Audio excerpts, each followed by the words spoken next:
children? It's time to vote! It's time to vote! It's time to vote! It's time to vote! It's time to vote! It's time to vote! It's time to vote! We are voting, yes, we are voting right now. Tomorrow. We're voting tomorrow, everybody. We're voting on the most important thing we could possibly vote on in the world. This is politics, except there's 3 parties instead of 2.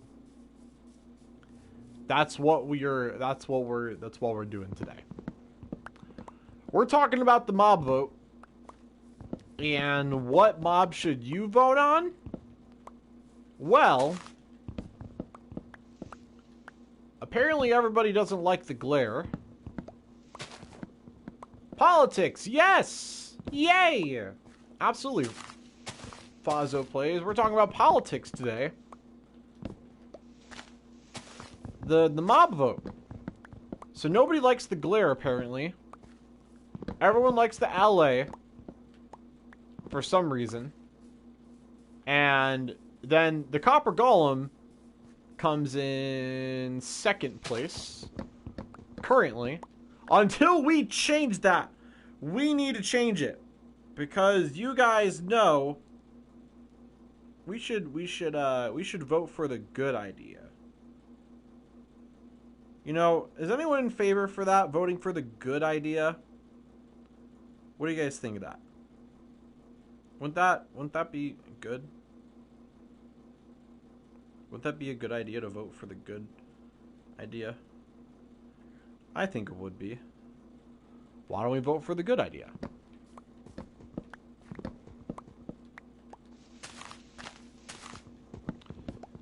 All right, so let's do a rundown of all the mobs that we have so far. For the greater good, yes. So we got the glare. That was the first one, and the glare is a mob that is kind to us and is angry about the dark, so it seeks out the dark, and then it pouts. It gets angry when it finds a place that's dark enough for monsters to spawn. And you're supposed to light up that area to make it not upset. That's what you're supposed to do. That's the idea. And that's the end of it. That's pretty much all we know about it. Keep in mind, all these mobs should be able to drop something. So, I think my hypothesis is that when either the glare dies or you make the glare happy or something with the glare, it drops an item that can be crafted into a compass-like structure that tells you the light level of the area. I think that would be amazing. The alley is the friendly version of Vex's, says Bazo Plays. Yeah, it definitely looks like it. The alley, supposedly, if you give it a pork chop, for example, it will grab it and be like, okay, I'm going to grab all the pork chops that are floating in the area. Oh, here's some. Yay! And then it comes to you and then drops all the pork chops. Here's the thing, though. It has to grab them before they despawn. The LA isn't going to go kill some pigs. It's not going to go break any blocks for you. It's not going to steal from chests. It can only take items that are already floating in the area.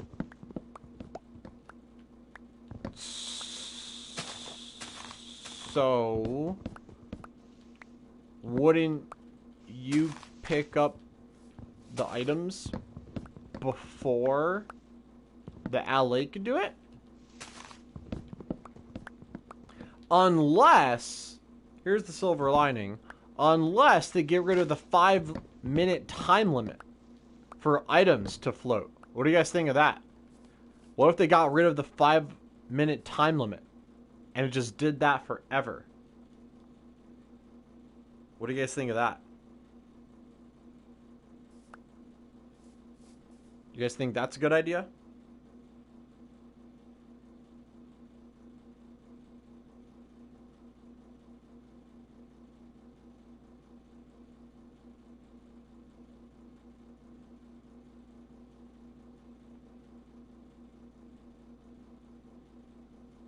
What do you guys think about that?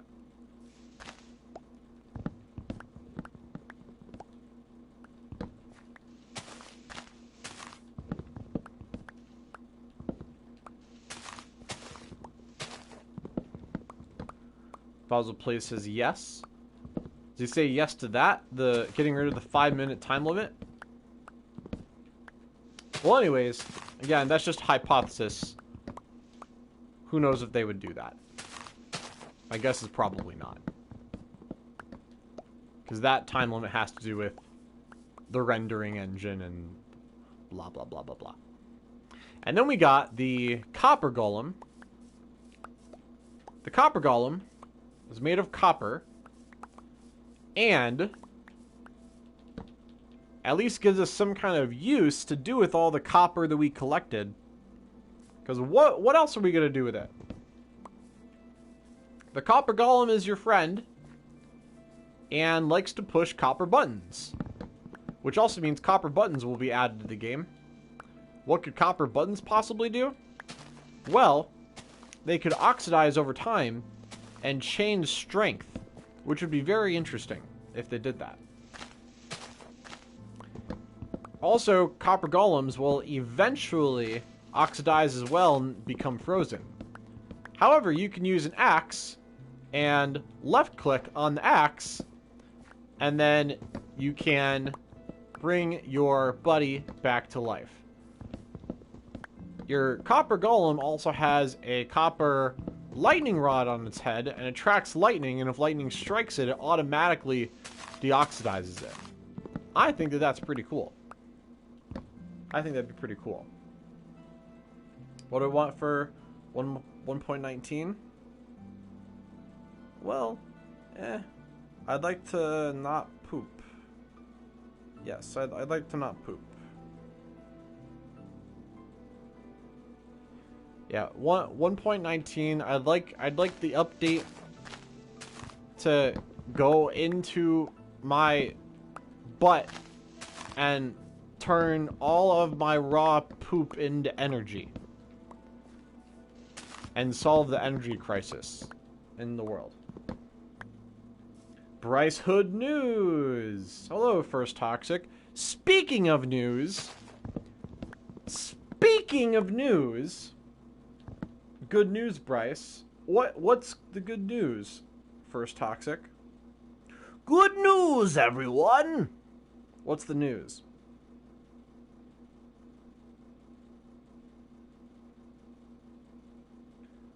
What's the news? I know what the news is. There's only one kind of good news that exists in the world. There's only one kind of good news. The good news is Purple Toilet News! Yay! Purple Toilet News premieres in 2 minutes! Yay! So go flood the Purple Toilet News channel, because we are going to have a premiere in 2 minutes. Technically like 7 minutes, because there's a timer for 5 minutes leading up to it. But yes, in 7 minutes, Purple Toilet News number 6 comes out. Full 1.18 is out on me only. Nice, nice. I'm assuming you're in the beta. Well, that's awesome.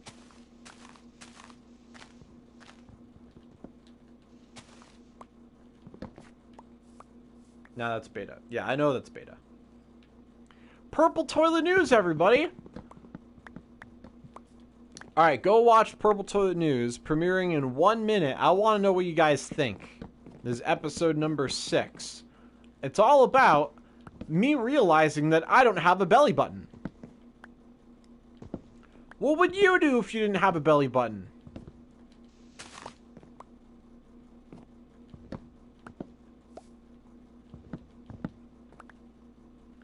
Warden's still not out. Yeah. Yes. True.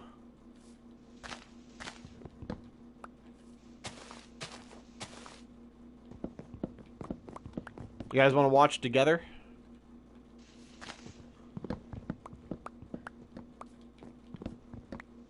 The premiere is starting. Remember, guys, if it ain't Purple Toilet, it ain't news.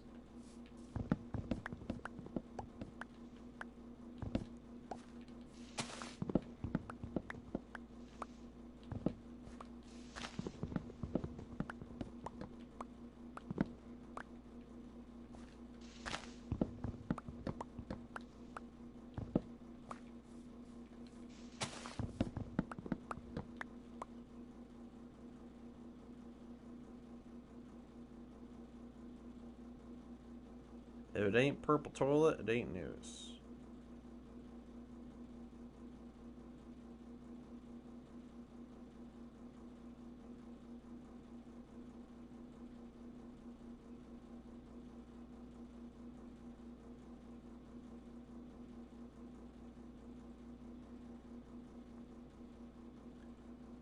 Only 5 accounts left? What? Yo. What do you mean, what the fuck, Fazo?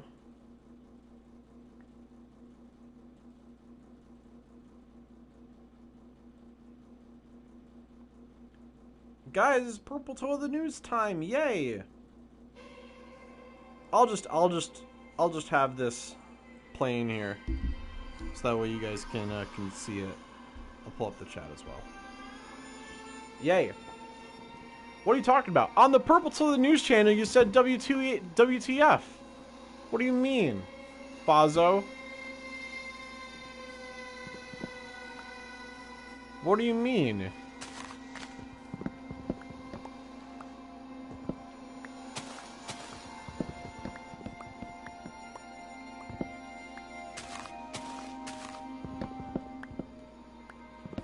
Do you guys like this opening, or would you prefer a different opening?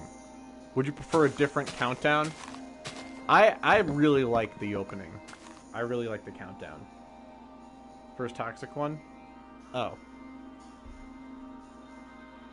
He says, oh, Bryce. Yeah, it just says, oh. That's awesome. But there's no warden. So it's not really out. But okay.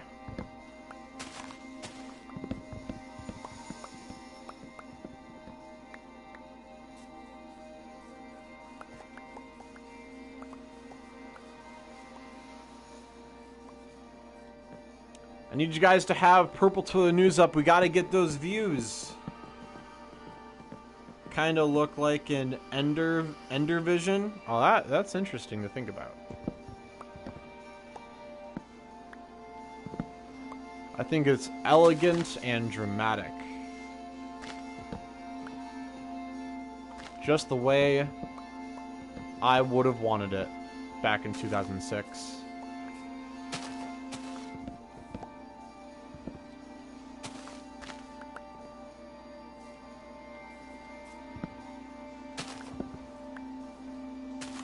If Purple Toilet News was able to premiere like this in 2006, this is definitely the countdown I would have chosen, but no such thing existed back then. Now it's way cooler to premiere videos.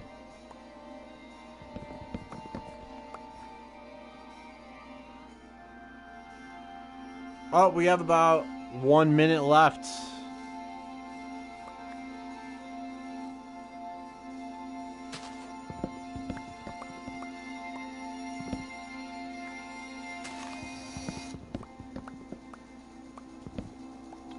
Purple Toilet News!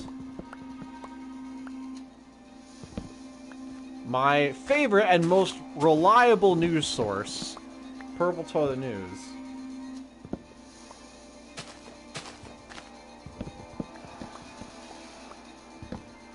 What's your guys' favorite news source? How do you guys get your news?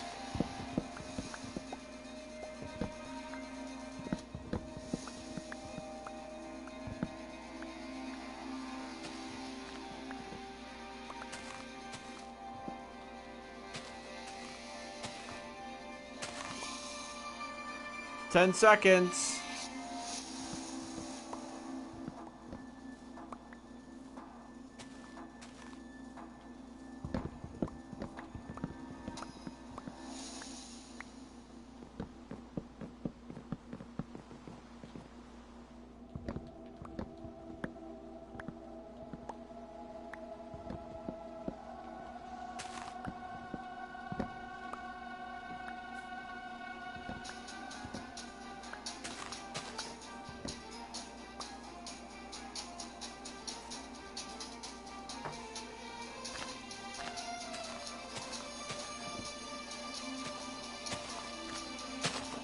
To buy a 1.18. You don't buy a 1.18. This sounds like a scam. It's free.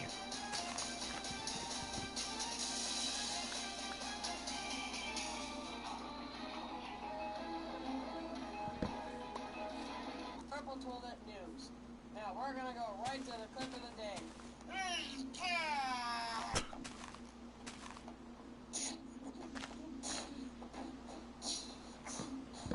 I need to tell you something. I don't got a belly button. I need to tell you something. I don't got a belly button. Belly button. Where's my belly button? So this is me in College Musical. We don't got a belly button, but it's covered up with paper. Okay. Ooh, right here. Paper.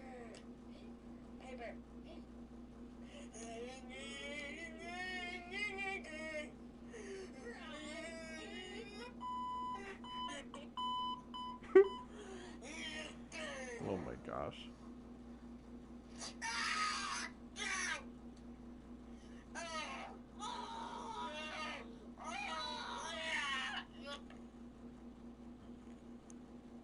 What?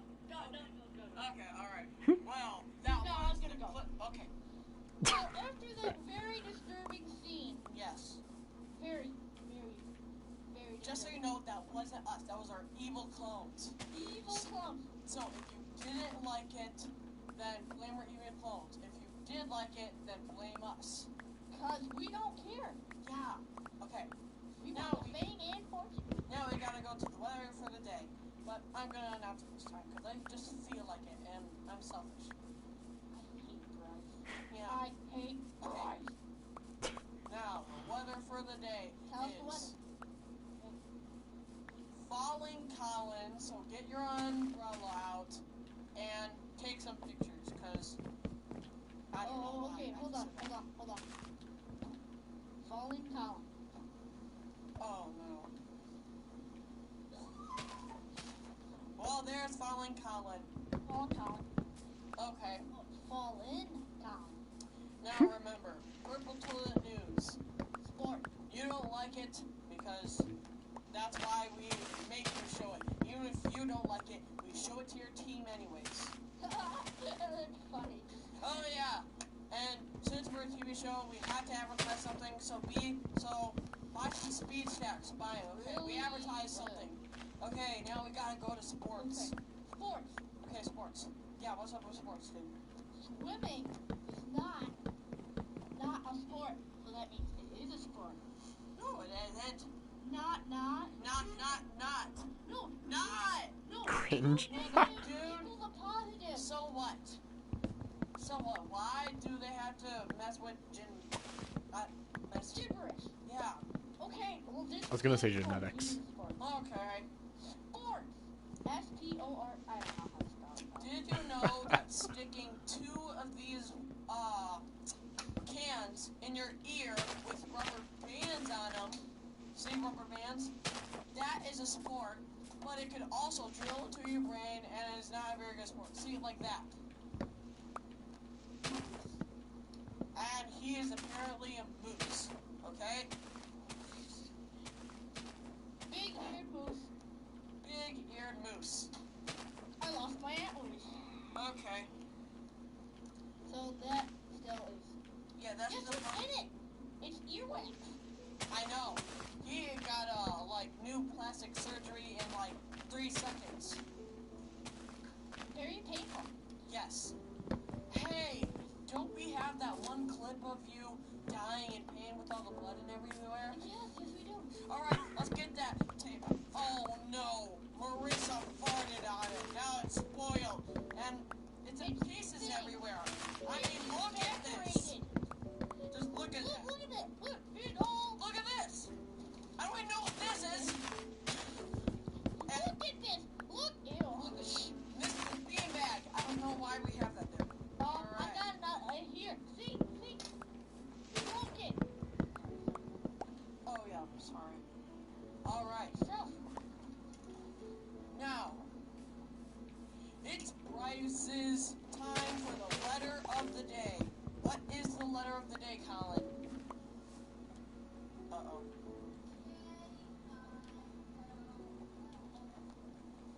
Okay, remember, the letters of the day are, especially for us, so we cannot copy. they're Z, H, and Bunny Rabbit. Okay, we're just about all out of time. All out of time. Okay. Alright. Goodbye. And don't eat pickles for breakfast, or you'll look like this. And that was it.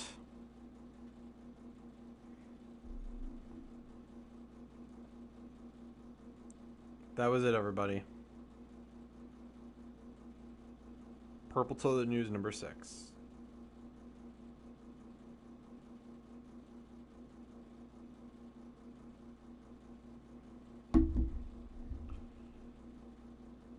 The end.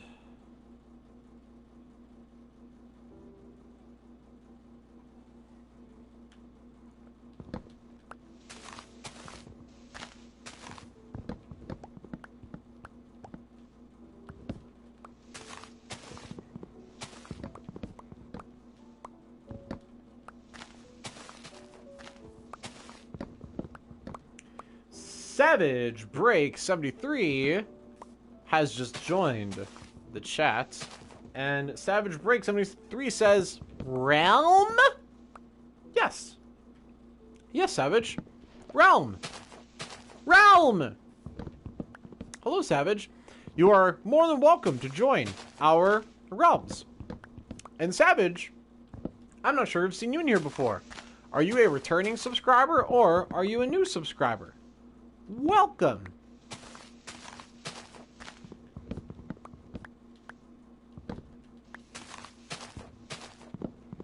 Howdy! Howdy, partner! Savage Break is a new subscriber, yay! So Savage Break, welcome to the sub club. As you guys know, whenever we get a new subscriber, with their permission of course, I suck their toes. What? Did he actually just say that? Yes! I suck their toes. And it sounds a little bit something like this.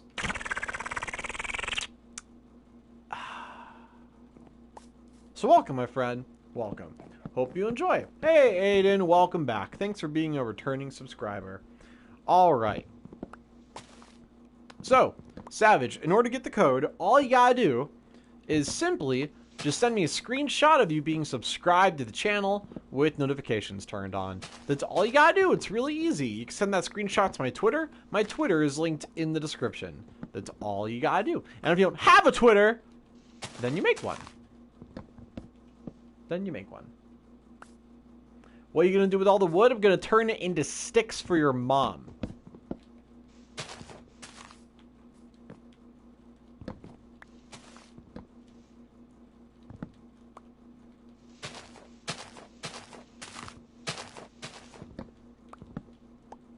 Nah, I'll give it to the villagers.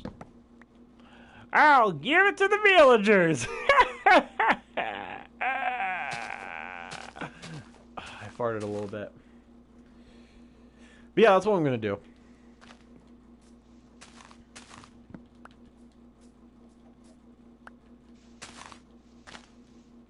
Alright, Fazo. What'd you think of Purple to the News number 6?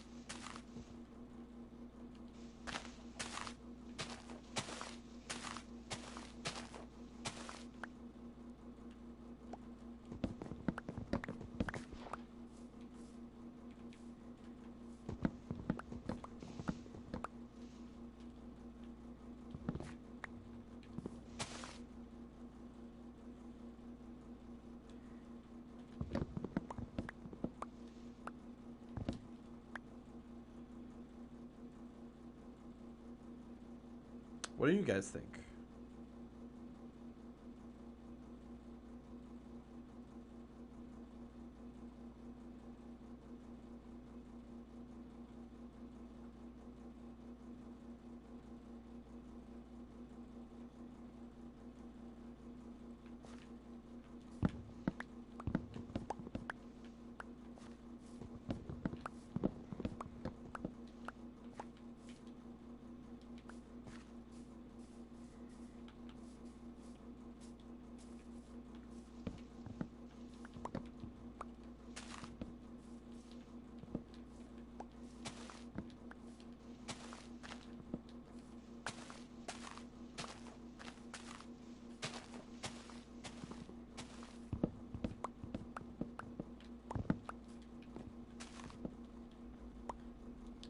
Susvid.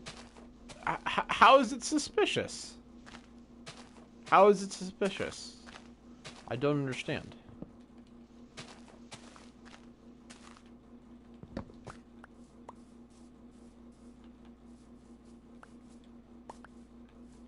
It's the most accurate news source there is. You can't tell me that other news sources are any more accurate because they're not. They're all fake. Purple Toilet News is the only reliable news source. It's the only one.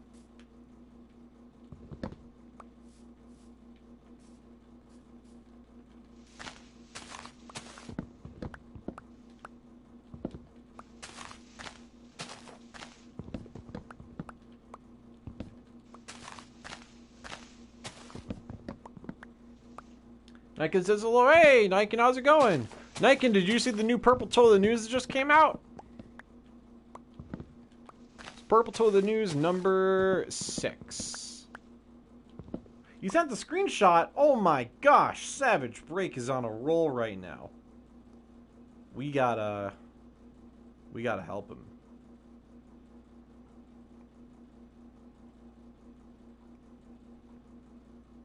You did?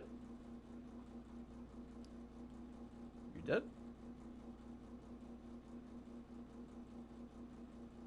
Alright, let me close Twitter and open it again. Aha, there it is.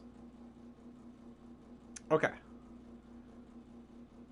Alright, Savage, there you go.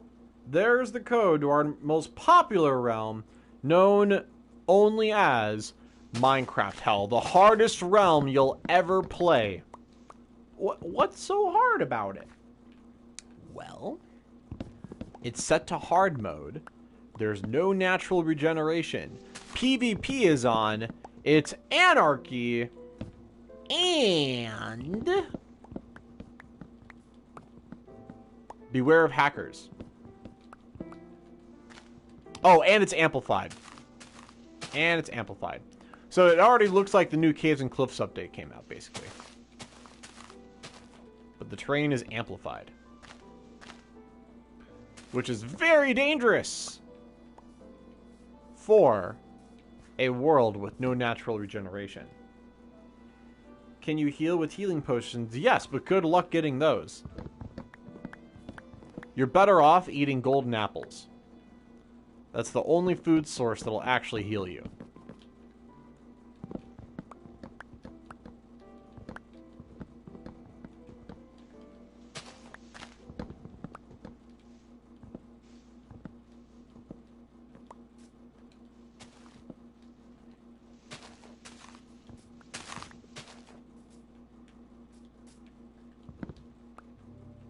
Well, Fazio, thanks for watching the Purple to the News number 6. I appreciate it.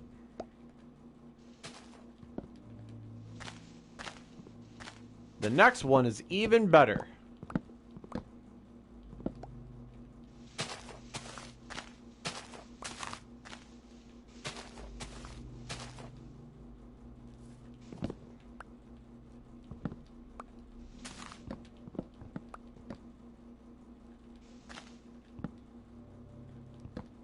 Thumbs up.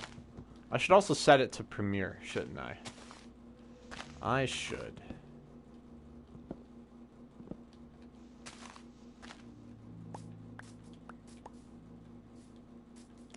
Did you guys know the Purple to the News came out before iCarly? Purple to the News came out before iCarly did.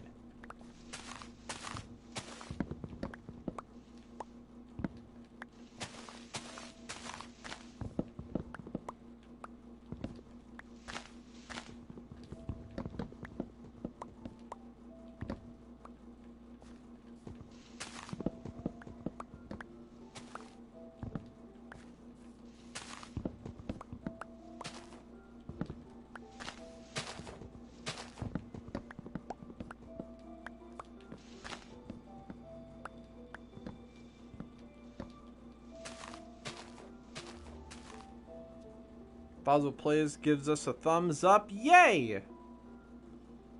Thanks for the thumbs up, my friend. I appreciate you. Alright, let's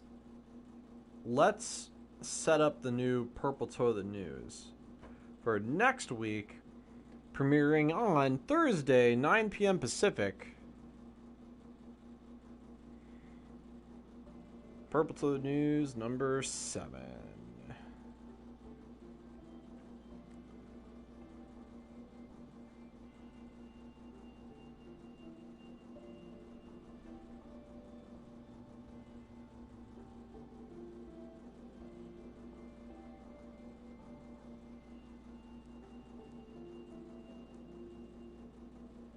Set for 9 p.m. Set as a premiere. Set up the premiere. Dramatic 5 minutes. And scheduled. It is officially scheduled. Officially.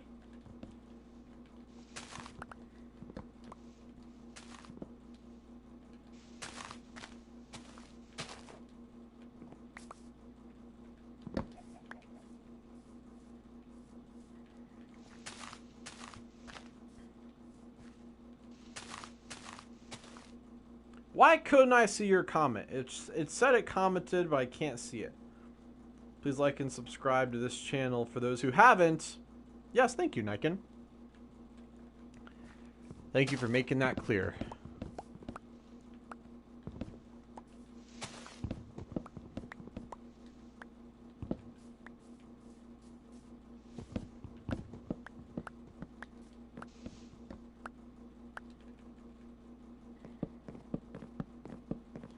But Niken, have you seen the new Purple to the News?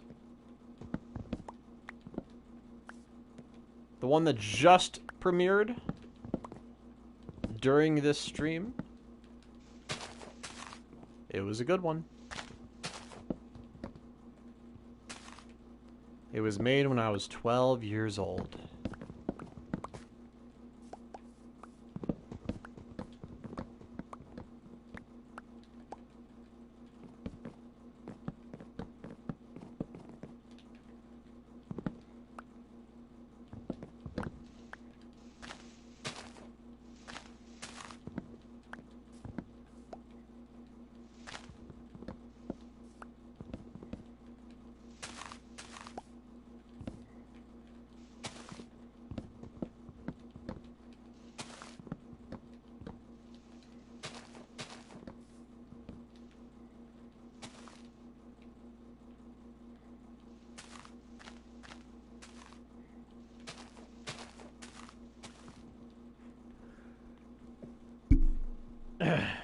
Sorry, I kind of don't know your language. That's okay.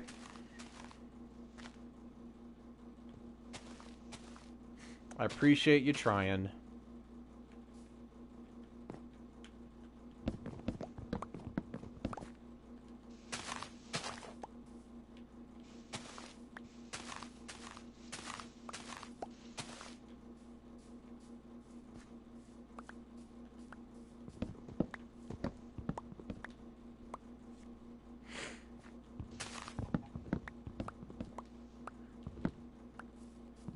You guys believe I need more gravel? Who'd have thought somebody would say that out loud? I need more gravel.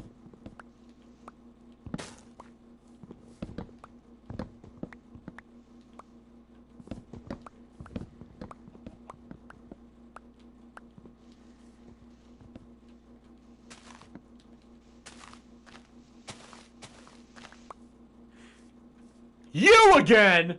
Hey, Daniel Timothy, how's it going?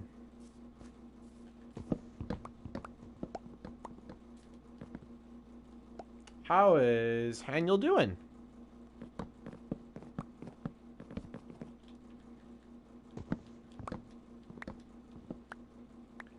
Haniel, did you see the new Purple Toilet News video I just came out with? It was a good one.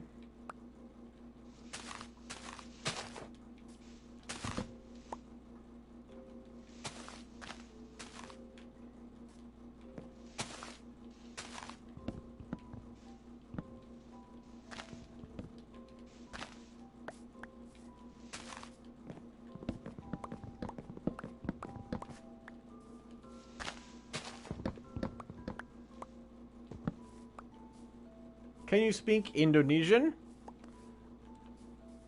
I don't know how to speak Indonesian.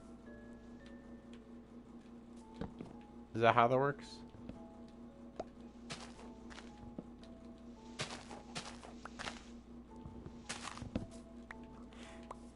Can you speak Indonesian, Niken?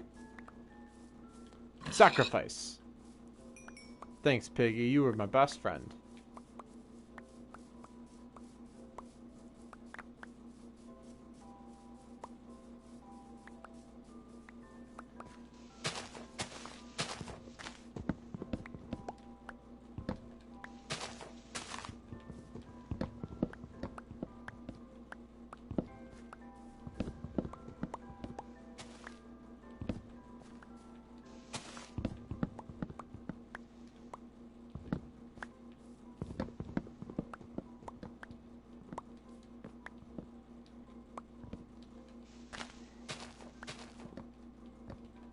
Do you guys think trees should be allowed to grow in outer space?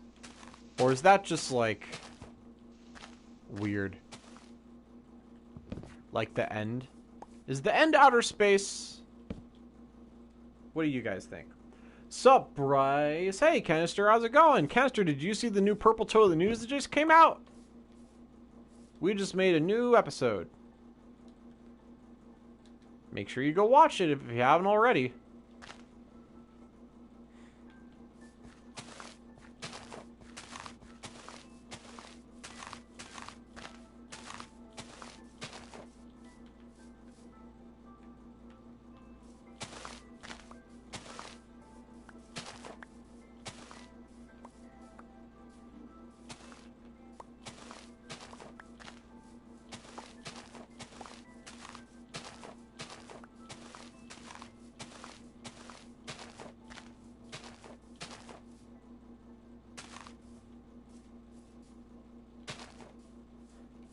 Dennis, sorry, you're so busy. You got 12 projects. I will tell my friends to subscribe to your channel so that I have 170 subscribers. Yay! Thank you, Niken. I appreciate it.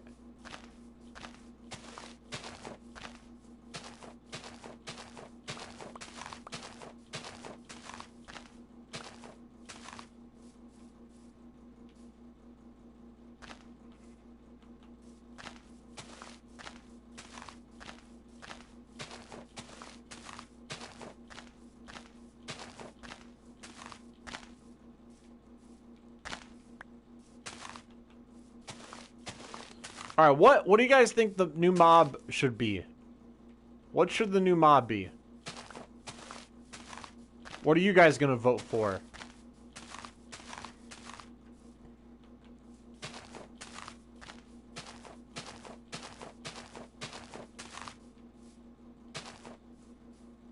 Hey, Roblox, how's it going? You don't know? The glaze? You mean the gaze?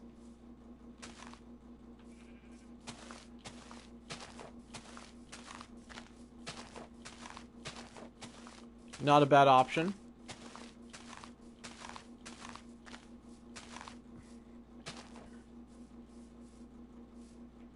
Oh, no, wait. It's not called the glaze. It's called the glare.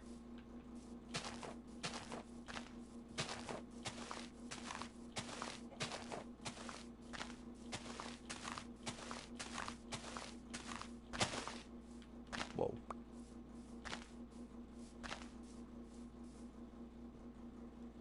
Or Copper Golem? Yes. Copper Golem is the correct choice.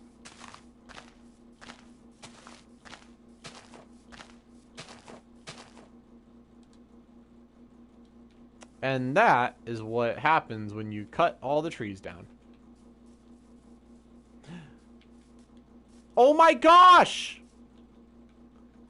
It's our friend! Do you know what this is?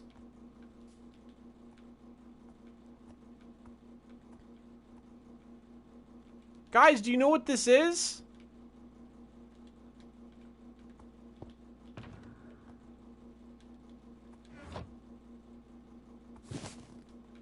This is my friend.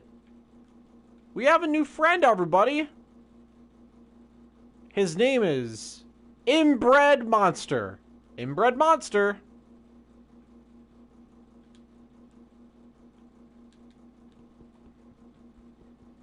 Inbred Monster is a great name.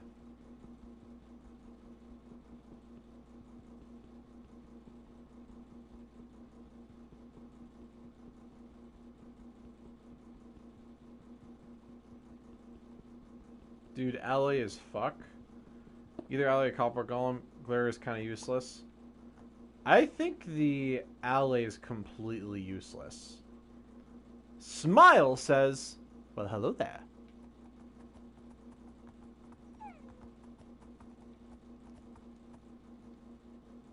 Where's my horse? Where's my horse? Did I leave it over there? Where did we leave the horse? Where's my other horse? Oh my gosh. Guys, we're such a bad bandicoot. I can't even tell you how bad of a bandicoot we are. You. Stay there, bitch. Lasagna. Copper Golem is greatest of all time. Yeah, it makes sense. Shadow YT says, hello. Can I join? I sub with notes on. Hey, Shadow, welcome. I know for sure, I know for a fact that we've already had someone in our channel named Shadow YT. Like, that person totally already exists. However, this might be a totally different Shadow. So, Shadow, welcome. Are you the Shadow that we knew before? Is Shadow a returning subscriber or a new subscriber? I know you can change torch to glowstone. You want me to change all of these torches to glowstone? There's my horse! Where were you? Where were you? Why? Where did you go? How did you? Why? And you were hurt? Oh my god, somebody kidnapped my horse and hurt him. Fucking bitches, who did it? Who did it? I can't believe this.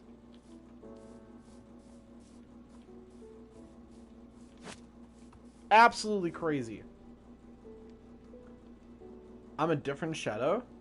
Yes, I'm the king that must have been a soldier. Nice. Well, Shadow, welcome. Welcome, Shadow. Welcome to the sub club. And as you guys know, whenever we get a new subscriber, with their permission, of course, I suck their toes. What? That's right. It sounds a little bit something like this. So, welcome, my friend. Welcome. Hope you enjoy it here. Alright, Shadow. So, in order to get the code to one of our realms, all you gotta do is simply just send me a screenshot of you being subscribed to the channel with notifications turned on. That's all you gotta do. It's really easy. You can send that screenshot to my Twitter. My Twitter is linked in the description. That's all you gotta do. And if you don't have a Twitter, then you make one. Then you make one.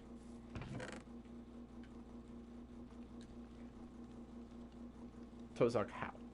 Yes. That's how you do it. Yay.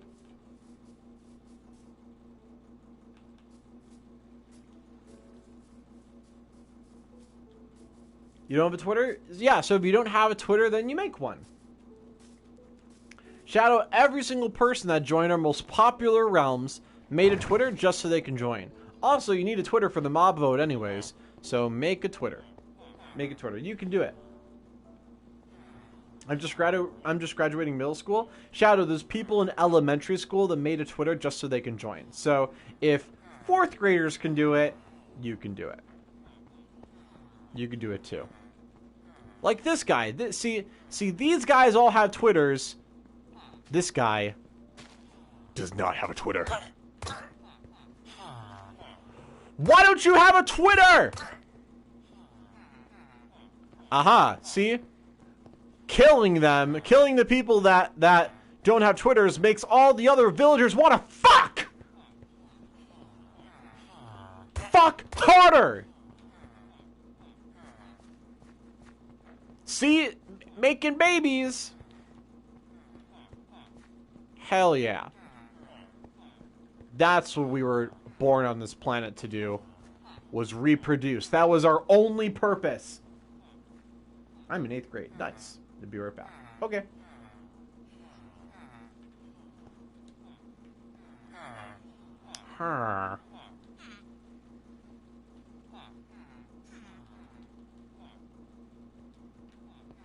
Do you guys like sticks? How about you give me money for sticks?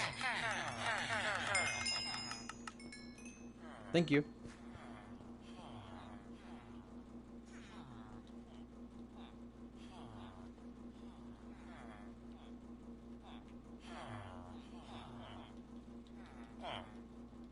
Huh.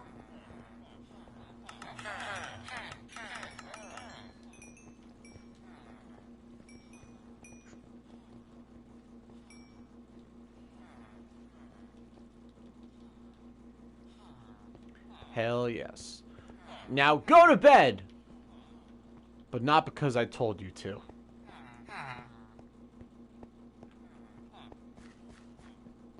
Oh my god, how are you alive?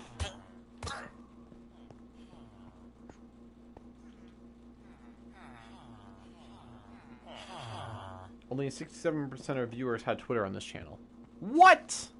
That's it? Unacceptable!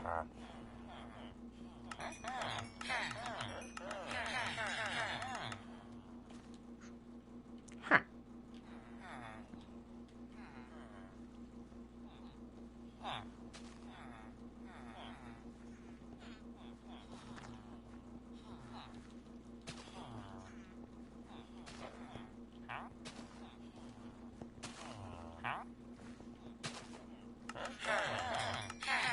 The Shadow's going to make it, yay! Everyone makes a Twitter eventually. It's only a matter of time.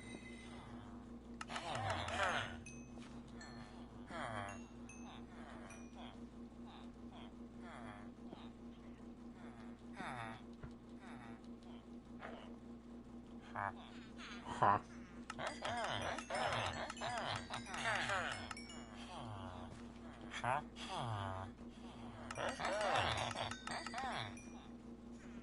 Bye. Hey, Fazzo.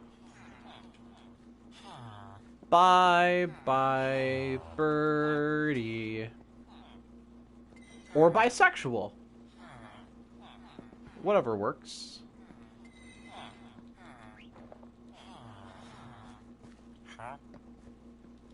I'm not paying that much money. You shouldn't kill villagers? They shouldn't be unemployed.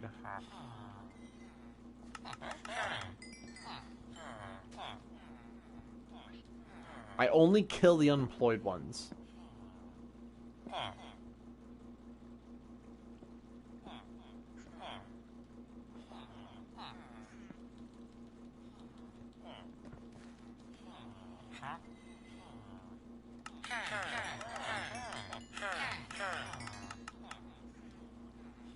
Is that a cat in the box? Is that Schrodinger's cat? Huh.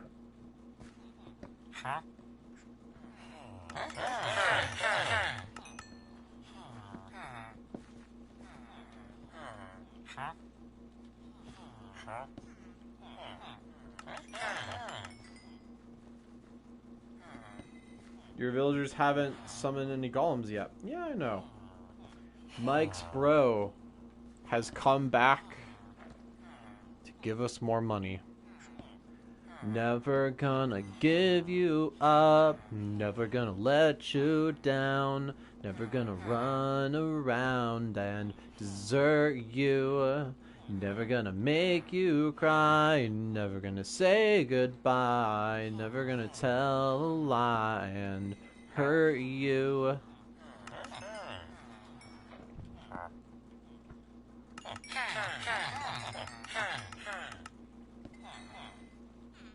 For money!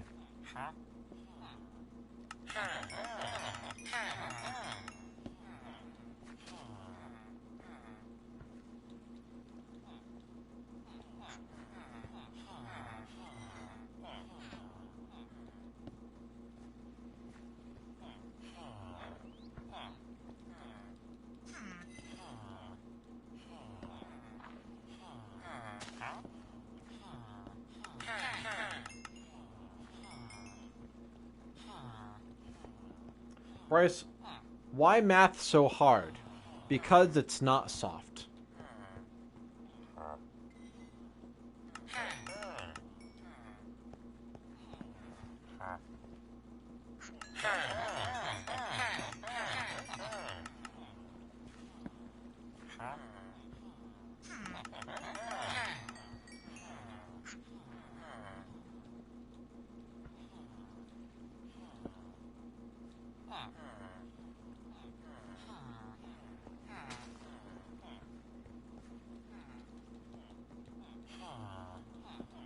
I might give money, who knows? Well, as you guys know, whenever you donate to the channel, your donation does not go to COVID relief. It does not go to helping people. It does not go anywhere. It only goes to my giant mountain of cocaine and hookers. You guys don't understand this, but it's always been my dream to have a giant mountain of cocaine and hookers and drive a Tesla on the cocaine and hookers. And with the amount of money that I have, I don't have enough money to do such a thing. And you don't have enough money to do that thing. But if you guys just gave your money to me, then maybe I could have enough money to do that. That's all I want to do. That's all I want to do. Just a giant mountain of cocaine and hookers. And that's it.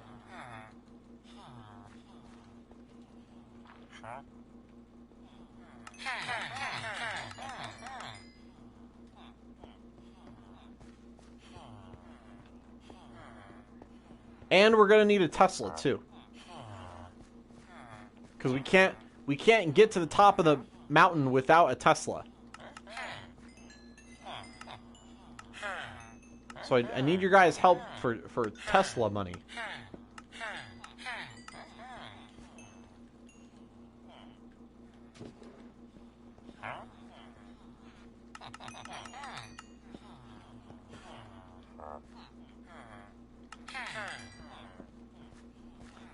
I'd mind to do that. Oh my gosh, yes, true. Bryce, why you hate PvP? Because I like when people are nice to each other. You know what I mean? I mean, I gave you guys a PvP realm. You know? Like, I made one for you. Playboy has joined the chat. Oh, yes, Playboy, yes. And Playboy says, what's the code? Yes, Playboy, absolutely, we will give you the code. Absolutely. And Playboy, first, welcome. I'm not sure I've seen you in here before, Playboy. Are you a returning subscriber or are you a new subscriber? Welcome. I know someone with a Tesla. I don't know what a Tesla is. And Cheyenne says, "Hola, soy Dora." Yay! Did you guys know I cut off Dora's head in Purple Toilet News? Did you guys know that? She didn't stand a chance. No.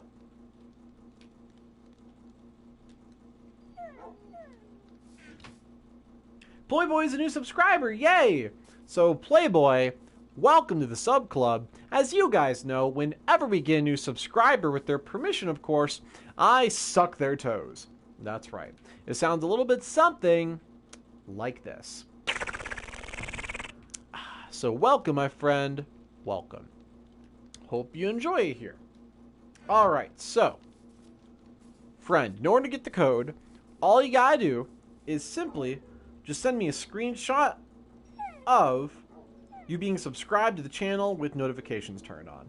That's all you gotta do. It's really easy. You can send the screenshot to my Twitter. My Twitter is linked in the description. That's all you gotta do. And if you don't have a Twitter, then you make one.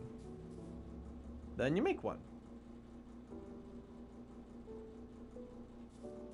I just checked Twitter. I didn't get one yet.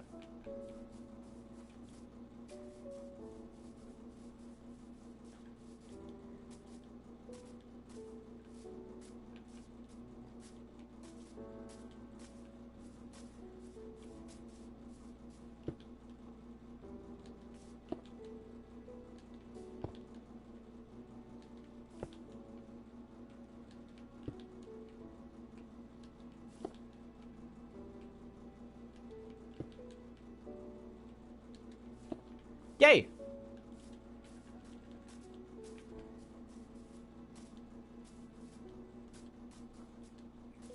And hello, Giant. How are you?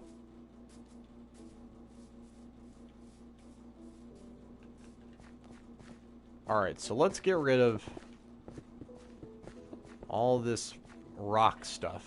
Oh, hello, Daddy.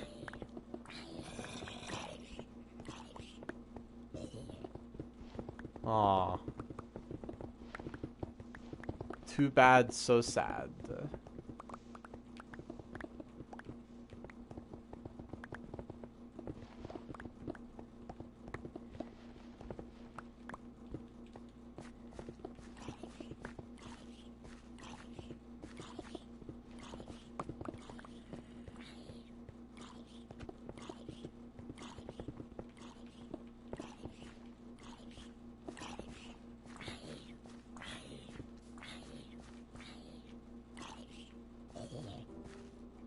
Bye, guy. Did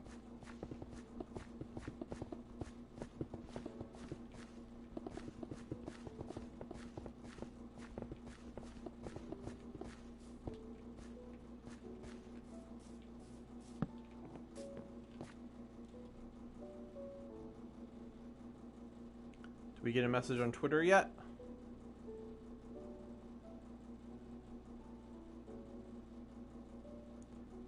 I'm very active. You are? In what? Yeah, Mike Spurrow is pretty active on the channel. Relatively. It's been a minute. It's been a minute.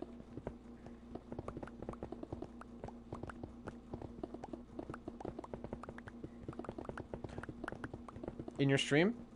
Yeah. Mike Sparrow, have you seen the new Purple Toilet News? The one that just came out?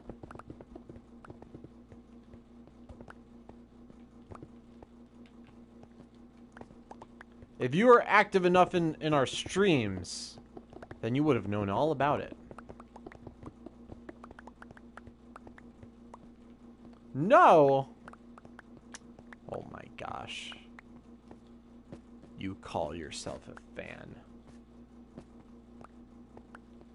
JK? Yes? Oh, okay.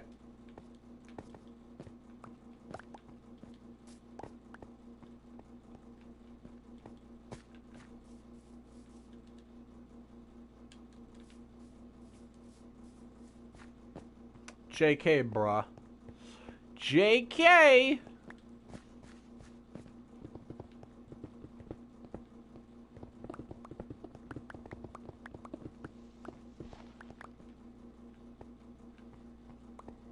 Remember, everyone, saying JK always makes it all better.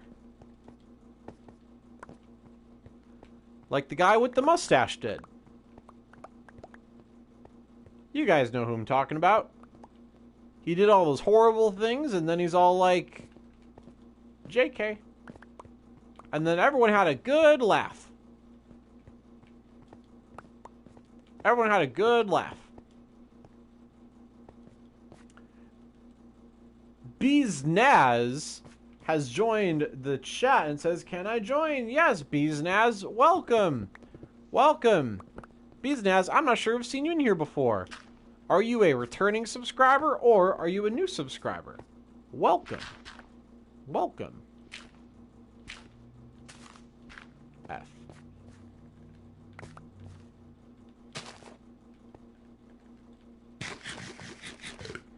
What's your time in the United States? It is 9:52.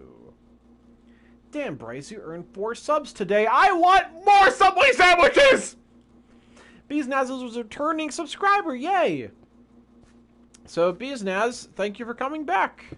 But yeah, but since you are a returning subscriber, then you should already know how to get the code. But I'll just say it again anyways. My spelling is off? Oh, okay. So yeah, Beesnaz, in order to get the code to one of our realms, all you gotta do, it's really simple, is simply just send me a screenshot of you being subscribed to the channel with notifications turned on. That's all you gotta do. It's really easy. You can send that screenshot to my Twitter. My Twitter is linked in the description. That's all you gotta do. And if you don't have a Twitter, then you make one. Then you make one. Also, the mob vote is coming out on Saturday, and you need a Twitter to vote for the mob. So you're going to need one anyways. And what mob do you guys want? Do you guys want the glare? Do you guys want the absolutely useless LA? Or do you want the fun Copper Golem? You sent the screenshot? Yay! Yay! I thought Mike's bro was mod, honestly. Yay! There you go, Shadow. There's the code. By the way, Shadow, make sure that you subscribe to my main channel, too. So check the description for my main channel. It's called Bryce Barnett. Just Bryce Barnett. There we play your favorite games. This is actually just my secondary channel of just Minecraft. So make sure that you do that. LA is useful. Tell me why the LA is useful. Tell me why. And I'll probably tell you what the developer said that makes it not useful. Tell me. Tell me what the use of the LA is. Tell me. What would you use it for? Because I promise you it's not what you think it is. LA trash? Well, before we trash on the LA, first tell us why you like it. And why you like it is probably the reason that I liked it until the developer said, no, it doesn't do that. And then I stopped liking it.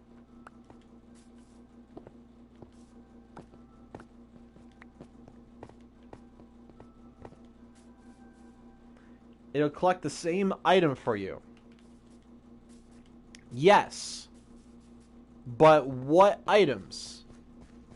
So if you want diamonds, here's how the alley works. Here's how the developers said the alley is going to work. Let's say you give an alley a diamond. You expect it to come back with 5 more, right? Right? So, that's the idea. However, the developers said how that's going to work. The alley can only get items that are already floating around in the world. The alley cannot break blocks. The alley cannot break blocks to get diamonds. It also cannot open up chests. And it likes music. Okay, cool. But it cannot break blocks. It cannot open up chests. So where does it get the diamonds? Does it duplicate it? Is that the idea? Does it duplicate the diamonds? The developer said no. It does not duplicate it. That would be cheating. So you're telling me that if I give the alley a diamond, the only way it's going to actually bring me more diamonds is if just so happens the diamonds were like scattered around in the area somewhere else. And then it would go pick them up for me.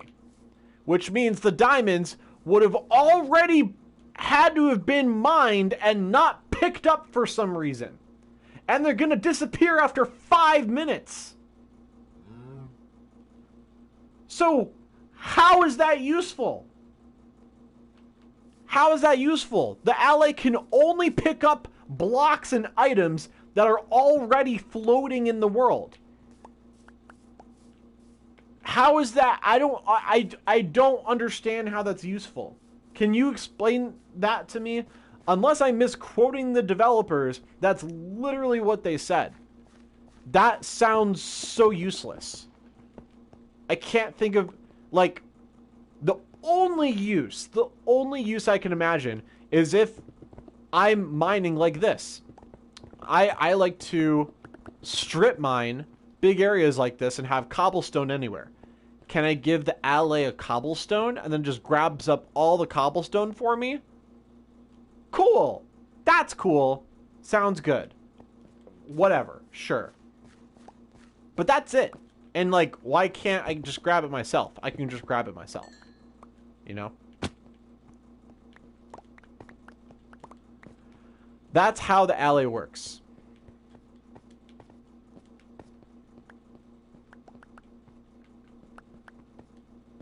So does that make you want to change your vote? Because that instantly made me want to change my vote. Instantly. That made me go from alley being best mob to literally worst mob instantly. John says, yeah, you want to change your vote. Yeah. How is the Copper Golem pushing buttons useful? That's actually a great question. It's almost like a random timer. And we don't know exactly what is going to trigger it, but essentially it's going to be a redstone thing. Also, what's nifty about the Copper Golem is that over time, it slowly oxidizes, and my guess is it becomes slower and slower.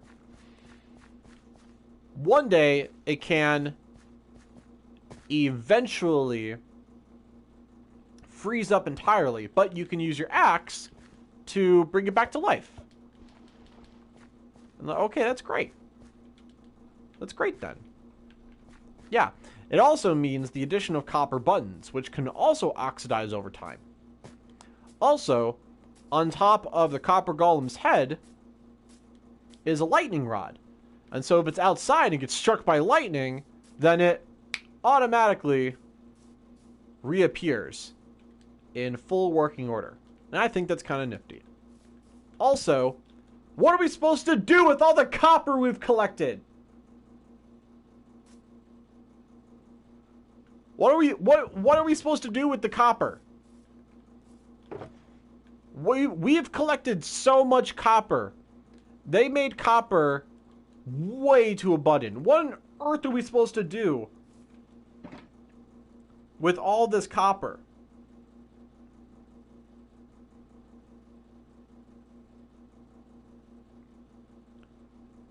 Jion, there you go. There's the code. By the way, Jion, make sure you also subscribe to my main channel.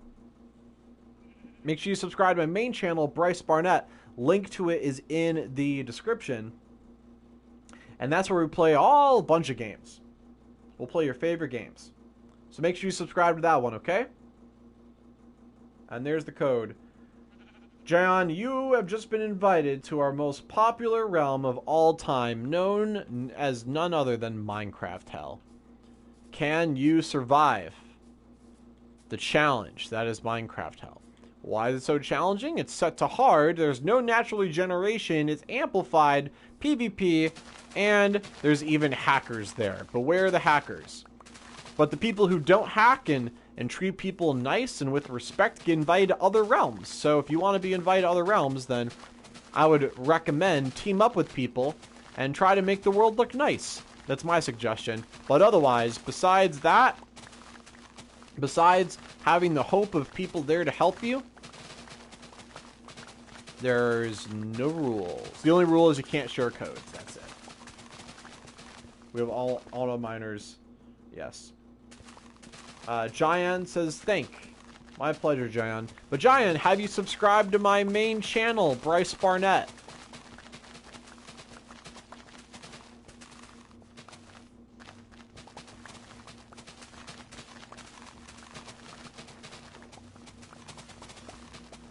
You're going to make a super bunker in Minecraft Hell. Who wants to join? That sounds awesome. Congrats on 173 subs. Yay, thank you. Bro, why? What the fuck? Why is Spawn destroyed and died on Spawn? Spawn is not destroyed. It's supposed to be like that. It's supposed to... It's Minecraft Hell. What did you expect? It's the hardest realm ever made. Can you survive the hardest realm ever made?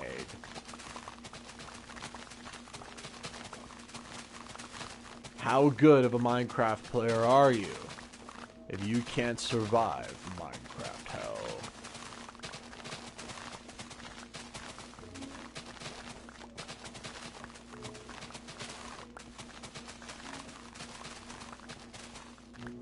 You're gonna make a super bunker? Awesome. Protect, gather, and farm? That sounds great. That sounds great. Having that in Minecraft Hell, that sounds fun.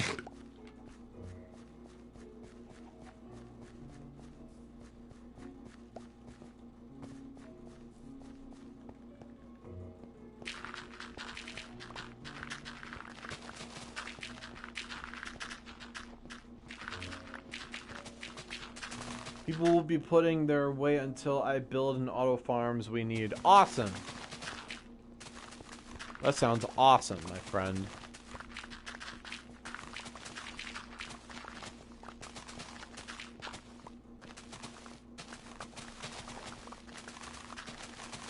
Shadow, have you subscribed to the main channel, Bryce Barnett? Or just this one?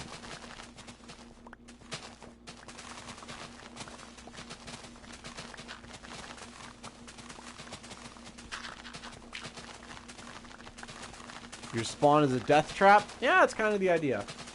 You sub to them all? Yay! Shadow sub to all of the channels. Shadow is the best Bandicoot we've ever had, everybody. Alright, we're totally full.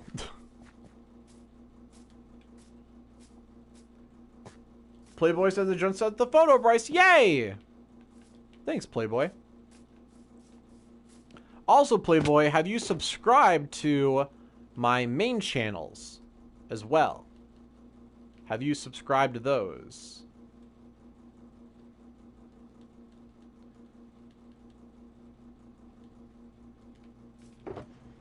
My main channel is called Bryce Barnett.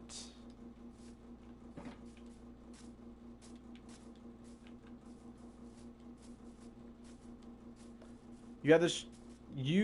Have had this channel for around 3 months. I subbed the other day in a couple days, and you made this channel. It was nice.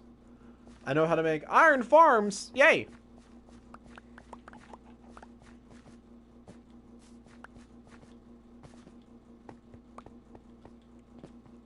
Yes, let me send the code. Hold on, let me pick up all this before it despawns.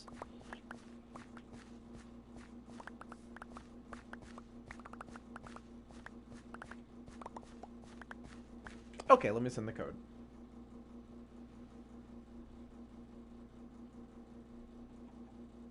It's Matt. Alright, there you go, Playboy. There you go, Minecraft hell awaits. But yes, Matt, Playboy, have you subscribed to my main channel?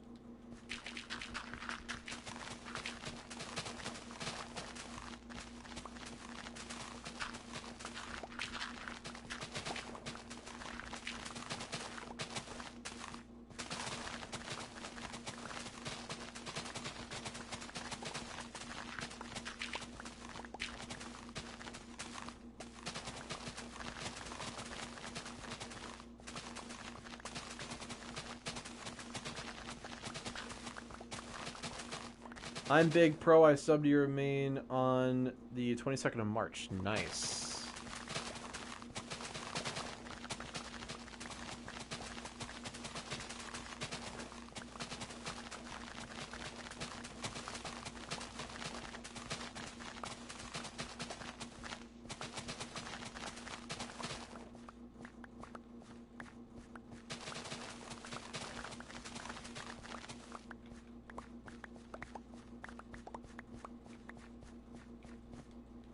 Those are bats? Bats are just flying out in the daytime? Do I have to? You should want to. Playboy, check out the main channel. I will do a let's play on whatever your favorite game is. Eventually! What's your favorite game, Playboy?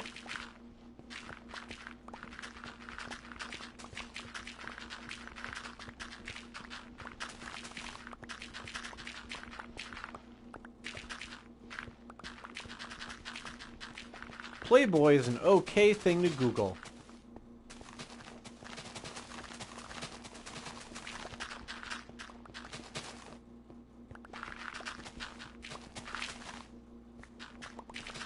What's my next big project? My next big project is finishing that Invader Zim house over there.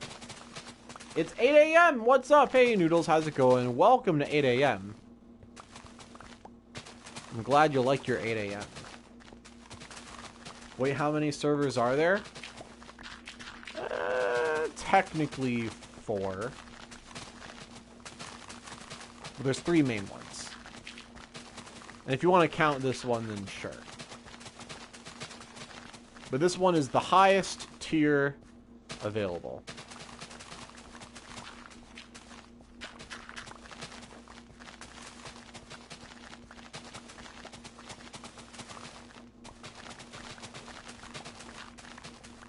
Wait, is the realm called Minecraft Hell? Yes, it is. It is called Minecraft Hell.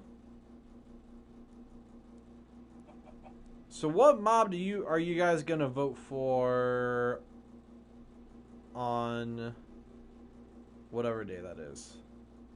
Saturday?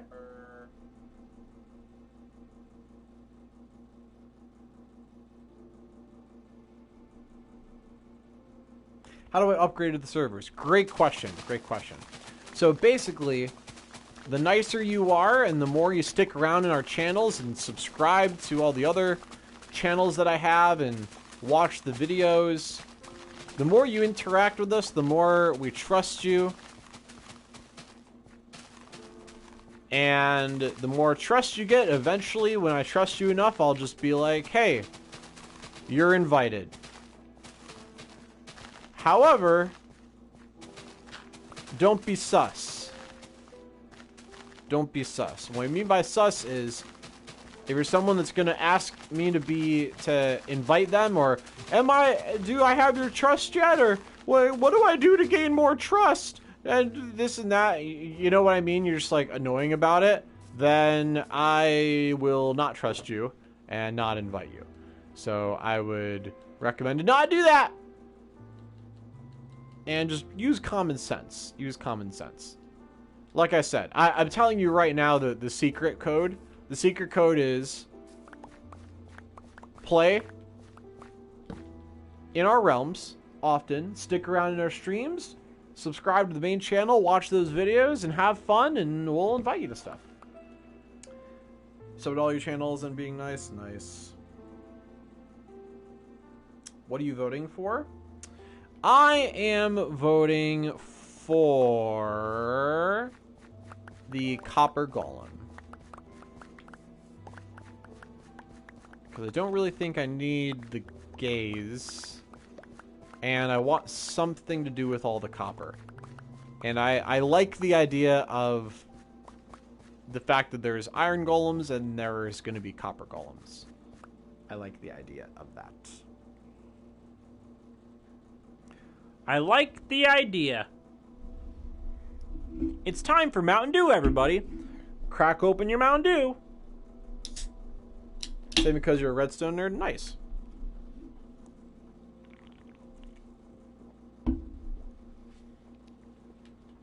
I mostly want something to do with all the copper. But I'll make a bunch of them.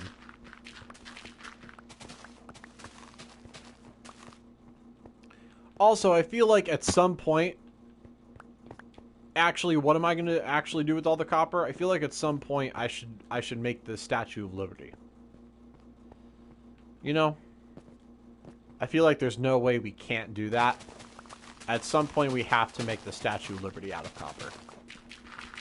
I feel like I would be crazy to not do that. I don't get what I do in the first server. Just play it. Just like you would in any server. Just be awesome. Just be nice. Help people out. If I get complaints from people, then you probably won't be invited to places. You know what I mean? So yeah, just be trustworthy. Be trustworthy in our community. Make people like you. And you'll be invited to stuff. Pretty simple. Shouldn't be too hard.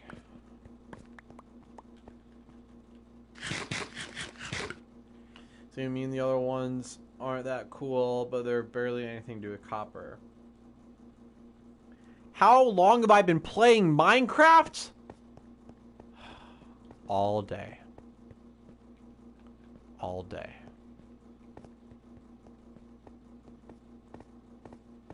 You forgot about me. Dude, you just showed up. You just showed up, lady. What do you mean I forgot about you? You just showed up.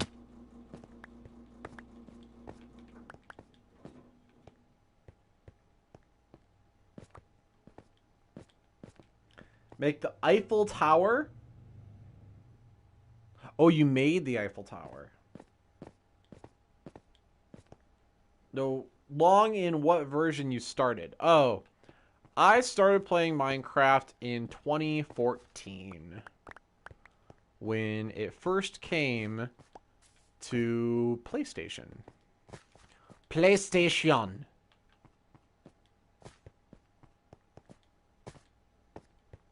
I said what up 3 times. Nice. Oh,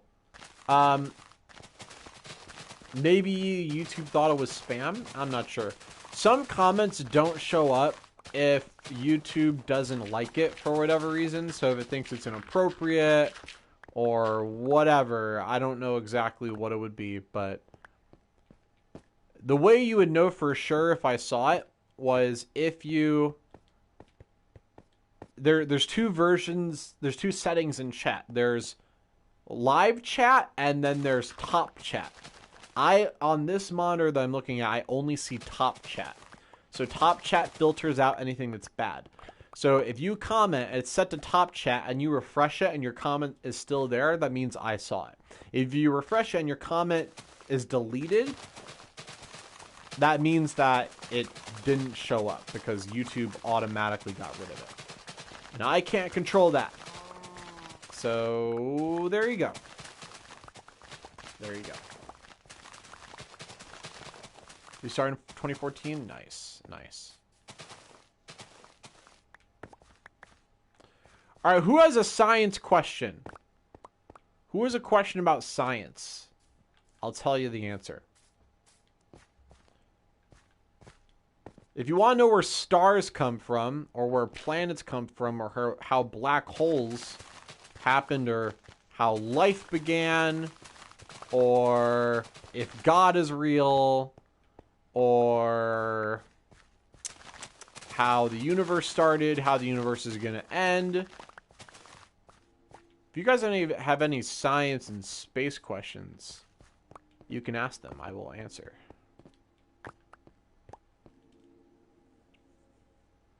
Hey, man, I'm back. Yay. How to blow up your house? You use TNT. We make a home for all you to carry after us. Yay.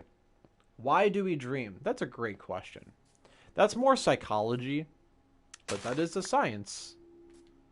Psychology is science.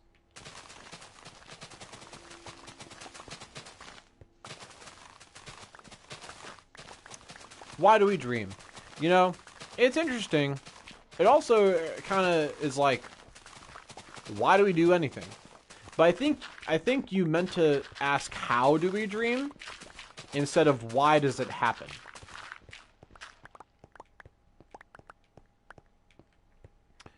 Now, if I'm to say why it happens, I'm gonna. This is complete speculation. I think that the mind evolutionarily evolved for obviously whatever system that we have in our bodies evolved because of evolution. And so meaning that there was at some point in our development, there was a need to have dreams. That somehow caused us to survive more than people who did not have dreams. Explain the Big Bang Theory? I would love to. But when we sleep, our brain makes stories and we get scared of them. Is there a reason we are here? When you ask that, do you mean why we're here? Or like how did we get here? Or like what's my meaning in life? You know what I mean? What if I don't want to be here? Then die. Once I had a nightmare, couldn't sleep. What is the universe made out of? Okay, I guess I'll answer that one.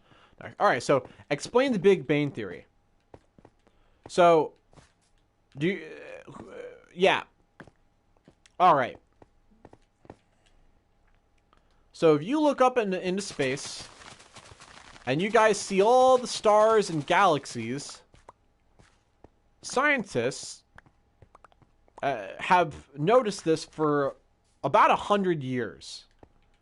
They were curious. I don't have Twitter, I have Facebook. Well then, if you don't have a Twitter, then all you gotta do is make one. All you gotta do is make one. How to not feel pain, get rid of your pain receptors. I know what the universe is made out of. Matter. Well, it's not all matter, actually. For example, light is not matter, but it exists. Also, black holes are not matter, but they're there. So it's not all matter. It's not all matter.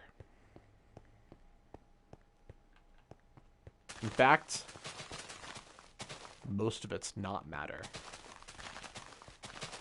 Most of it is dark energy. I'll get to that later. All right, so we looked up in space, and people were curious, hey, is the entire universe gonna come together because of gravity? Like, is the entire universe, because of gravity, all the stars and galaxies, are all of them just gonna gravitationally bring themselves together faster and faster and faster and crush everything? Is that gonna happen? Do you guys think that's scary? Do you guys think that would be scary if that happened?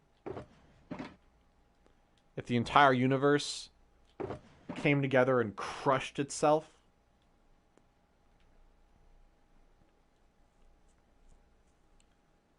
Could that happen? Noodles thinks it's not scary. Nah, not scary. I won't be alive to see it. Doesn't matter if you're alive to see it. That's what I'm saying. The only scary thing is losing your family. Well, I mean, your family's going to exist in the universe, and you're going to have kids one day, and your descendants will have to deal with that. So yes, that will mean losing your family and losing your history. So that was scientists' question, right? That was our question. Is the universe going to come together under gravity and destroy everything? And when they looked up at the stars, do you guys know what they saw? You lost your grandpa? Yeah, I lost my step-grandfather and my grandma last year.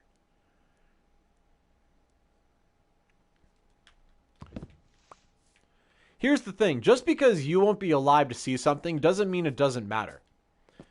There are so many things in the universe that are so much more important than one person's lifetime. For example, if we want to go see another star, the only way that we're actually going to make it there is to send a huge spaceship, and it's going to take literally hundreds and hundreds of years, even at close to the speed of light. So people would have to have kids and die, and then have kids and die, and have kids and die, just so humans actually make it to the star. So just because, well, I won't be alive to see it, so it doesn't matter, is a horrible mindset, because there are so many bigger things that are more important in the universe that takes cooperation of literally generations in order to accomplish.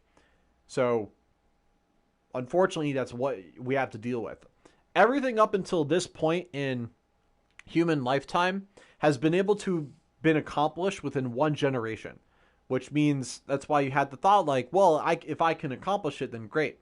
But there's going to be a lot more things that in the future humans will have to accomplish that will take more than one lifetime.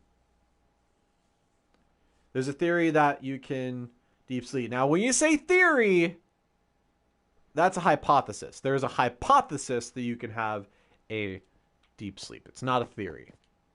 Theories are more powerful than fact, because theories can predict the future. Facts can't. Facts can only state what has already been observed. What theories can do is take the facts and then say, all right, because of these facts, this is going to happen. And then it does. Every single time. Always. And if at any point something happens that theory did not predict, then we have to discard the theory. It's not a theory anymore. Theories are the most powerful statements. They're more powerful than facts because they literally predict the future. All right, so anyways, scientists were looking up in space to see if all the stars and the galaxies were coming together and it would all crush together because of gravity, right? And you know what they saw? You guys know what they saw when they tried to look for that? Guess what they saw. Guess what they saw. When they tried to look for all the stars and galaxies, if they were coming together to crush together under gravity, What do you guys think they noticed? What do you guys think they saw? A star? Well, yeah, no shit. What I mean is, what were the stars doing?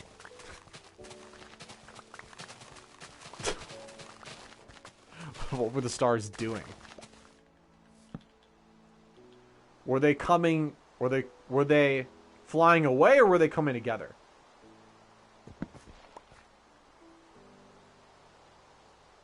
Brendan, talk about that, please. Is making my mood bad, scaring me. Sorry, that's how the universe works. So sorry if that scares you. So you know what they saw? Code, please. Mike's bro is right. MD, you already know how to get the code. Read the description for how to get the code. Yeah, Mike's bro is right. When the scientists, this happened like 100 years ago. When the scientists were looking to see if all the stars and galaxies were going to come together and crush everything, they noticed the opposite is happening. They noticed that all of the stars and galaxies are flying away from each other. I just don't want to die. Well, you will one day, probably. Unless by the time that you're like 80, they figure out how to live forever. Then, you know, otherwise you'll die. Also, if you share the code, you will be banned forever. So don't actually share the code.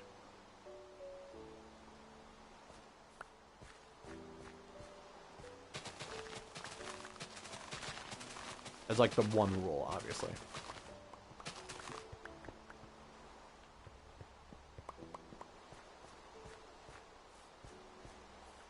Anyone can get the code. They just gotta message me on Twitter and I'll give it to them. It's not like the code is a secret. It's just you gotta follow the rules to get it. And if you break that rule, then sorry, you're not welcome to play with us. Your parents will die? You won't. Well, I mean, maybe 100 years. What do you mean 100 years? Yeah. This happened 100 years ago. So, 100 years ago, scientists were looking up at the sky to see if all the stars and galaxies were coming together. They were wrong. They were flying apart. People are saying that they saw a meteor that wiped out the dinosaurs is coming back. Or what's left of it to finish the job. What? You think the meteor came to Earth and broke off half of it and slammed to the Earth, the other half just like went away? And it'll be like, I will be back with weapons. That's not how meteors work. No, I don't know who said that. Will there be meteors that will hit Earth? Totally. But not the same meteor. The meteor that hit the Earth is inside of the Earth. It hit it.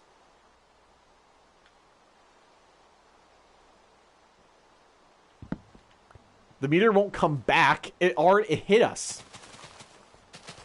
It can't come back.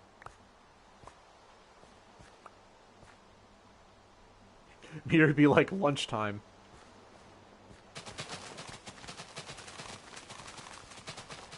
So, scientists noticed that all the stars and galaxies were flying away from us. And so the question was, oh, okay, so if they're flying away, then does that mean they're slowing down and then eventually they're going to come back together and then crush? No. Turns out no. Turns out when they observed the rate of... They were trying to see how fast the stars and galaxies were slowing down. When they were measuring how much slower it was getting, they actually realized it was speeding up. They realized that all of the stars and the galaxies were going away and speeding up faster and faster and faster and faster. Which means one day, all the galaxies and the secrets of the universe will eventually be so far away from us that we'll never ever be able to see it. And all of everything that we could ever learn about the universe, if we don't study it right now, one day will fly away so fast that we'll never ever be able to see it. That's scary.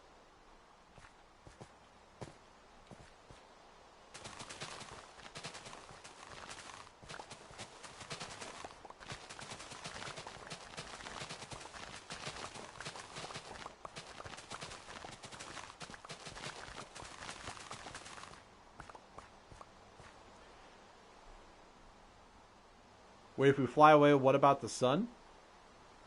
The sun would have eaten us by that point.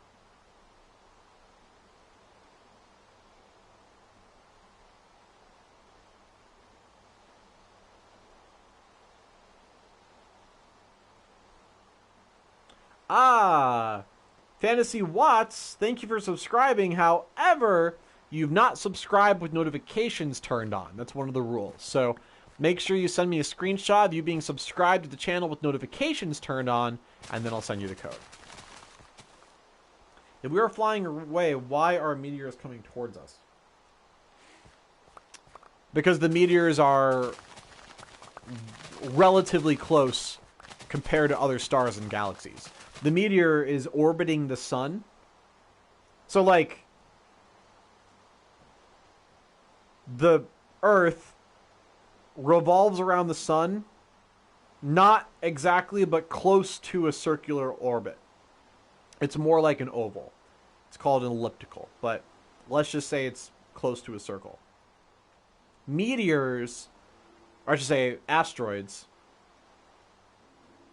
don't orbit in a circle. They orbit in extremely long ovals around the sun. Extremely long ovals. So eventually, it crosses paths with the Earth. And then it becomes a meteorite.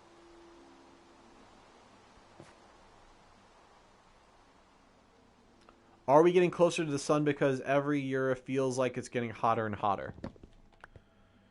So every year it's feeling hotter and hotter because of us releasing CO2 into the atmosphere, and that's causing the Earth to get hotter. And the people that are currently in charge of the governments don't care because, again, they're like, well, we're going to be dead by then before we have to worry about it, so we're not even going to be bothered by it. It's our children that have to deal with it. So you guys in the chat who are really young right now, when you become an adult, you will have to deal with the problem that your parents and your grandparents made of making the Earth way too hot. Eventually it becomes so hot it's going to kill all the plants and everyone will die. So you have to fix the Earth before that happens. Because your grandparents don't give a shit because they think they're going to die before then. And they are. But isn't that like a horrible thing for them to do? But, yeah. I have Minecraft command block code. Cool. If you hack, we'll never invite you to any other realms, just letting you know. So I would recommend not using it. So, now, we know that all the stars in the galaxies are flying away from us, right? Well, that also means that at some point in the past, that means they're closer together. Right? So, what if you go back in time even further? And further and further. Eventually, all the stars in the galaxies are really, really, really close together. Well, if you keep going back, you keep going back in time. You keep going back in time. Then they are really, really, really, really, really close together. Then they're really close together. Right, so what is the Big Bang Theory?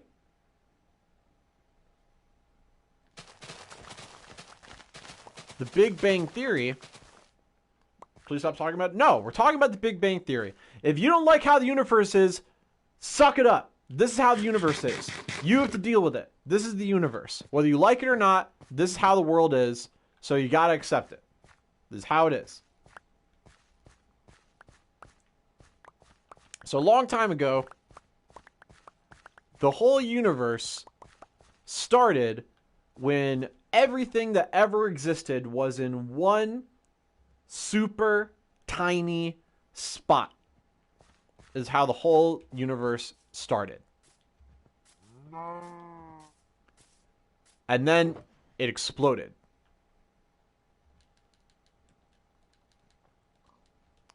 Well, Bryce, how can you know that that's what happened? You can't see what the universe was like. You can't see what the universe was like at the beginning. How could you possibly know? But you actually can see what the beginning of the universe is like. What? How? How can you see what the universe is like? Well, get this. Did you guys know it takes time for light to travel? Do you guys know that? You joined? Nice. It takes time for light to travel. And so, when you look at the moon, you're not actually looking at the moon right now. You're looking at the moon 1 second ago. Because it takes 1 second for the moon's light to hit the Earth.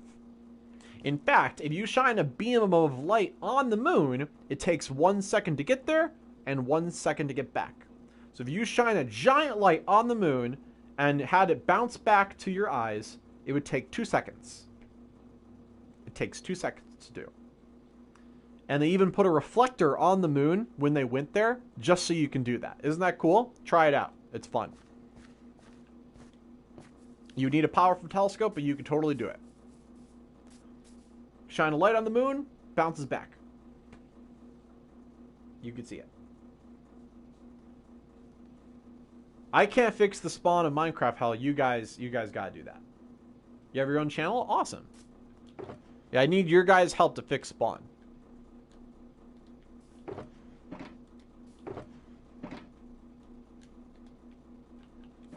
Now, you guys know that it takes 8 minutes for the sun's light to reach our eyes.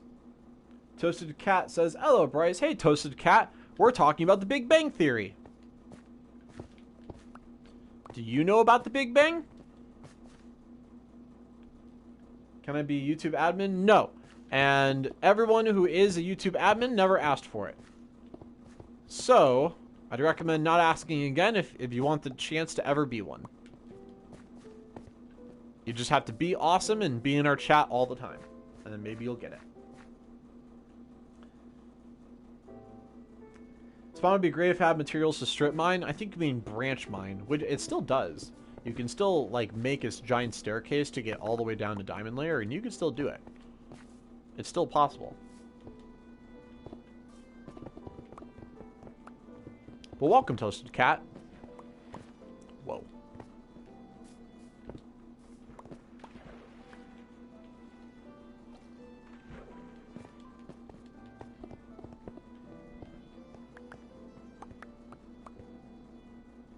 Can you join me in Minecraft? In Minecraft Hell? Sure, I could do that in a little bit. But first I'm talking about the Big Bang Theory. Because somebody asked. Somebody asked me to explain the Big Bang Theory. So that's what I'm doing. The sun, possible, exploded, but it takes 8 minutes before it gets to us. Yes. If the sun mysteriously vanished... If the sun mysteriously vanished, it would take us 8 minutes for us to realize it. It'd also take us 8 minutes for the gravity of the sun to stop having its presence on us as well.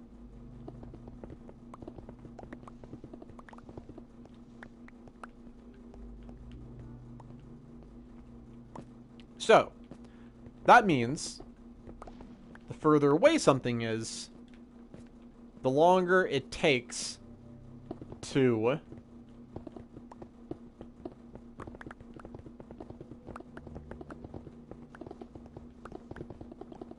see it, right? So the stars that we are seeing in the sky at night right now are not necessarily the stars right now. In fact, for sure they're not. they're actually the stars hundreds and hundreds of years ago. Because that's how long it took for those the light from those stars to reach us. Do you know what the biggest sun is or star? Not off the top of my head. I thought you were talking about the show. Yeah, not the show. We're talking about the actual Big Bang Theory.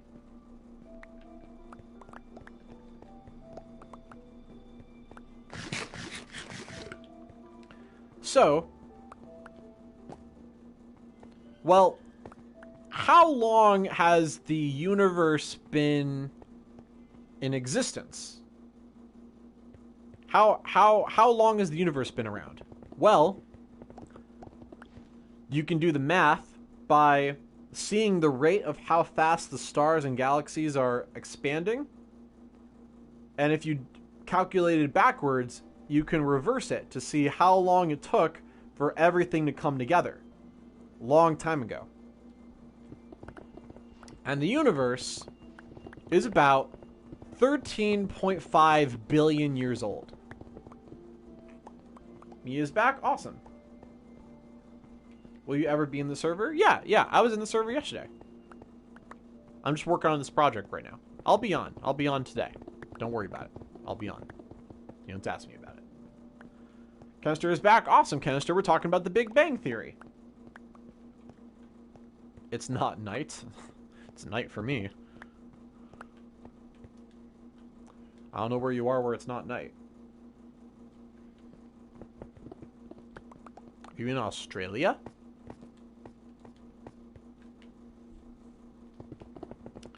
Right, okay, so if the universe is 13.5 billion years old, then wouldn't that mean that the light from the Big Bang,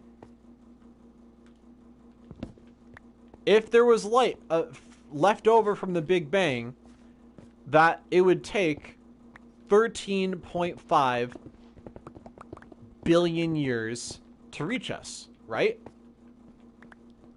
Right.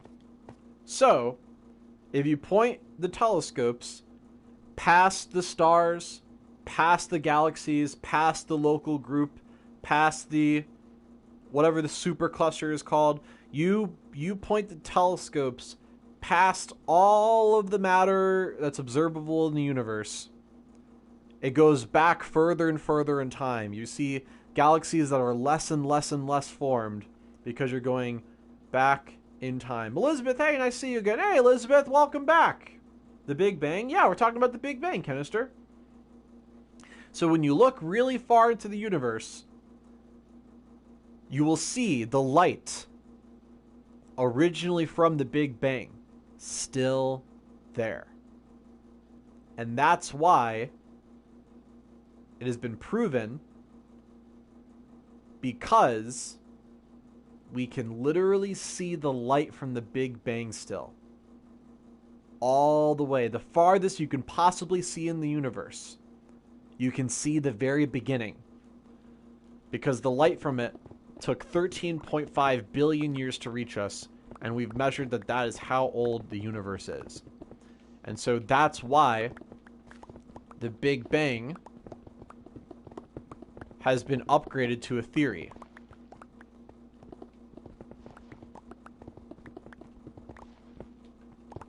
Because we predicted it, and it came true.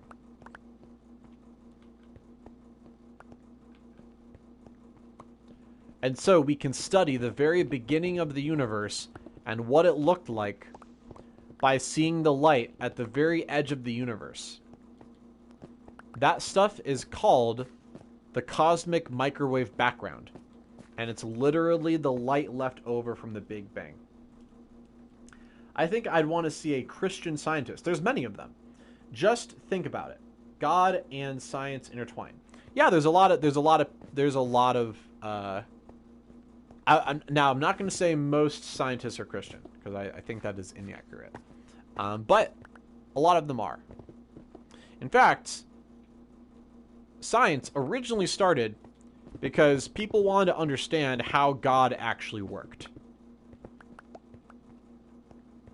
They wanted to see how God made the universe the way that it is. And they actually found that there's a lot of evidence that contradicts what their religion said. And so a lot of people decided to believe other things because that's not what the universe actually told them is what exists. However, I mean, there's a lot of people that do what we know as God in the gaps.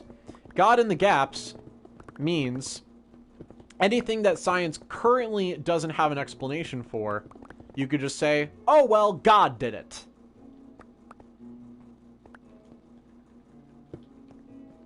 And then science figures out, oh, actually, no, there's actually an explanation for it.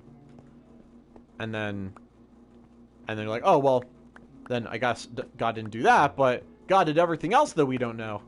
And that's not, you know, every single day they prove something more and more and more that, like, oh, well, I guess God didn't need to create humans because there's overwhelming evidence to support that humans definitely evolved and are animals and are part of the great ape family.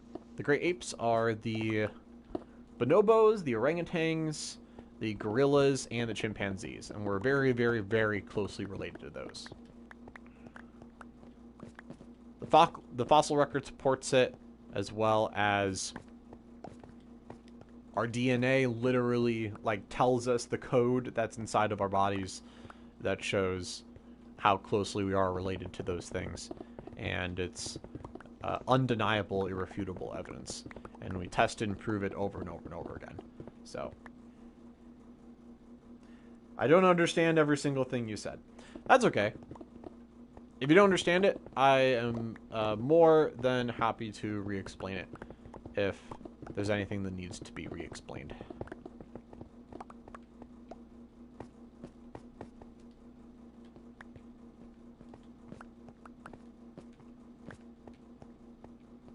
And we're full.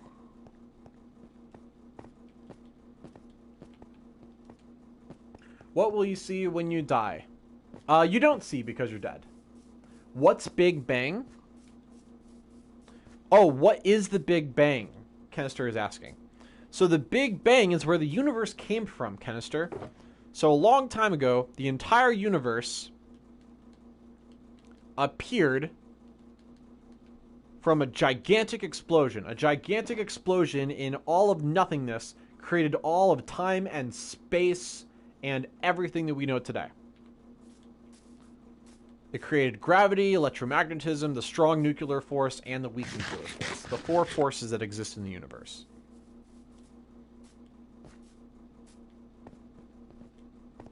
I'm so sorry, I just broke the portal gateway. That's okay. We forgive you. Oh. Yeah, that's where the universe came from, Kenister. It's called the Big Bang. Because it was a giant explosion. Big Bang. That created everything.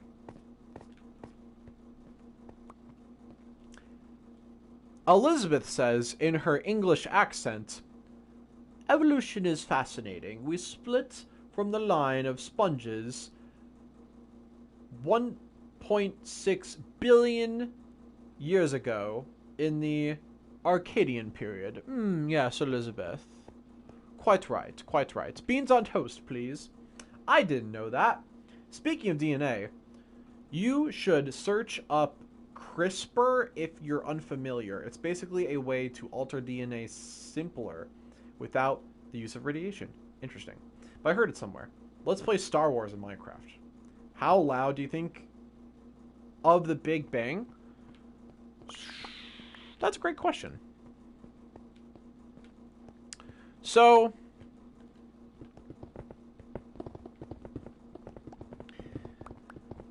as you guys know, there is no sound in outer space because you need a fluid. You need a fluid in order for sound waves to travel through. However, at the beginning of the Big Bang, all of the matter was so close together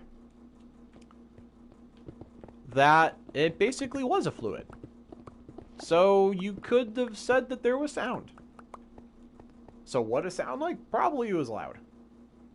Elizabeth says, great accent. Thank you, Elizabeth. And I'm expecting beans on toast to be delivered post-haste. Silk touch pickaxe. Nah. Yes, no sound. It would have been like silent.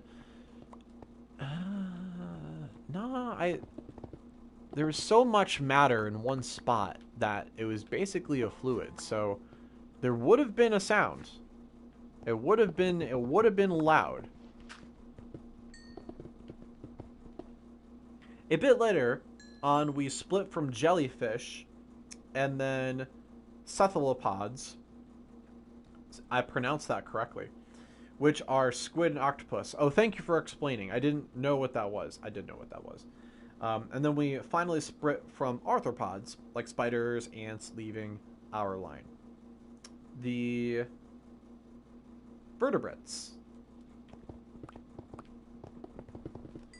Elizabeth, what the fuck are you talking about? I'm always confused. She's actually explaining it like not bad. She's talking about the evolution. Kester, are you familiar with evolution?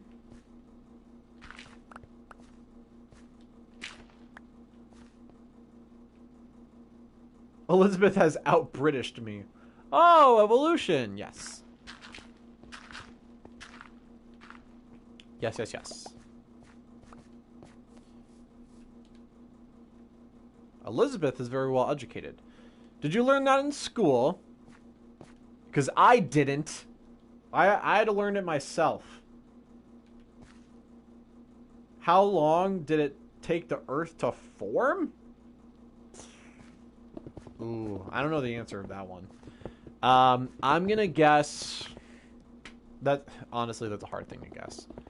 Do you mean how long did it take the Earth to form from the moment that a stellar cloud started forming? Or how long did it take the Earth to finish forming after the sun appeared?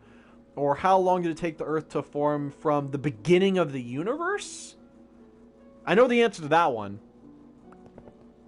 So the universe is 3.5 billion years old, right? And the Earth has been around for, I think it's 4.6 billion years. So if you do the math, about half the time that the universe has been alive, the Earth existed.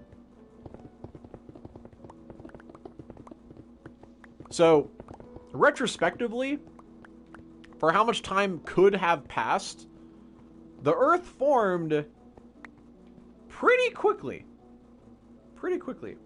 It's really quite fascinating. So many intricate lines to go down. Loads of books on it. Yeah, it's interesting. You fell out of the void? Oh, man. This is why you don't like math? Well, I don't think evolution is math. I could be wrong, but I don't think it is.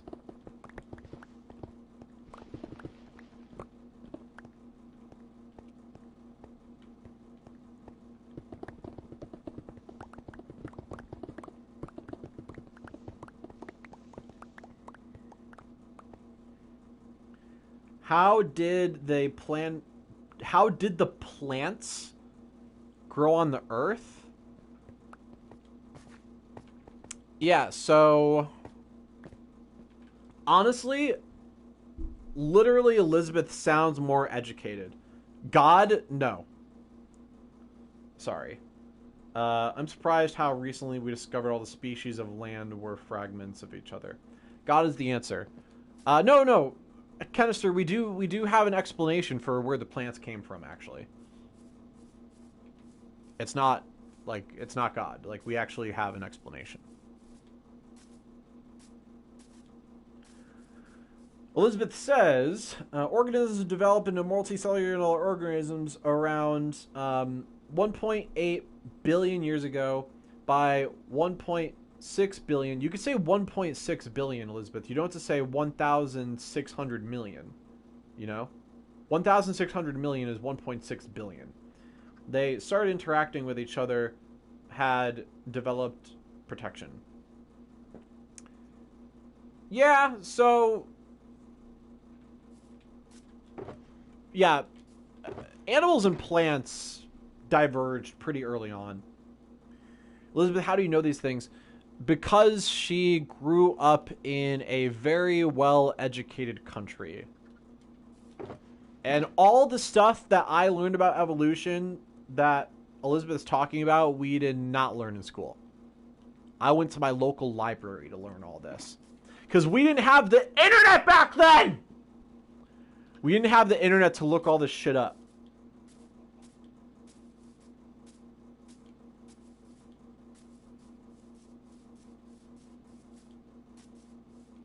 Now you guys have a giant encyclopedia ready to go at any point.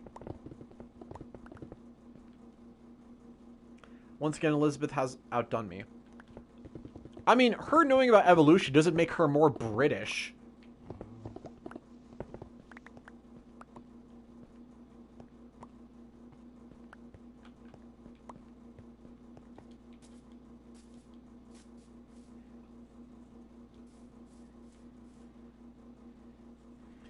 Why my link not coming from my friend Bryce Barnett? I don't know what you mean.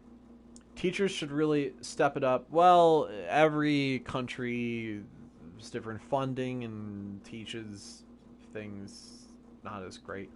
I've read some. I've read some book. One, the pilgrimage. Oh, the pilgrimage of life through evolution, and another specifically on the evolution of cephalopods. Cephalopods are squid, octopus, as Elizabeth has already explained. Elizabeth is smarter than all my teachers in class, probably. How long can we live? How long can we all live before we all disappear? Asks Aiden. So we have about a trillion years left before all of matter decays. Bro, you read the people's comments instantly, and me 10 years, bruh. Evolution is a personal interest of mine. I only know about it because I looked into it specifically. Oh, that's awesome, Elizabeth. Yay, Elizabeth and I love evolution. It's where everything comes from.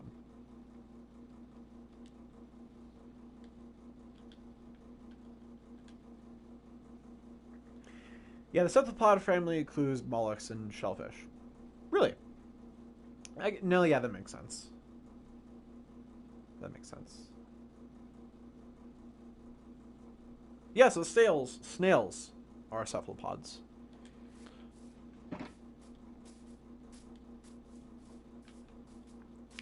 So, to answer your question about how much time do we have left to exist, current theories predict that protons will decay in about a trillion years. That's a trillion times a trillion times a trillion. Price, do you know that I only have one teacher when I was in 6th grade? Interesting. I have to go. I got a train to catch school. Nice seeing you again. Nice seeing you too, Elizabeth. Play in Pour more. Elizabeth, you gotta play with us more. You gotta teach us about more evolution.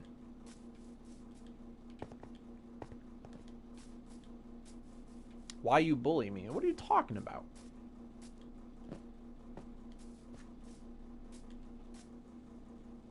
You're their Siri now. They ask millions of question. Yes, Elizabeth. What? So confused. So confused.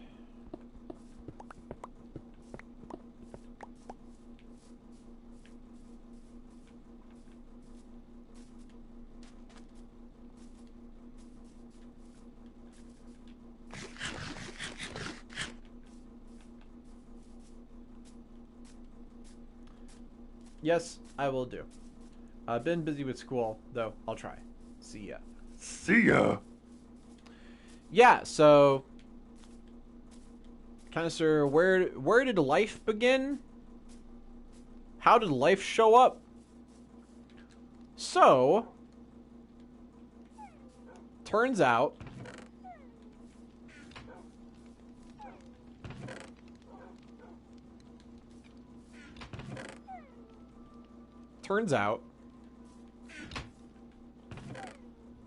that apparently if you get enough material and the infant Earth was great for this, had all the chemicals for life in a pool basically. And naturally, survival of the fittest actually happens between chemicals, apparently.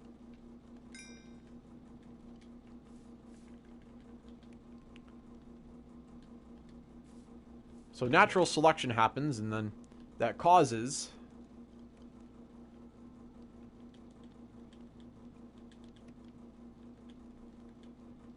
things to appear. Oh, I missed what you said before.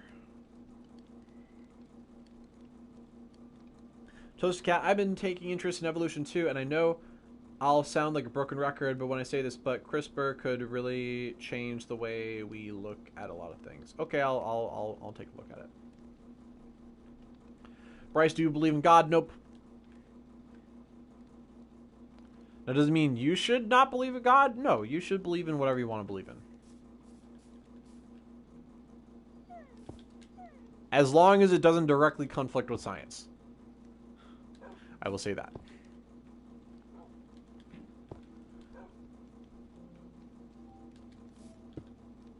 You're more than welcome to God in the gaps. Because your guess is just as good as anybody else.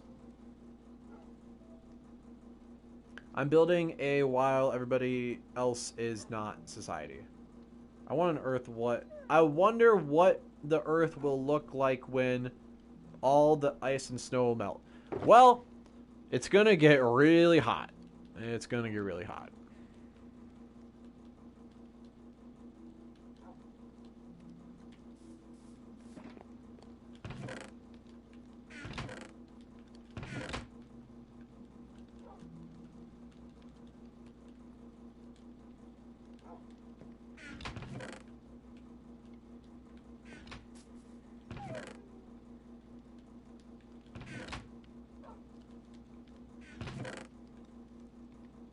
Do you guys like how organized I am? I know where everything goes.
I need to learn more. That's okay, Canister. So, do you know where stars come from?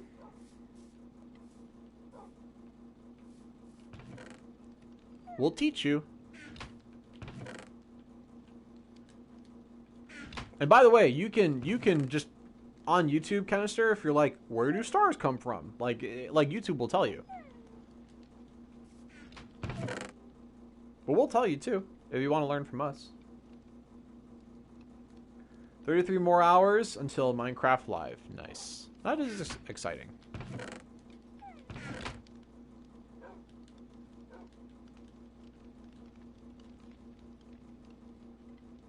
Bro, it's the Discovery Channel all over again. I mean, is there something wrong with the Discovery Channel?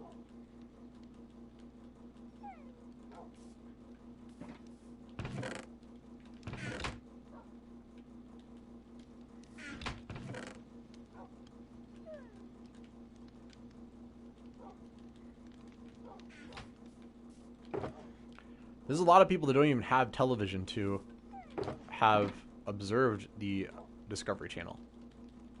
Have you ever thought about that?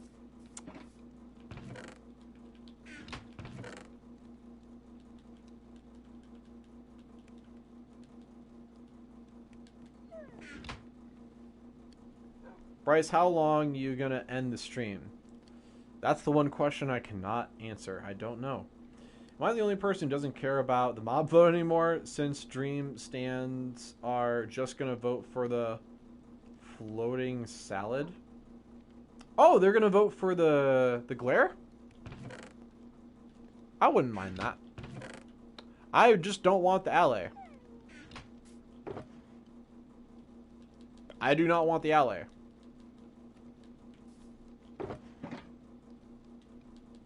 Give me a copper golem. Or not. I'll take the copper golem or the glare. He's actually going to vote for the glare. That's interesting.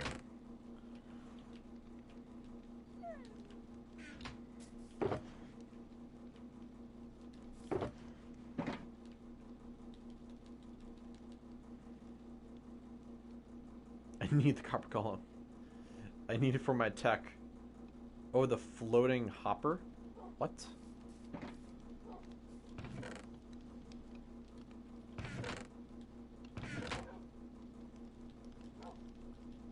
Oh, the alley?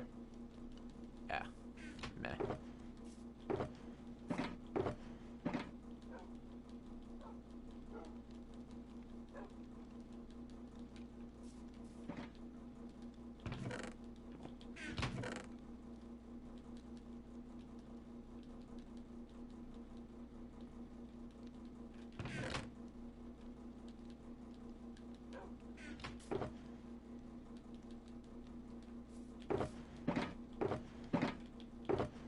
I wish it did have a sorting system, but that's okay. I've seen PewDiePie make one, and I don't have the patience. I'd rather just do it myself.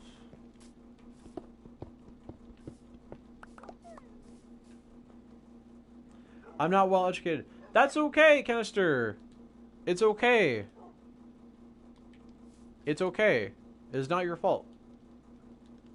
But you can always Google what you're curious about. I know how to make. Canister, what do you want to know about the universe? I will tell you. I will tell you. Like, how were humans made? How did the stars form? How did the sun form? How did the earth show up? How long are we going to last? How long till the universe dies? I'll tell you. I need to move to another country. No, you should probably move. You should probably move to the United States. I know how to make an auto sorter. Awesome. Oh, I know. More science stuff. Oh, you know what? What do you know, Canister? What do you know?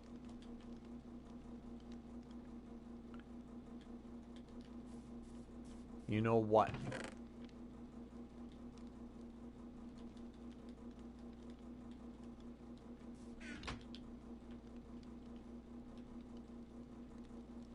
Periodic table elements? I don't understand. Yes. Yes, but where did the elements come from?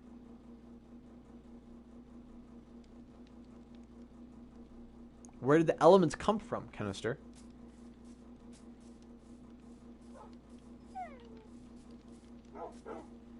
I'm hearing you say, what do you want to know about the universe? Makes you sound like some sort of demigod. No, we just studied science. Oh, that's good. I don't know. Great. Great.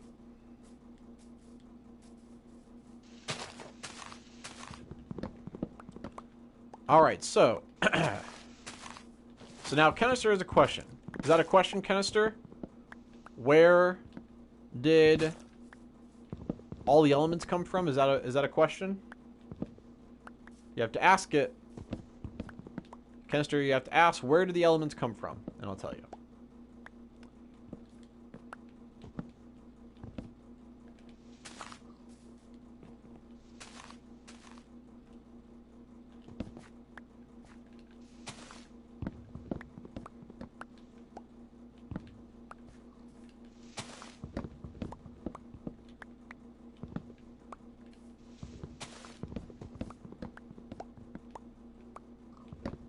Alright, Canister asks, where does the elements come from? Great. Alright, so, at the beginning of the universe, it was really nothing but a giant ball of hydrogen gas. Why? Well, when you take elementary particles, will just naturally form together to create neutrons and protons. Learning science with Bryce! Yay!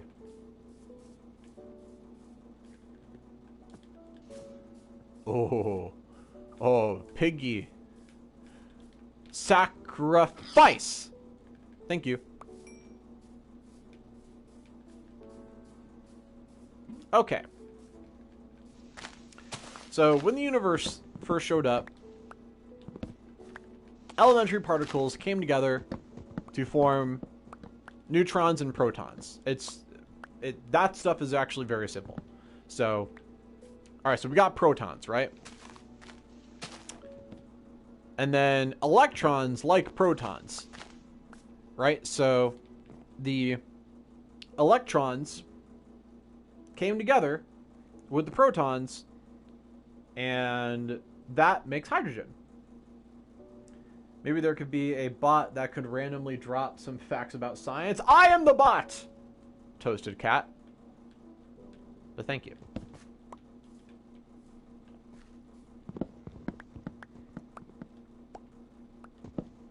So a proton is only a proton and electron, right? That's it. So that's all the universe was for a long time. Did I just walk into a chemistry lesson? Elizabeth, we're talking about where all the elements on the periodic table came from. Actually, yeah, I'm curious if Elizabeth knows that. Elizabeth knows about evolution, but Elizabeth, do you know where all the elements on the periodic table came from? Sacrifice, sacrifice. They came from sacrifices. That's the short version. That's the short version.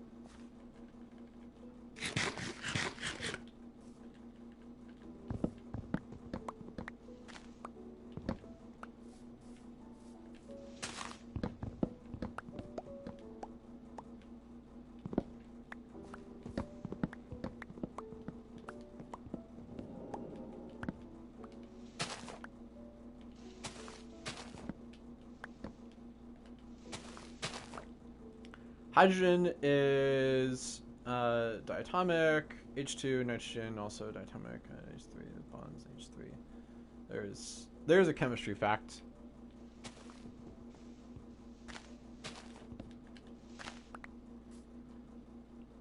Yeah.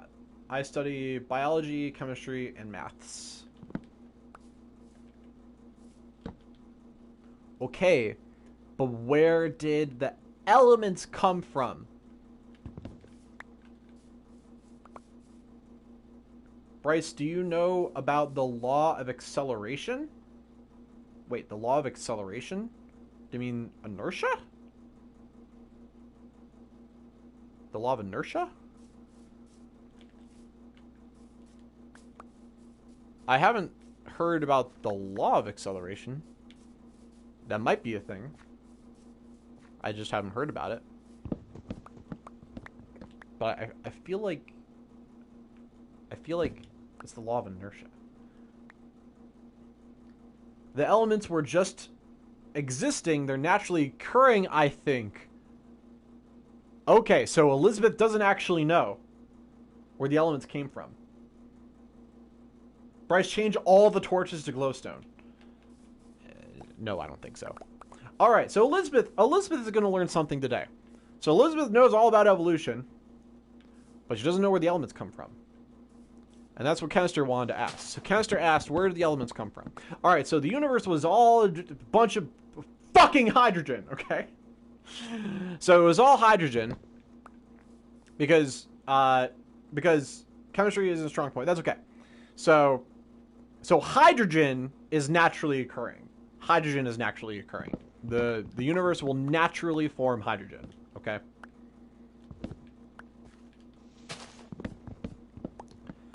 So for a very long time, it was just hydrogen. But slowly, over time, hydrogen comes together through gravity. It takes an extremely long time, but slowly, more and more and more hydrogen will clump up. Not really clump, but just come together because of the force of gravity. Easy evolution depends on the environment. Sure.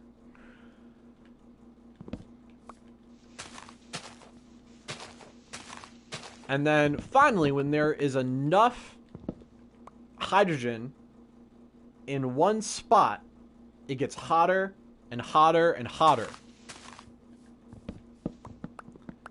And finally, when the hydrogen is so pressed together, it gets so hot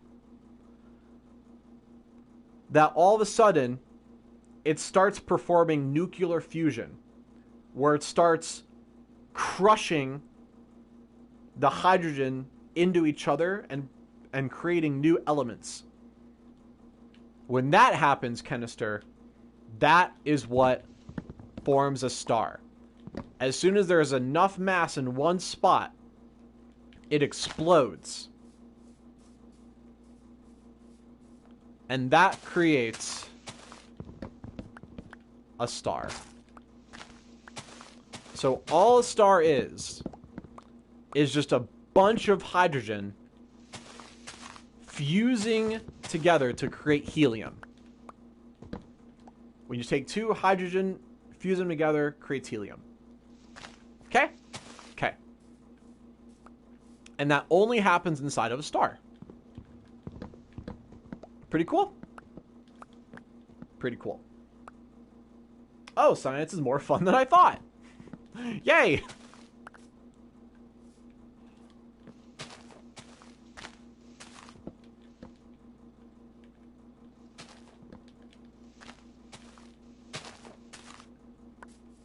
So that's where helium comes from.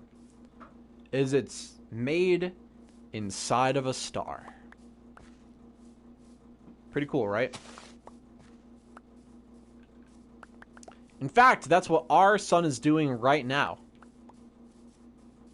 Our sun right now is taking all of the hydrogen gas that created it and it's fusing it into helium right now. That's what's happening. Well, what happens when the hydrogen runs out? Then what? What happens when the hydrogen runs out? Yeah, star stuff is cool. How do you know all this? I studied it from my local library when I was growing up, Elizabeth.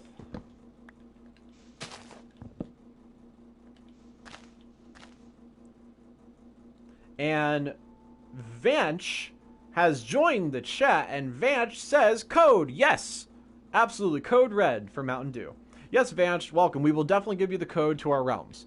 But first, Vanch, I'm not sure I've seen you in here before. Are you a returning subscriber or are you a new subscriber? Welcome. Google knows science is fun, depends on who is teaching it the way the teacher explains it. Yeah, true. You gonna stream tomorrow? Probably. On the main channel for sure. Maybe Minecraft tomorrow? Maybe. Okay. I'm glad Elizabeth came back anyways, just to see what we're up to. So, what happens when the sun runs out of helium? Or excuse me, runs out of hydrogen. Did you become a science teacher? Nah, I don't want to. So that's why I'm talking to you guys. I'd rather make movies. That's my dream job. But science is very important. Thanks for the star knowledge. Oh, we haven't even scratched the surface. Alright, so what happens when the star runs out of hydrogen to fuse together? And it's all left with helium. Well, what happens is it starts having to fuse the helium together. And I might get this wrong, so I want to look it up to so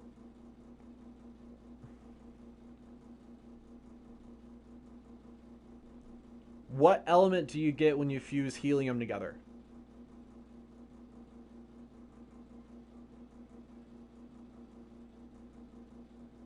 Oh, it fuses into carbon. Wow. Okay. Yes, the movie's good. Sweet. I'm Carmela Zero says, well, hello there, Bryce. Hey, I'm Camilla. Hey, Camilla, how's it going? Welcome. And Camilla, I'm not sure I've seen you in here before. Are you a returning subscriber or are you a new subscriber? Welcome.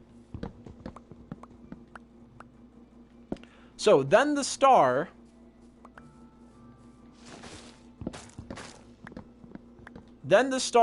is all helium. So when the sun turns into all of helium, it starts fusing the helium together.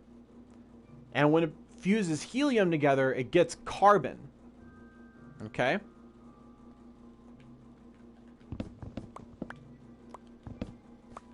Because helium is even heavier, actually carbon is much heavier than helium, what happens is that the carbon in the sun starts compressing, and you basically smile on a different account. Oh, okay, great. Am I going to stream tomorrow? Like I said, I will definitely do it on my main channel, maybe on this channel. Yeah, Beesnaz, are you subscribed to my main channel? The Bryce Barnett channel?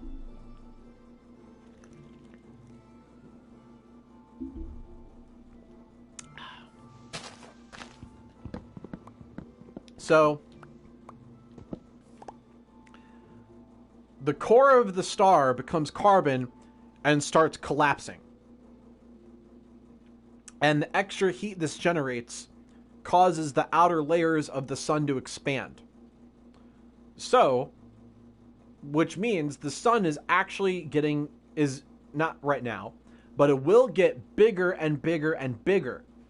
It'll get so big, the sun will get hundreds of times bigger. Hundreds of times bigger. The sun will get so big that it will actually consume Mercury, Venus, and Earth. The Earth will die because the sun will eat it. That's not me exaggerating. That's actually going to happen. It's going to happen in 7 billion years. 7 billion years from now, the Earth will be gone, consumed by the sun. The sun will turn into a monster.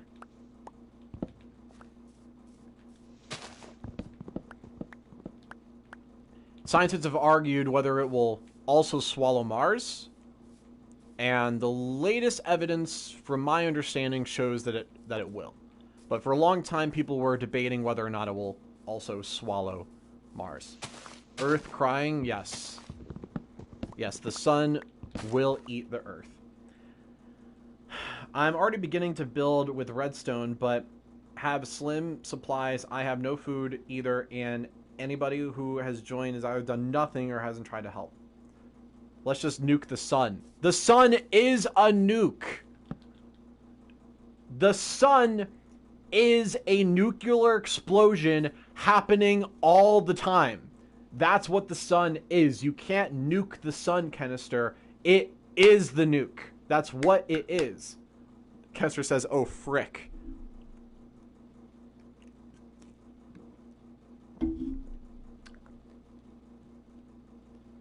Beesnaz, that's the third time you asked if I'm going to stream tomorrow. The answer is yes, on my main channel. You nuke sun, you nuke you back. So that's how the sun will die, is that it's going to get bigger and bigger and bigger, and then finally its outer layers will become so big and weak that it will evaporate. And all that will be left of the sun will be its core that is entirely made of just carbon, which is the same stuff that diamonds are made out of.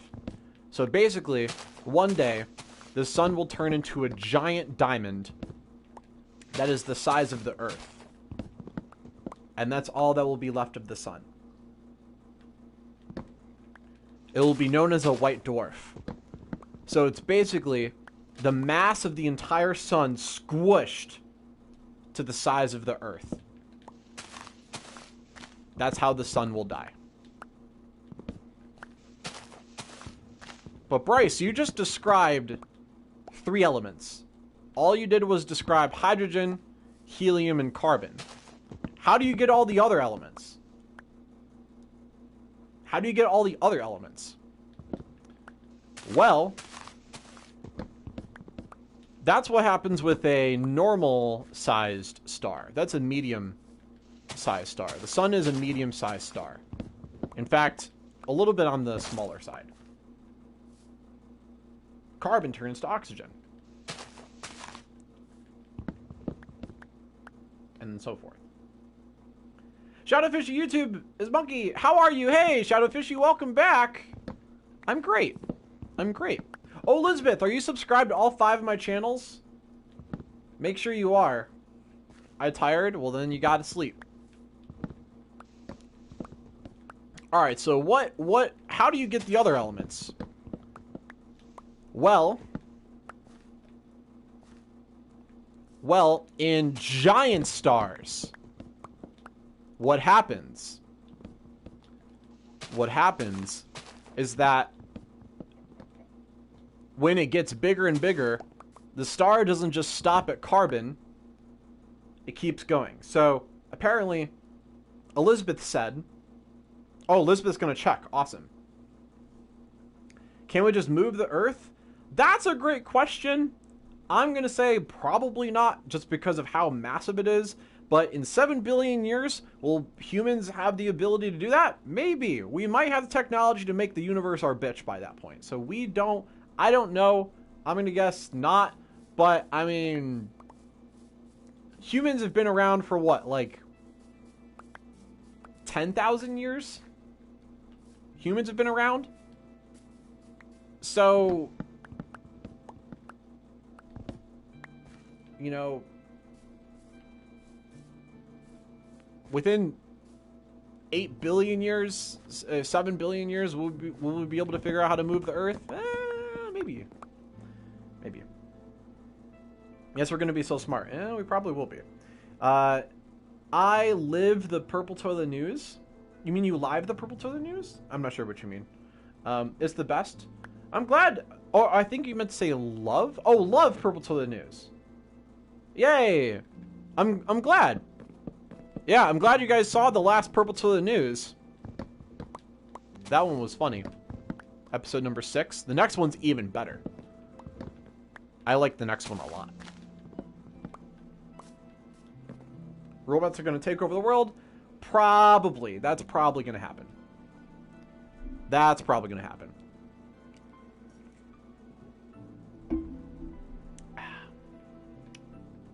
Why is MD sad? Okay, so Yes, so in Massive Stars, you watch anime? I actually don't, but I'm not opposed to watching some good ones. I just don't know which ones are good. I don't know where to start. Alright, so canister. In giant stars, they will fuse the carbon together into oxygen. So says Elizabeth. And then it's going to fuse the oxygen together into another element, and then another element, and then another element. And so all of the elements get fused together. Every single time nuclear fusion happens, big explosions happen. It releases a huge amount of energy. And that's what happens with stars. Is that they are just giant explosions happening all the time from nuclear fusion. However,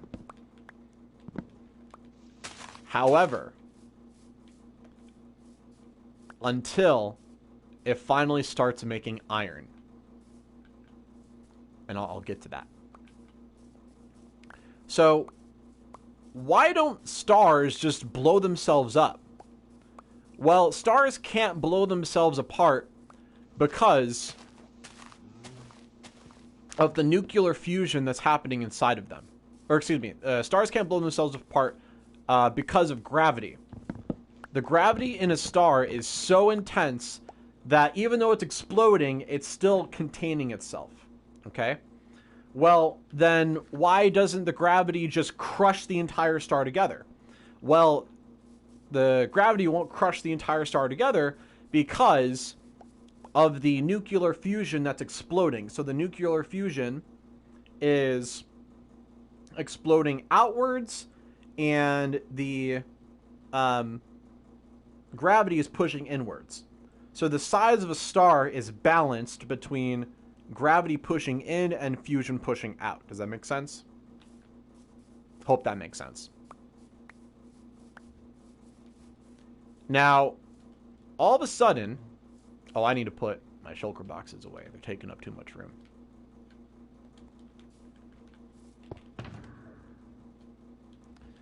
Now, when the star eventually starts making iron, it's doomed.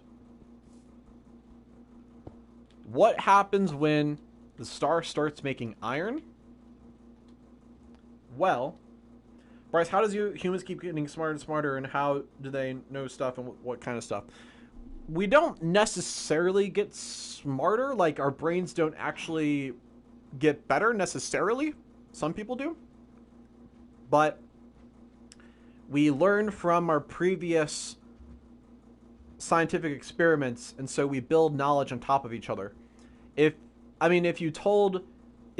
let's say everybody had children and they didn't teach them anything, they didn't teach them English or anything, then humans would have to totally start over again. And we would know nothing.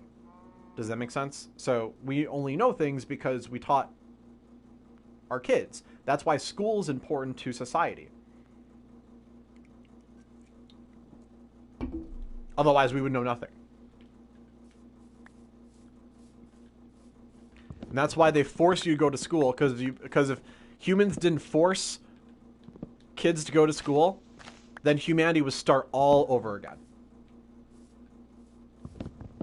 So whether you like school or not, doesn't matter, you need it. Because otherwise, all of civilization will fall apart.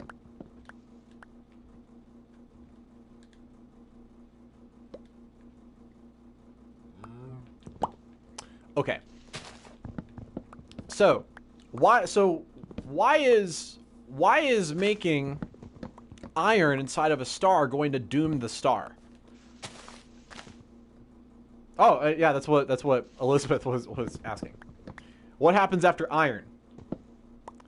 It stops. Iron is such a stable element that when the star creates iron, iron doesn't create any push on the star. The only reason that the star isn't crushing itself is because whenever it fuses elements together, it explodes. But when it fuses iron together, iron absorbs the energy. It doesn't push it outwards. It absorbs it. And so then, all of a sudden, because it's pushing, because when it creates the first element of iron, it has slightly less effect on the rest of the star to push it outwards. So the star crushes inwards a little bit, which pushes more atoms together, which makes all the elements fuse more and more and more iron, which produces less and less and less explosion power on the star. And so the star it shrinks faster and faster and faster. So this all happens unbelievably fast. The whole star starts crushing inward faster and faster and faster because it's producing more and more and more and more iron at an exponential rate. And essentially, when it creates iron, the nuclear fusion stops and gravity wins. When gravity wins in a star, then all of the material in the entire star crushes together. And finally, when it can't crush anymore, it explodes into the biggest explosion in the entire universe, known as a supernova. See you, Canister. Well, I kind of was explaining this for Canister, but I guess I'm explaining this to Elizabeth. Canister can, I guess, rewind it and rewatch it later. So, a supernova explosion. It's so big that when it eventually happens to a star, it's so big it will literally fill up the entire night sky, is how big supernova explosions are. And humans recorded a supernova happening way back in the early, thousands. I think it was 1010 or something like that. I forget what it was. Humans recorded it. At the time, they had no idea what it was. So they were like, what the fuck is that? And it was a supernova.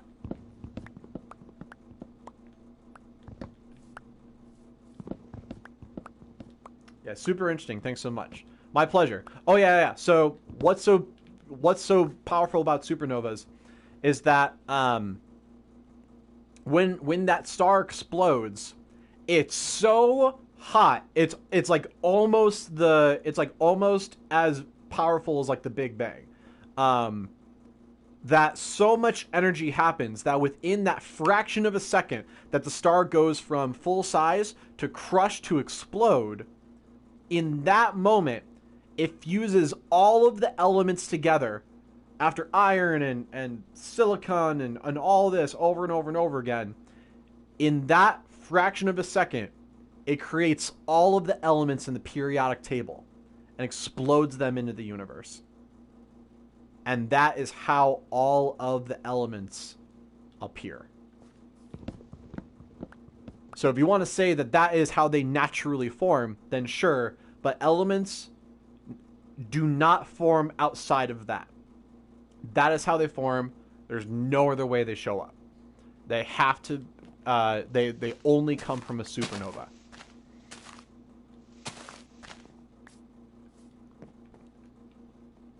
So how did you get all of the atoms in your body?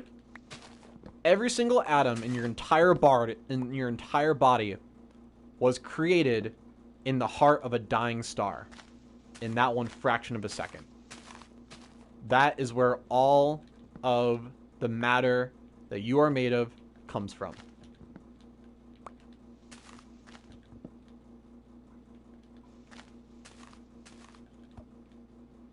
Okay, that's so cool. I never knew any of that.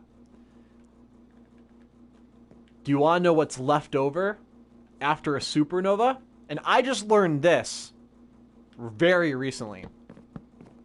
So wait, what happened to the star after that? What happened to the middle? So when you crush that big of a star together, unlike a white dwarf that is the size of the sun squished to the earth, it's so much mass that a teaspoon of a white dwarf weighs about Yeah, I'm pretty sure this is correct. It weighs about 55 million tons. Yeah, I think that's correct. 55 million tons in 1 teaspoon is how much that weighs. That's how much mass is inside of a white dwarf. That's some philosophical stuff being created in the heart of a dying star. Isn't that cool? Now that's a white dwarf. When a white dwarf stops itself from crushing itself because the atoms in a white dwarf are literally pressing up against each other. The atoms cannot become any more squished inside of a white dwarf. So they're just atoms so crazy crushed together. If you approached a white dwarf, your atoms would literally just like fall apart and just be crushed together in a white dwarf. Do the amplified world is messed up? I like it. I like it. So that's a white dwarf. But what happens in a supernova star, Elizabeth? So what happens in a supernova is that it's so much mass that gets crushed together that even the atoms up against themselves are not enough to withstand the pressure of the entire star falling on top of itself.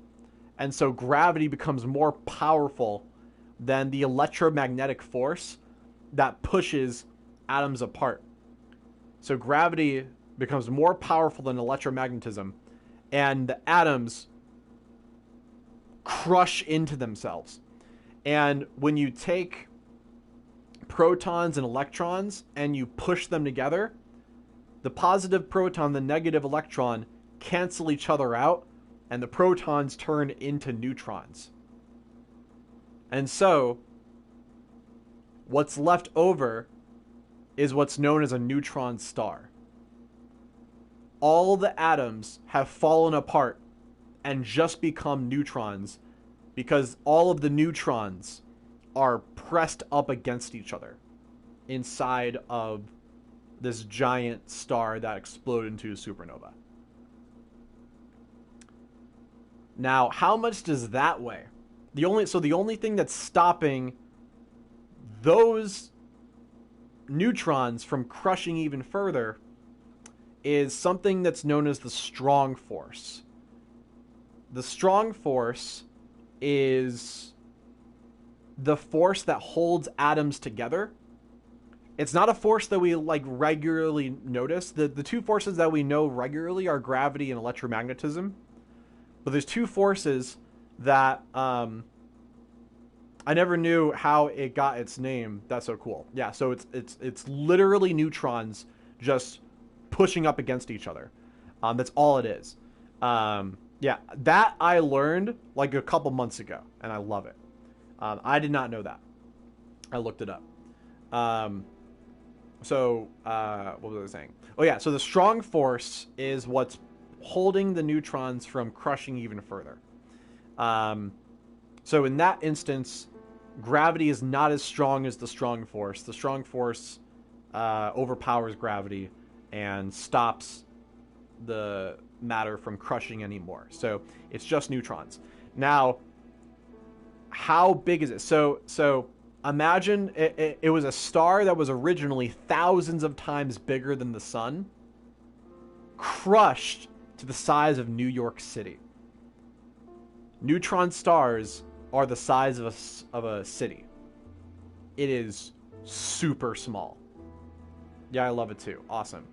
Neutron stars are really small. The size of a city. The size of a city is very small on a cosmic scale. That is insane.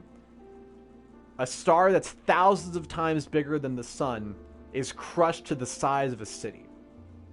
Doesn't that blow your mind? So how heavy is a teaspoon of that? How heavy is a teaspoon of a neutron star? If you're to take a teaspoon of a neutron star, it would weigh roughly 200 trillion tons. 200 trillion tons. Somewhere between 150 trillion to 200 trillion tons. Isn't that unfathomable? Can you not I cannot imagine something weighing that much. A teaspoon of a neutron star is over 150 trillion tons. Okay, that's very heavy. Yes. Super, super heavy. But what if the star is even bigger? I can't even fathom that way. No, yeah, I can't. But Elizabeth, what if the star... Oh, canister is back. Awesome. Just in time for the best part. What if the star was even bigger than that?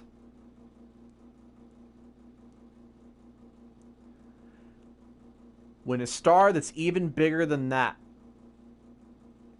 crushes and creates a supernova, it's so heavy and there's so much gravity that gravity becomes more powerful than the strong nuclear force. And so gravity wins. And what happens when gravity wins? All of the matter that was in the star can't hold itself together. And so it starts falling inside of itself. Further and further and further. Speeding up. Faster and faster and faster. It starts imploding because of its unbelievable, unfathomable gravity. Eventually, it falls so fast that it reaches the speed of light. Falling. What? How does that even make sense? That's what it does. That's what it does. Now, in order to describe this further, we have to talk about Einstein's theory of relativity. Because what happens is amazing.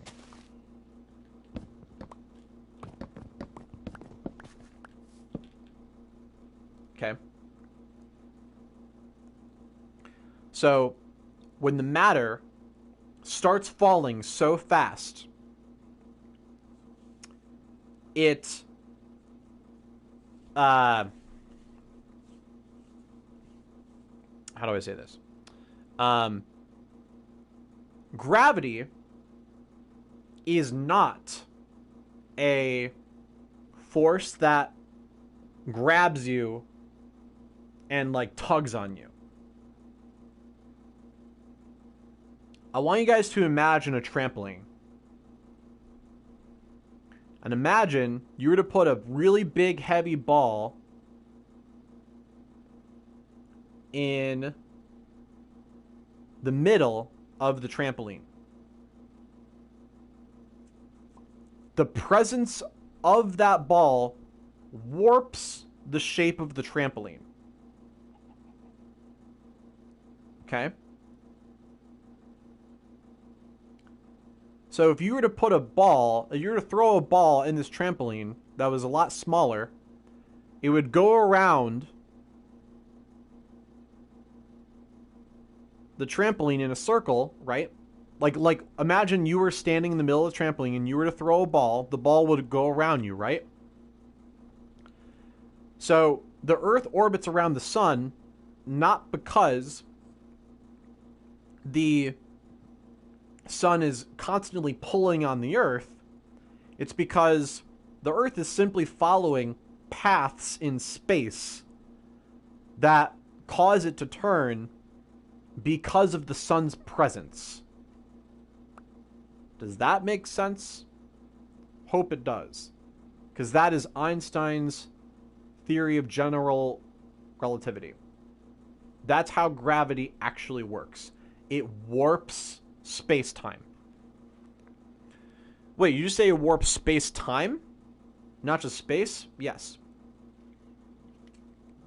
Einstein concluded that time, not really. Well, this is honestly the easiest way that I can explain it. Einstein concluded that time and space are not two separate things. They are actually the same thing. And the heavier something is, the more it warps space-time. So the more gravity something has, the more it slows down time. Really? Yes. So we're on the Earth right now, right? Right. So that means there's gravity here, right?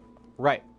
And so, according to Einstein's theory of general relativity, this, on Earth, it actually slows down time a little bit, right? Correct. If you go into outer space is actually moving at full speed. On the Earth, it's actually a little bit slower. Well, how can you prove that? We prove it every day. The satellites that are in space, orbiting around the Earth, their clocks have to be reset every night because they're off by a couple seconds every day. Because time in space moves faster than on Earth, because Earth has slower time because of gravity. Isn't that interesting?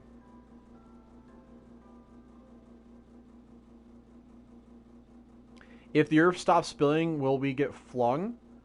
I mean, a little bit. Will we get flown off the Earth? No. We would actually have stronger... The Earth would actually be even heavier. Right? Imagine the Earth's spun even faster. We would actually have... It would feel like we would have less gravity because of the force of inertia. It would want to like pull us into space, if that makes sense. So the less Earth spins, the more gravity there is. So if the Earth stops, yeah, everything would like be thrown over a little bit all of a sudden, but then everything would actually be a little bit heavier. I hope that makes sense. In fact, standing at the equator, you're actually less heavy than if you're standing on the poles, because on the poles you're not rotating around, you're just turning around, right? So when you're on the poles, you actually weigh more on the Earth rather than the equator. On the equator, you actually weigh as you're as light as you can be at the equator. Isn't that cool? That's kind of cool. Okay, so all right, Canister, does that make sense? So in gravity, when you're in a gravity field, time slows down, and the more gravity there is, the more time slows down. Does that make sense? Make sense, Canister? Can I get a yes? Or Elizabeth's back. That's super cool. Okay, great. Yeah, Elizabeth, we're talking about how gravity warps space-time. So the more gravity there is, the more time slows down. We're talking about... Okay, yes, it makes sense. Okay, great. I'm glad that makes sense. So, for example, Elizabeth, on Earth, time actually moves slightly slower than in outer space. And to prove that, every single night, our satellites in space have to reset because they're off by a couple seconds. Because gravity on Earth forces time to move slower, and in space it's actually... Space isn't faster. Space is moving at normal speed. We're just slow on Earth. Does that make sense? So the clocks have to reset in space.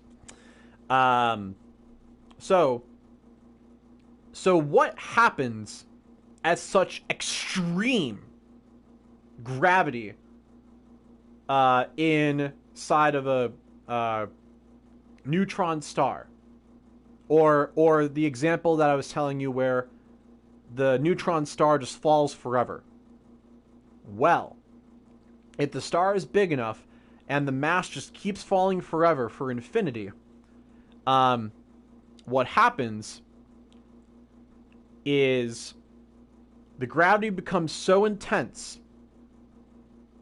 that it slows down time. Oh, yeah. So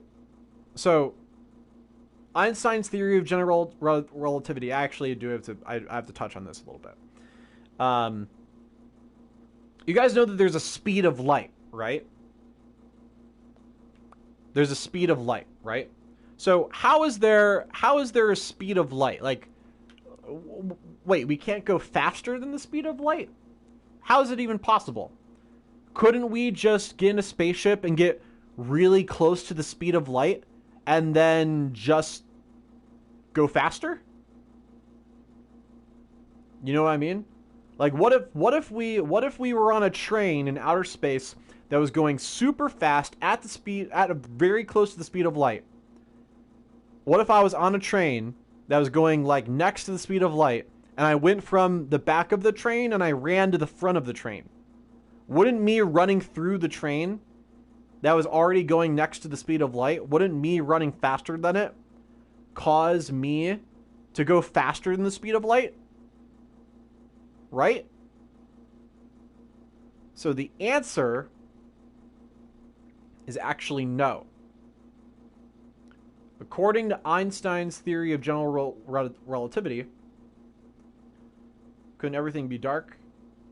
Well, so that's actually a great question.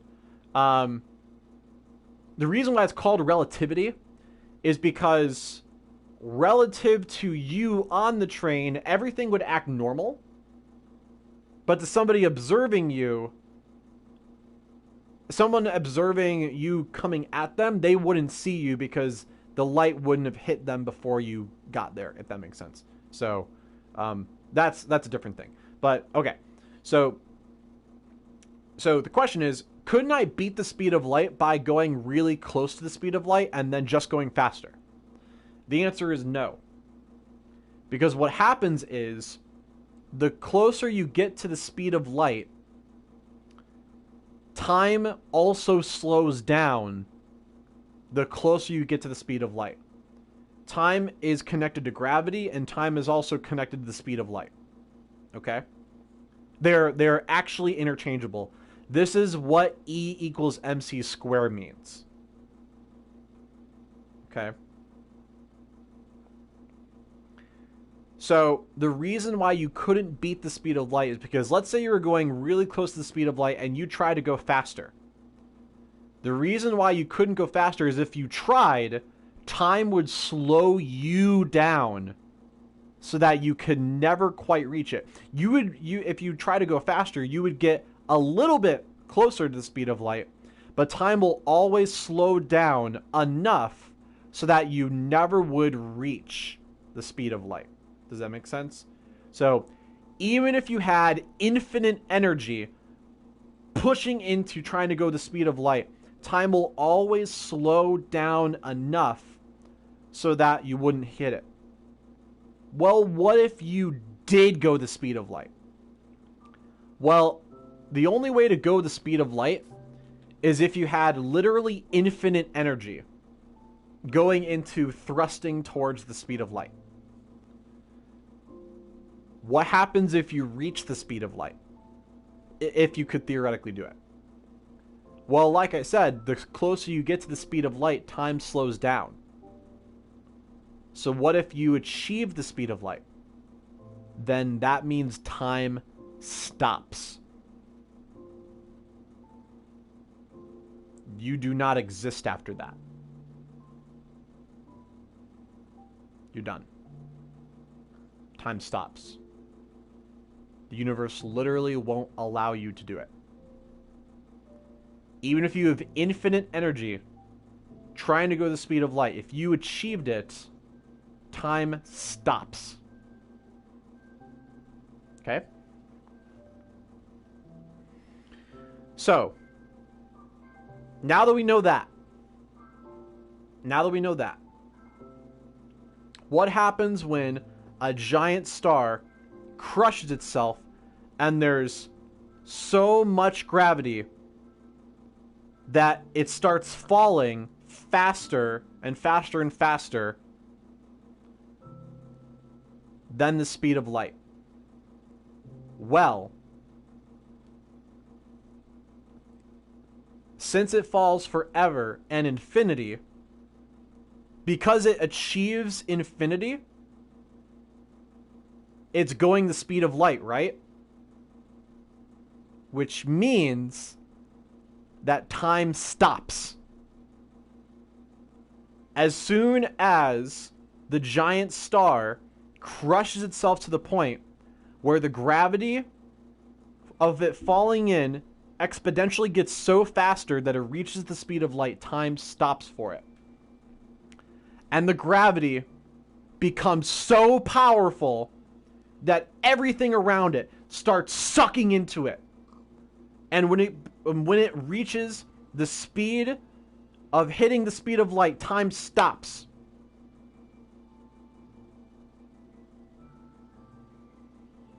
And when time stops, you don't exist anymore. I love we just go silent when Bryce explains some science stuff.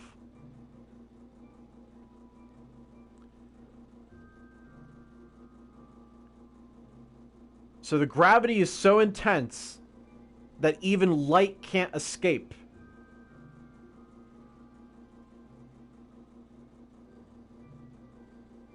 Because the gravity is infinitely powerful,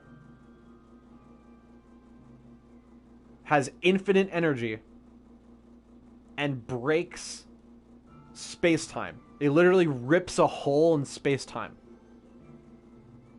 And what do we call that? That is known as a black hole. That's how black holes form. Black holes form when a giant star goes supernova. It creates all of the elements in the entire universe, but it also creates the most dangerous and horrifying thing of all of existence. The universe's ultimate prison. A black hole. Whoa, so this is a supernova that has collapsed in and then falls and then it stops time. It stops space-time. A black hole. Okay, into a black hole. That's so cool. Yes, that's what black holes are. So every single time a black hole has formed, it actually comes from a supernova.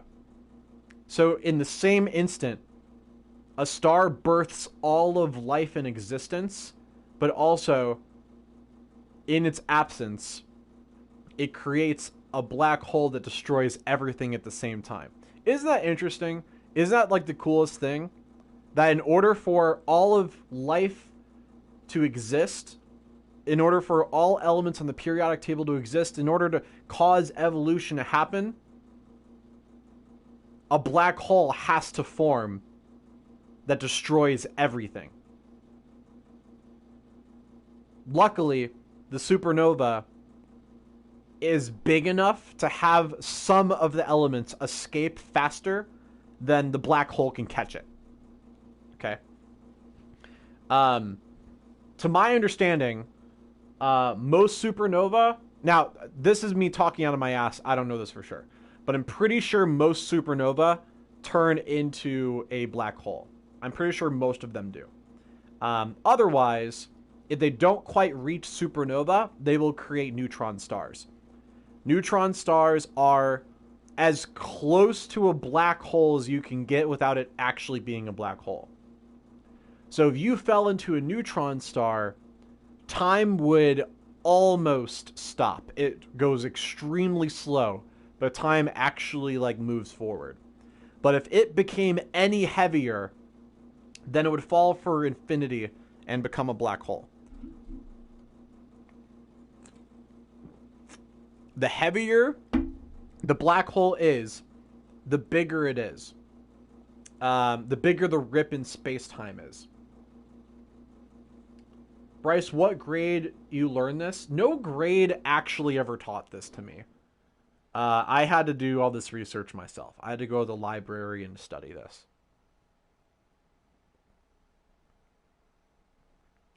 So what happens when you fall into a black hole? You stop existing. You stop. Yeah, school does not teach you this, by the way, unless you go to college and study like physics and shit. Like, sure, but no, yeah, they don't teach you this in school. Yeah, if you fall into a black hole, you don't exist. You time stops. There is no before and after for you anymore. There is no time. Time stops. You fall faster and faster until you reach the speed of light, and then you're done. You're done. It's it. Nothing happens. And it keeps not happening forever. So Minecraft, everybody.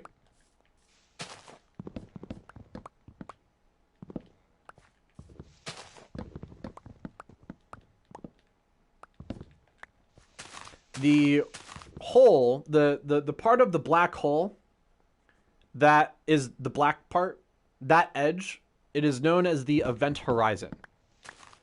The event horizon is where even light can't escape anymore. And so light will fall into it and then just never come out. Thank you for the physics lesson. My pleasure.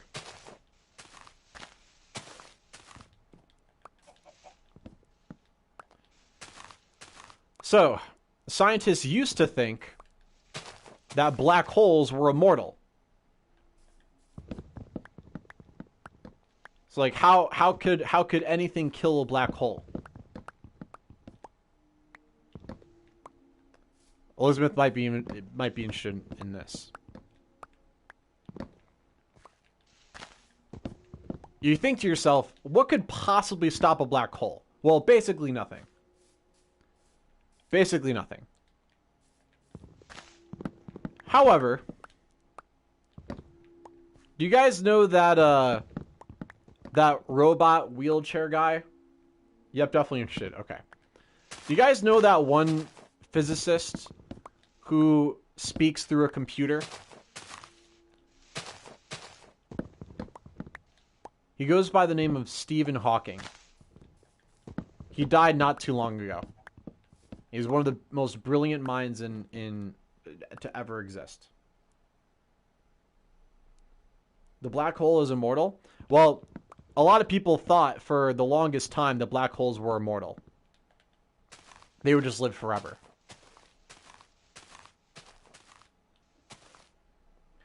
What happens to two black holes? It's actually pretty neat, Elizabeth. If you have two black holes, they actually just kind of combine into just a bigger black hole. That's all they do. Oh, but what actually? Because black holes, black holes have such strong gravity that they like grab a hold of space-time. So black holes don't just fall into each other. Just like everything in space, they kind of like orbit each other and they just get closer and closer and closer until they like fall into each other. So when black holes start orbiting each other, it creates such strong gravity waves. Like it's gravity waves, meaning like it pushes and pulls the universe around it. It's like the most destructive thing. Two black holes orbiting each other pushes and pulls all of the space and universe around it.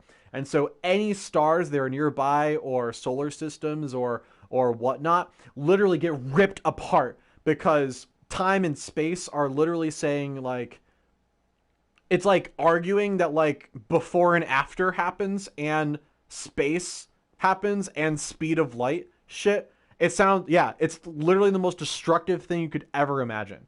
Black holes literally will whip around stars like they're fucking like a baseball. And like they will literally just completely just destroy everything. Until they finally like fall into each other. So luckily we never observed that. If we did, we'd be fucked.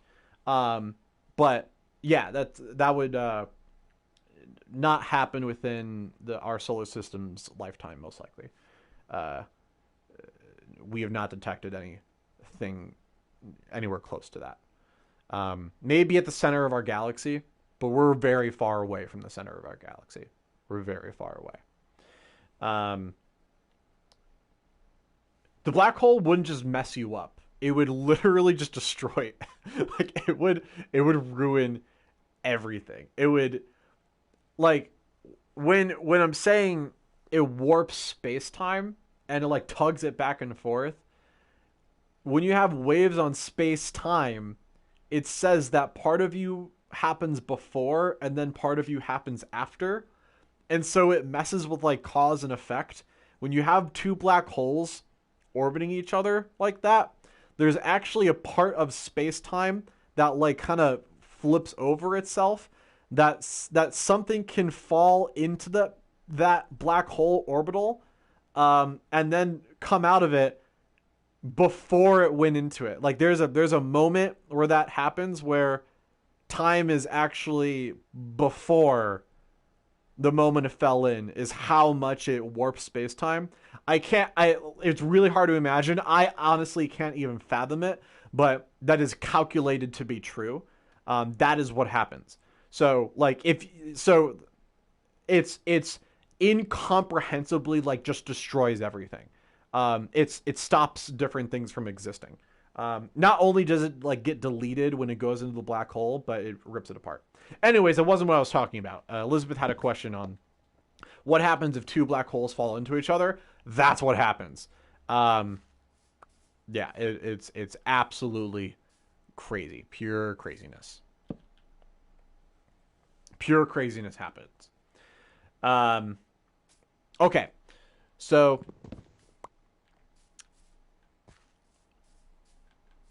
a lot of people who believe in a lot of different religion have a hard time understanding quantum mechanics.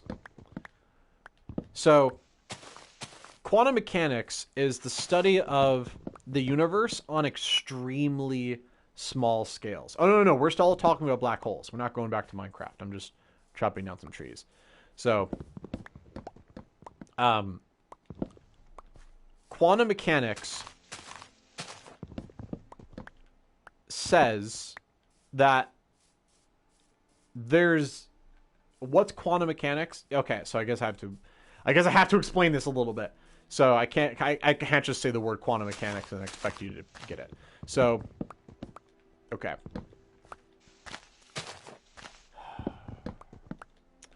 Oh, actually, Elizabeth, you might have actually seen the video of PewDiePie talking about quantum mechanics. It's amazing. He does it super well. PewDiePie actually studies quantum mechanics, and he's like, "This is the weirdest thing." But I'll describe it. There is a Elizabeth will really like this. So there is a very famous experiment called the double slit experiment. And imagine if you were to take snowballs. Yeah, I did. It was such an interesting video. Okay, great. So I will explain it shortly just for Kenister. Yeah, there is an experiment called the double slit experiment. Kenister, imagine that you had two windows in a room that were open, and then behind those windows there was a wall. Okay? Let's say you were throwing snowballs through the windows. Okay? You would expect the snowballs to hit the wall on the other side of the windows, right?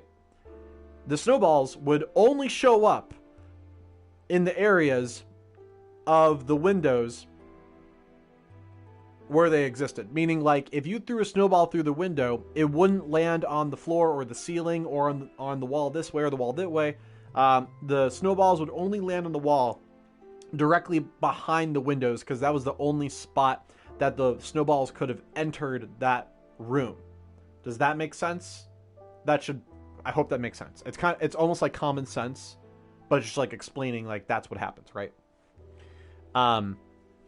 Now let's say instead of snowballs, let's say there was a flood and water entered through the windows. Okay? let's say you dropped a big rock in the water, and there would be like waves of water. When the waves enter those two holes, they actually like interfere with each other, and it creates an interference pattern, which means that the like have you ever dropped two rocks into a pond at the same time, and then the ripples like overlapped with each other and they kind of interfered with each other? Does that make sense? So that's the difference between particles and waves. Particles are like physical things that will hit in a very specific spot, and waves have this ability to kind of appear here and then absence, and then appear in absence and appear in absence. Hope that makes sense. Hard to explain it just by words, but that's kind of what happens. Okay. So people were trying to figure out, is light particles or waves? And they also did this study with electrons, which we know electrons are part of matter, right? So we know electrons are matter. Okay? So there's a test to be conducted. Jan Bryce, hey Grish, how's it going? Thanks for being here.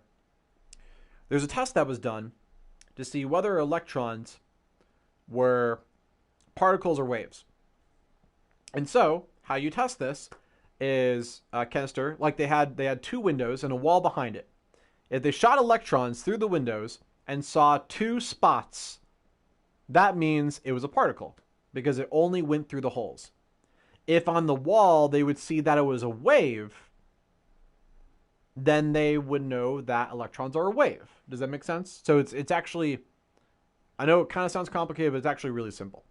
So if they shot electrons through two holes, if it was particles, you would see two holes on the other side. If it was a wave, you'd see them kind of all over the place. Does that make sense? Like if you had a hole right here and a hole right here and you shot electrons at me, you'd expect them to show up right here. You wouldn't expect them to show up here and here and here and here and here and here and here. Right? Does that make sense? Okay. If they were all over the place, that means they would be a wave. But like we know for sure electrons are not waves, they are particles. They are things, right? They're actual things. So scientists shot electrons through these holes, and then on the other side, they noticed that they were all over the place in places that they totally shouldn't be. It was an interference pattern.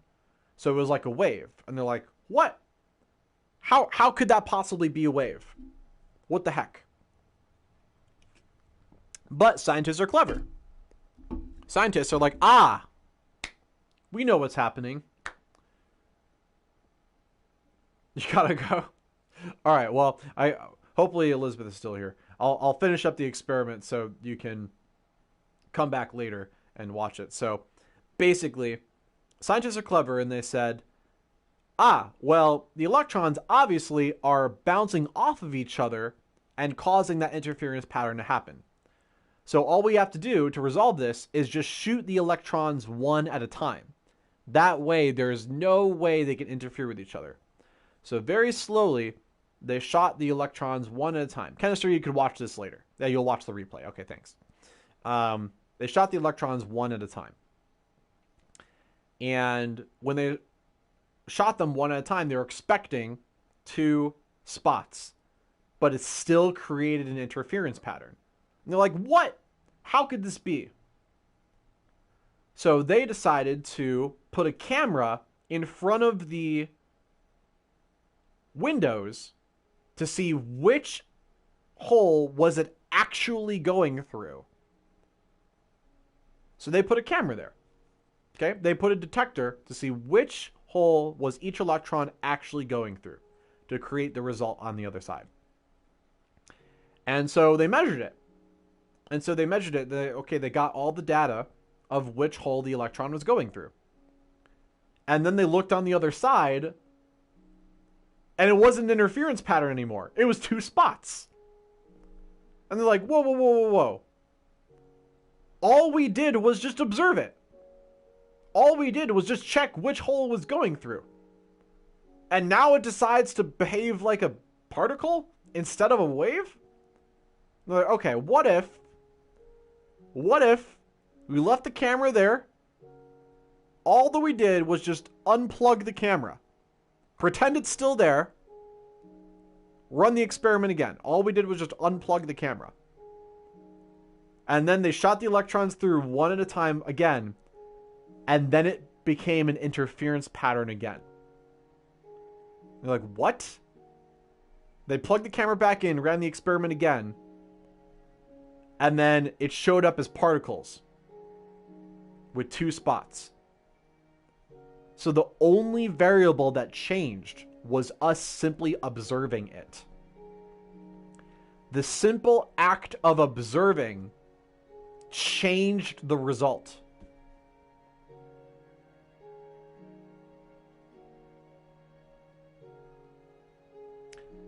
Like some Schrodinger's cat thing, exactly.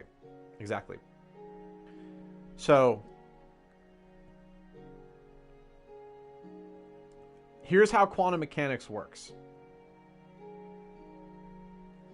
Quantum mechanics says that if you don't measure it, if you don't measure what happens,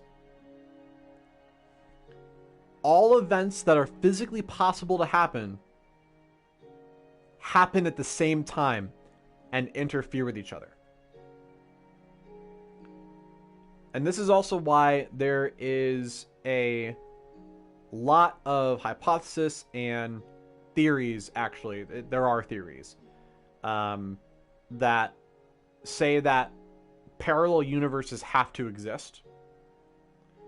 Because every single possibility is a different universe, and all the universes are kind of blended together. However, when you observe it, then it causes the universe to pick which universe you are currently in.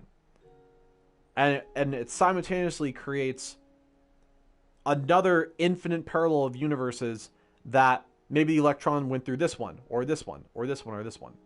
Quantum stuff is so crazy. That's how it actually works. Okay? So, that's why parallel universes must exist. Because all the possibilities happen at the same time until you observe it. So, if a tree falls in a forest and nobody is around to hear it, doesn't make a sound, quantum mechanics says that it might. Quantum mechanics doesn't say, yes, it definitely does, or no, it definitely doesn't. It says that both happen at the same time. Sayful SK says, I want to join your realm. Yay, Sayful. You can absolutely join our realm. I'll send you the code in a little bit. But first, Sayful, are you, I'm not sure I've seen you in here before. Are you a returning subscriber or are you a new subscriber? Welcome. Elizabeth says XD. Is that interesting, Elizabeth? So literally, I'm not, yes, no. Yes, it is, both actually happen until it's observed. If somebody observes the tree falling in a forest and hearing the sound, then it does happen. Or if they observe it and there's no sound, then it definitely does not happen.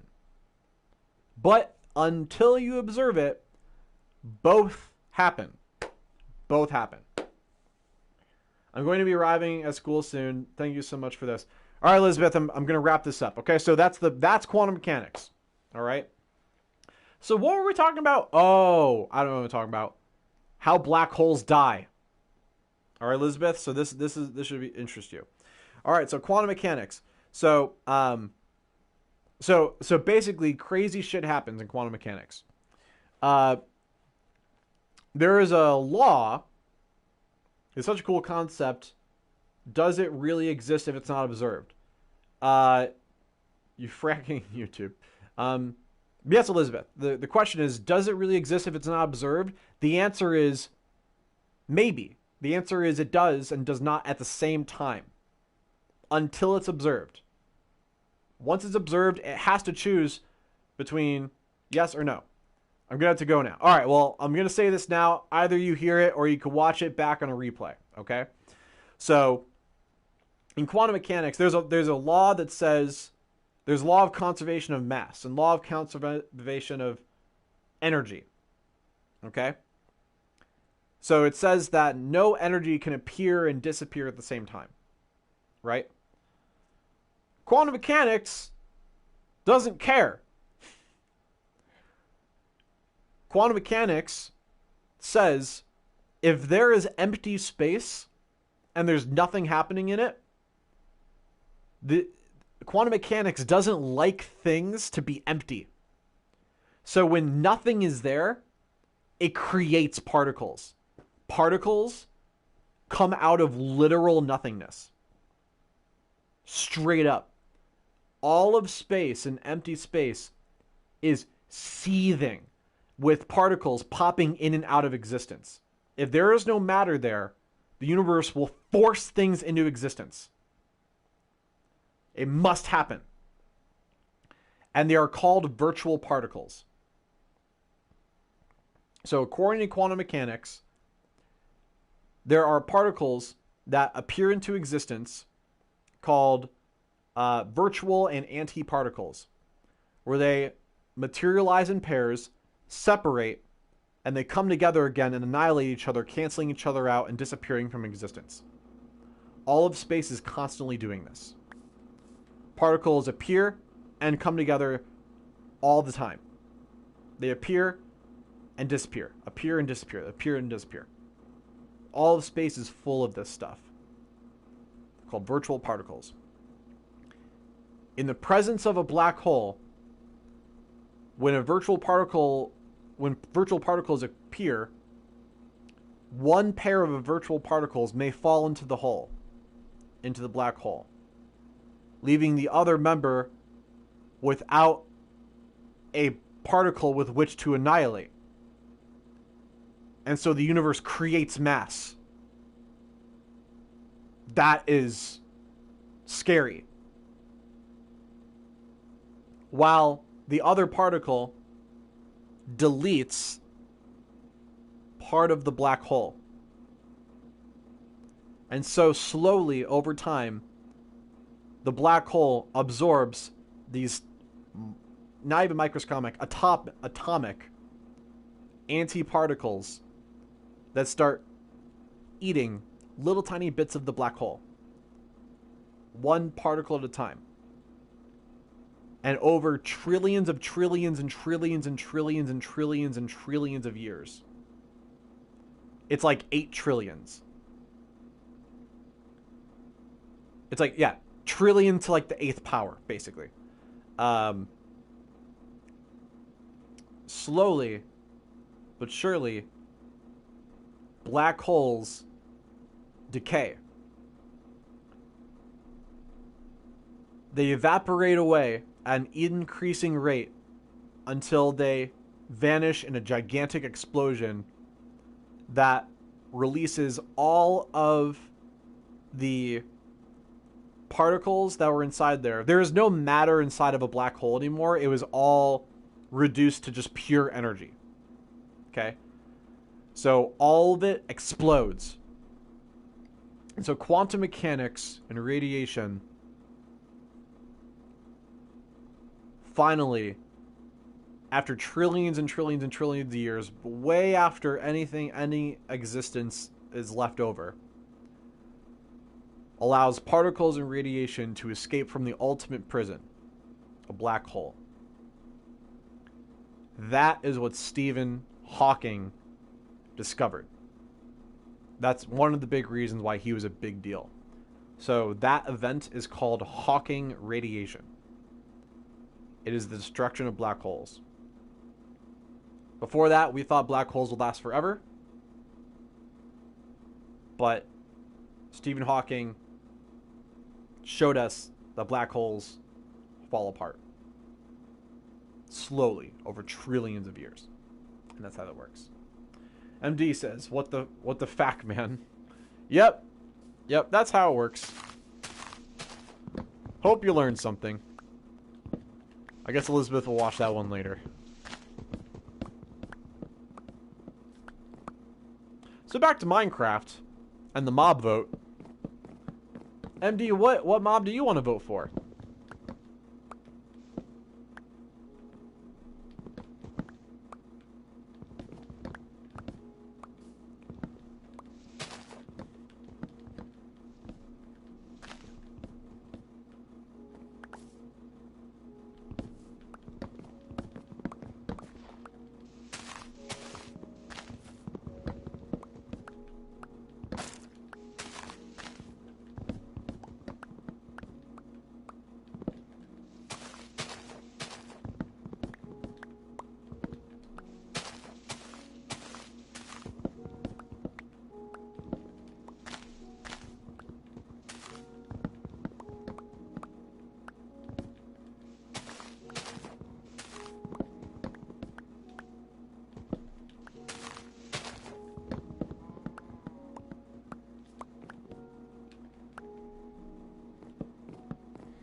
What the effing? What are you talking about?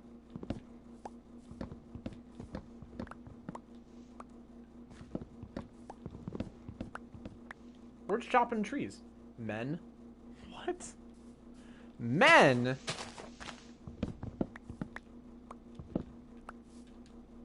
Is that enough trees? That's enough.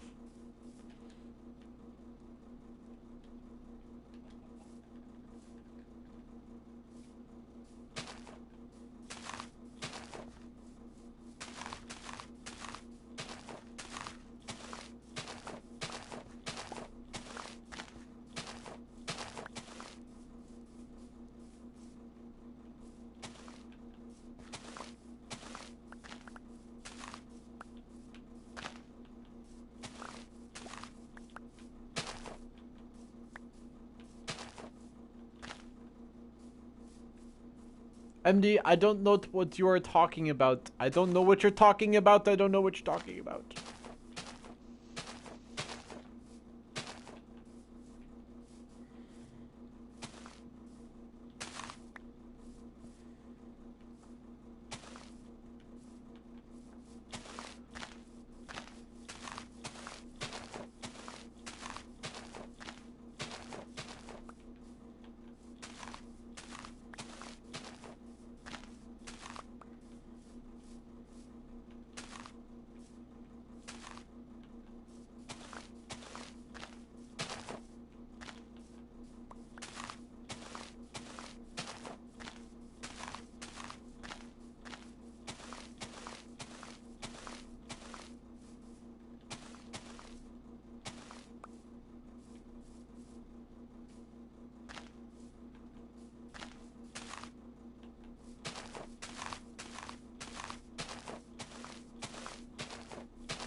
Okay. Okay.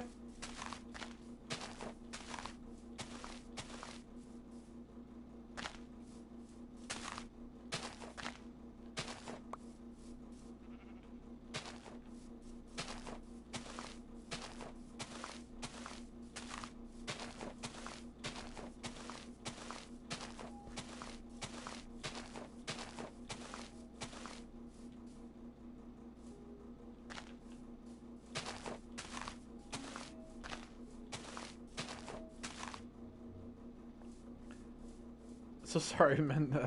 To say F. That's okay. Sometimes you gotta say F.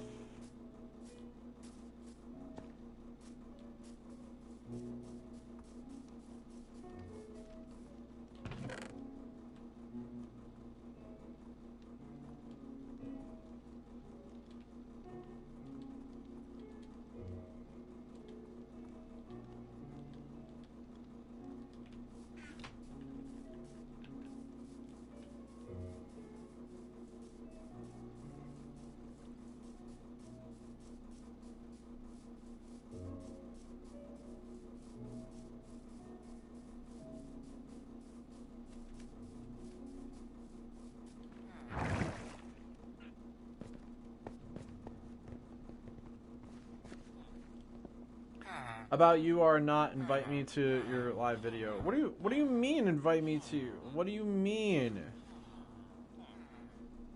What do you mean? Did you send me a... Are you trying to get the code to Minecraft Hell? I haven't gotten a message. Oh my god. Die.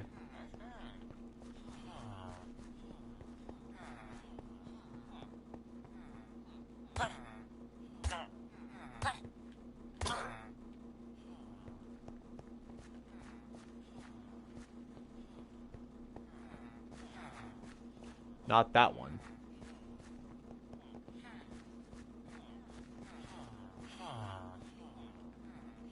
Oh, how do you get invited to other realms? You basically gotta play for a long time and behave and not ask to be invited to other realms. If you ask to be invited to other realms, the answer is gonna be no, and then we'll never invite you.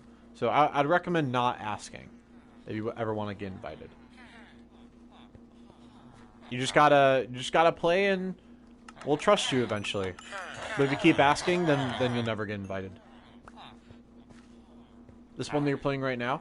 Yeah, so same thing. So when you play for a long time, then we'll eventually invite you to one of our other realms called Wrecked. And once you play on that for a long time, if we like how you play, then we'll invite you to another realm called Poor. If we like how you play on there and you build very, very, very well, then you can be invited to this world. Only a handful of people have been actually invited to this world. So you have to work your way up. But again, if you ask to be invited, the answer is going to be no, and the chances of you being invited to another realm are going to be lower and lower. So, yeah, I would never ask again if I were you. Just play in Minecraft hell. And eventually, like, I will tell you when you'll be invited. You'll just get an invite.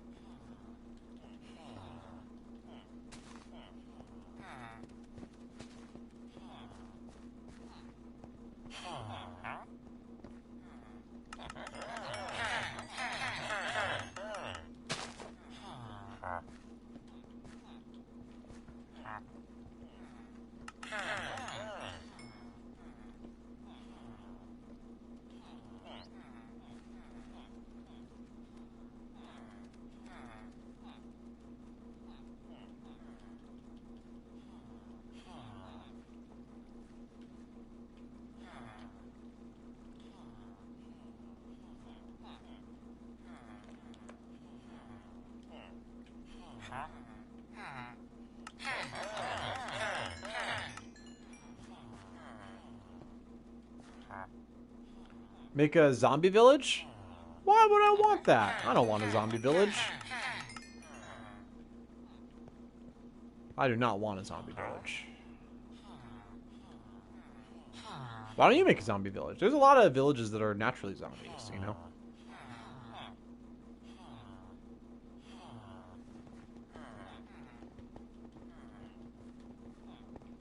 Stop running away from me! Sorry. It's nothing to apologize for.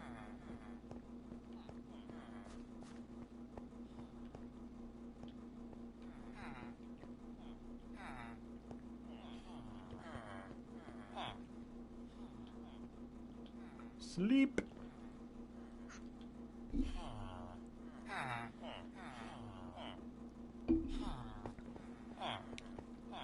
Huh.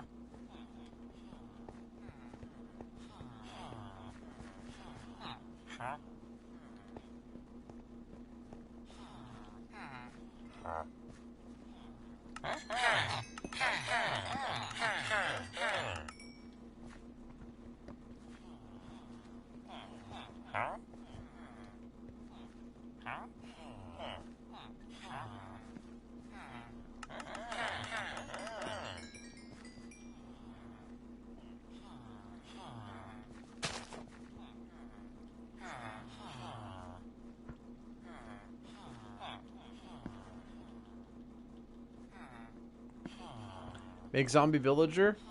No, why? Why?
Rates down 1 stick for 1 emerald. What? No way, that's crazy. That's okay, though. I'd have to set the game to hard, and nah, that's okay.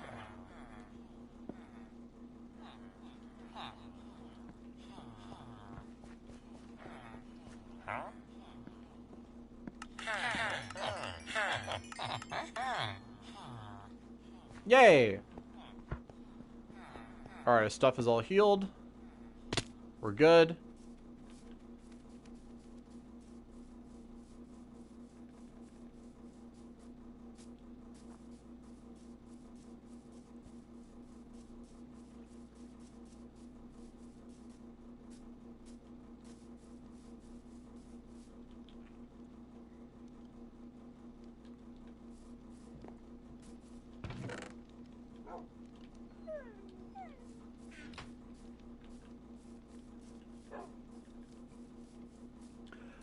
One Blade V has joined the chat, and One Blade V says, "Can I join, bro?" Yes, you can.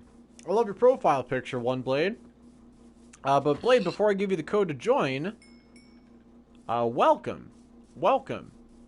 Yeah, One Blade, I'm not sure I've seen you in here before. So first, tell me, are you a returning subscriber or are you a new subscriber? Welcome. Sacrifice. And sacrifice.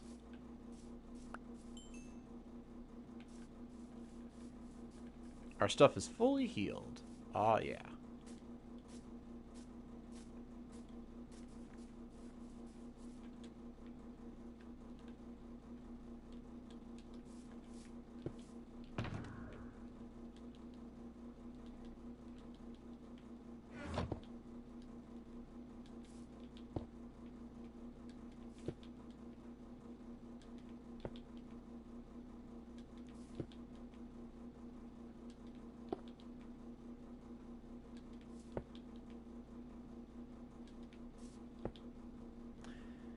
Need only one golder apple and 1 lash potion weakness, right? One Blade is a new subscriber, yay! So One Blade, welcome to the sub club. And as you guys know, whenever we get a new subscriber, we suck their toes. That's right. It sounds a little bit something like this. So welcome, One Blade. Welcome. Hope you enjoy our community that we have here. So, but first, One Blade. Yes. Now, yeah. So, One Blade, how you get the code to join our realms is simply, all you gotta do is just send me a screenshot of you being subscribed to the channel with notifications turned on. That's all you gotta do. It's really easy. You can send that screenshot to my Twitter. My Twitter is linked in the description. That's all you gotta do. And if you don't have a Twitter, then you make one. Also, the mob vote's going to be on Saturday, and you need a Twitter for that anyways. So if you don't have a Twitter, then make sure you make one so that way you can vote for the mob vote. Also, One Blade, which mob do you want to vote for?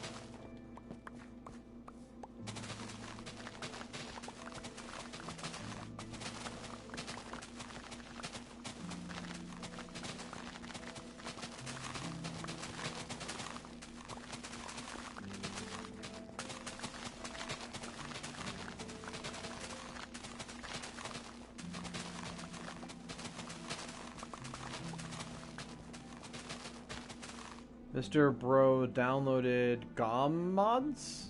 Oh. Nexo this morning. Good morning, Nexo. How are you? Nexo, you're definitely going to want to watch this stream over. We talked about some really interesting stuff. But you can watch it at the end. You can watch it once we finish.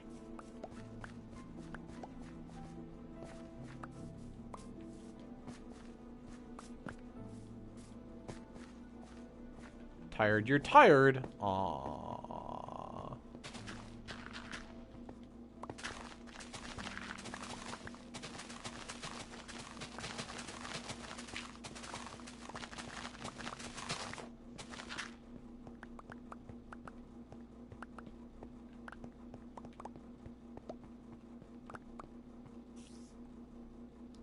Like a guns, a army? What? What? What? What are you talking about?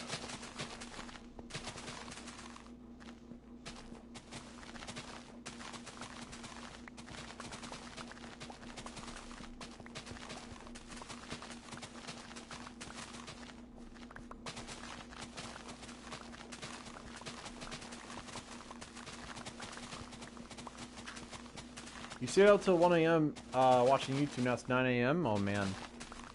A game mods? Nice.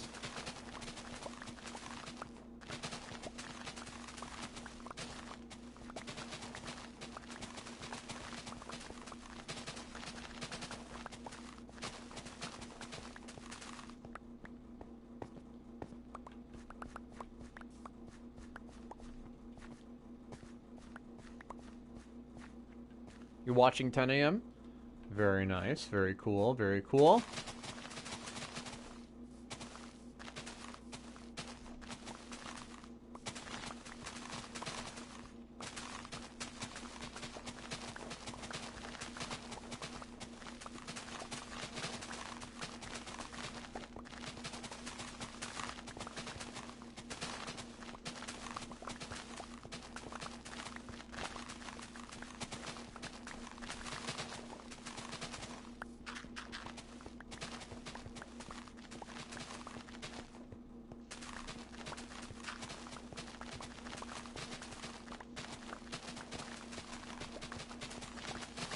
Bendy Dude 2 has joined the chat, and Bendy Dude says, "What code?"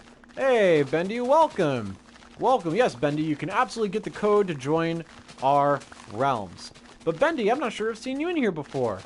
Are you a returning subscriber or are you a new subscriber? Welcome. Welcome.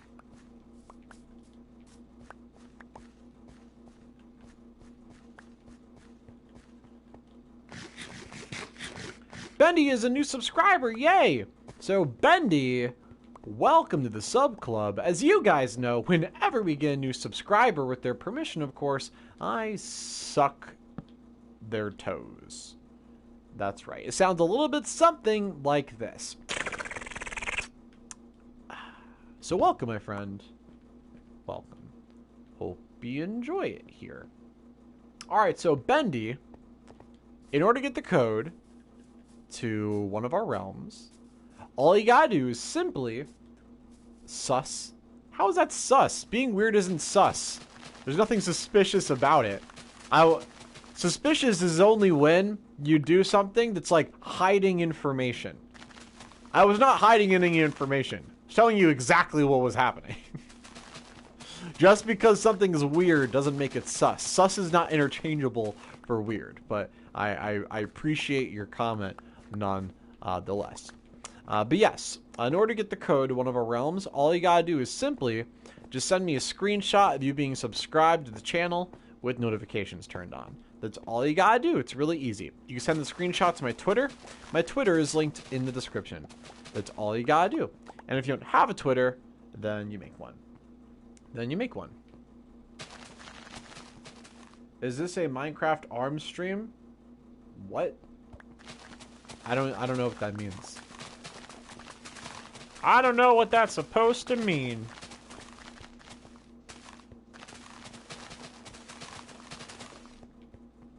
Oh, we're full. Sacrifice.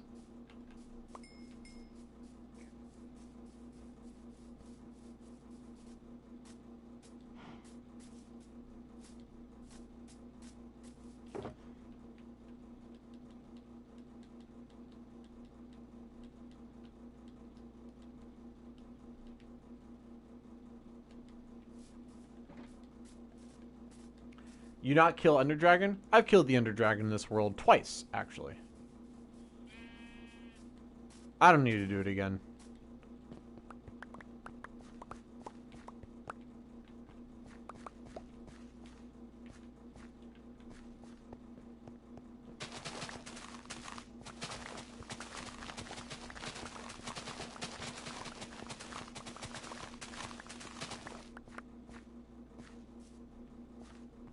Wow. ASMR autocorrect? Yes.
Kill the sheep.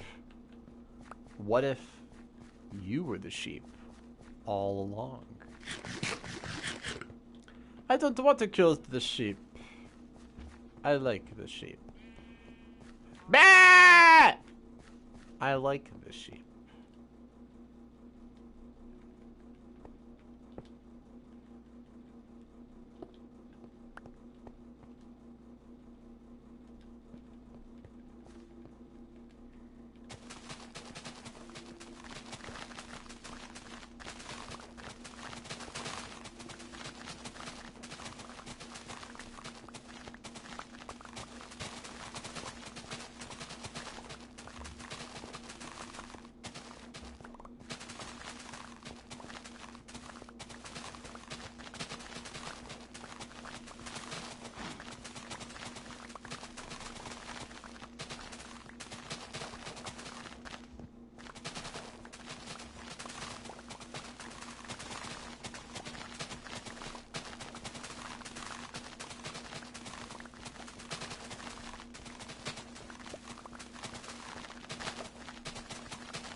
Said you didn't sing the song at the end of the last stream. Yeah.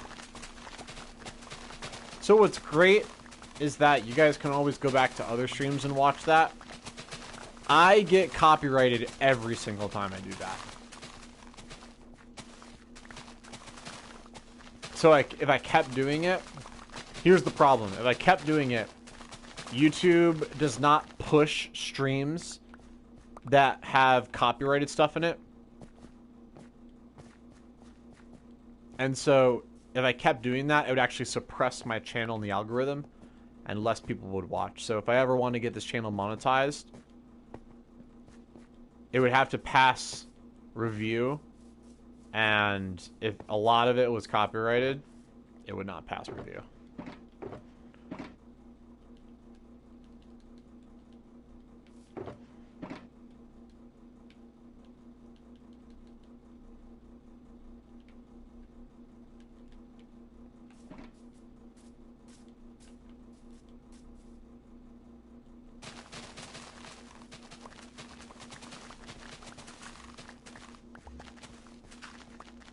You have an elytra? I do.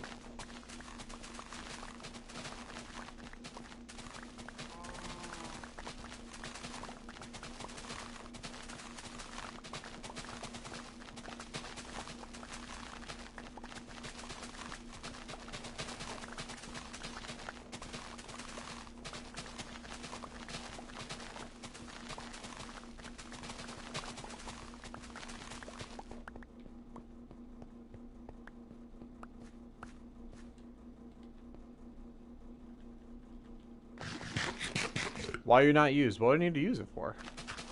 For what?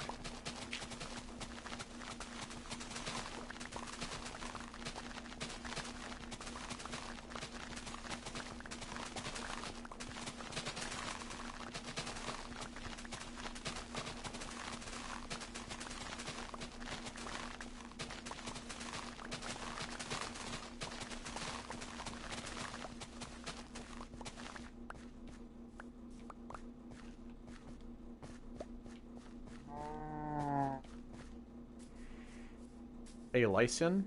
What? I don't even know what that means.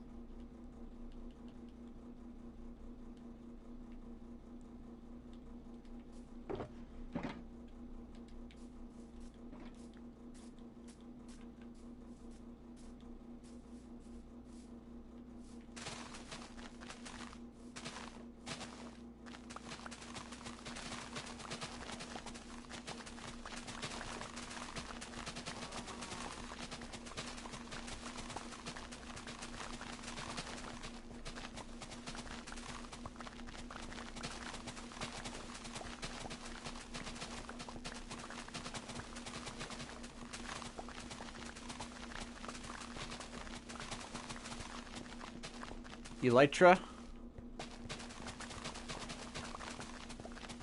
Yeah, I don't need it. I don't even know what I would use it for. I have one. But wait, I have nowhere to go. It's not going to help me mine dirt.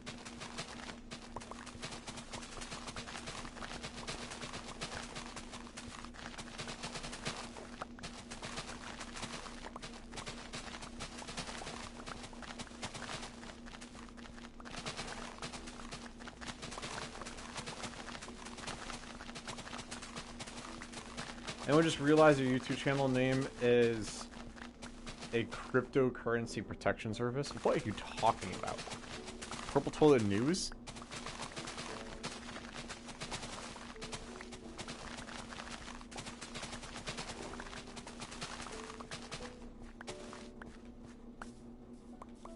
Purple Toilet News is a cryptocurrency protection service?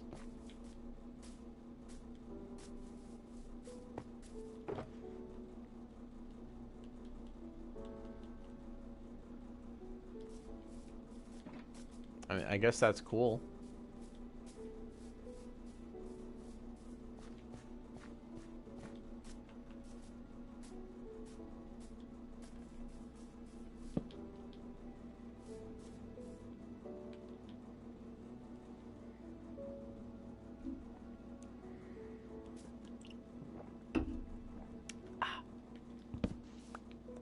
No, Nexo. Oh. Oh, you meant you were talking third person. Gotcha, gotcha, gotcha.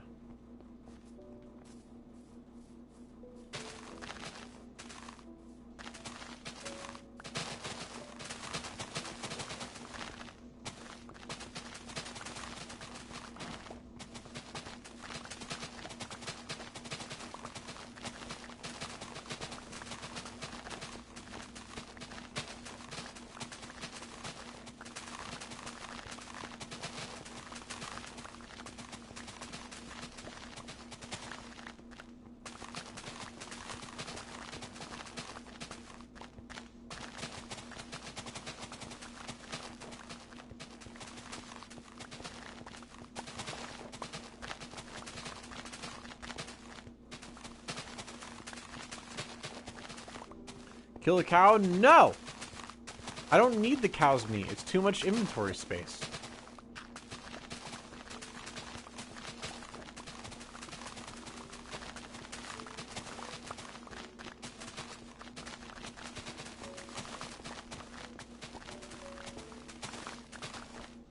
The reason why I killed pigs is because they only drop pork chops. If I kill cow, they drop beef and leather. If I kill sheep, they drop cooked mutton and wool. If I kill chickens, they drop feathers. And I don't want those other things. I just want food. So I only killed pigs because their drops only take up one inventory spot. Does that make sense? And I gotta conserve as much inventory as possible. That's why I chose pigs.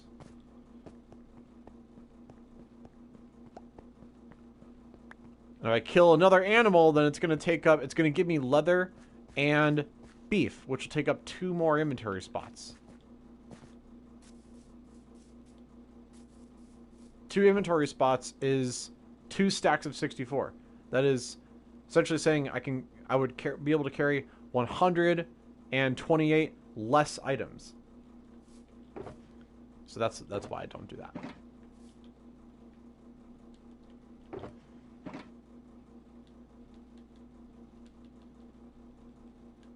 You're gonna pass out.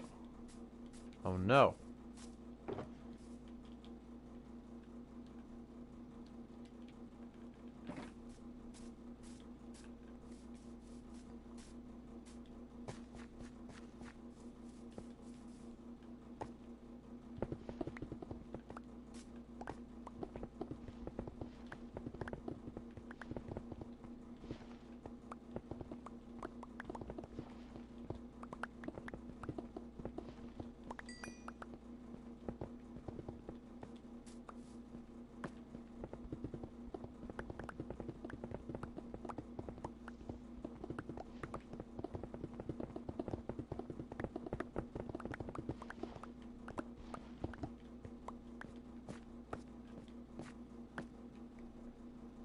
Sad Just Noise Chef Skin is a pig.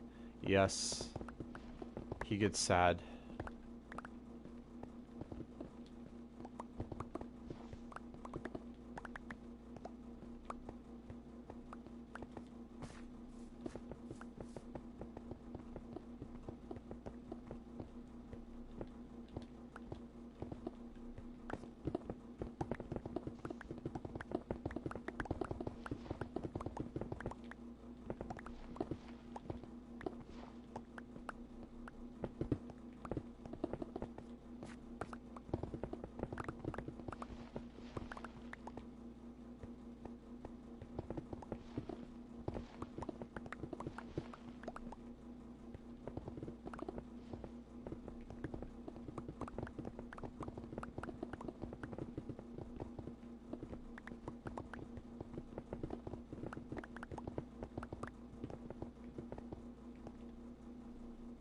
Look your shovel? What? Well, look at my shovel? Why do I need to look at my shovel? I'm not shoveling anything.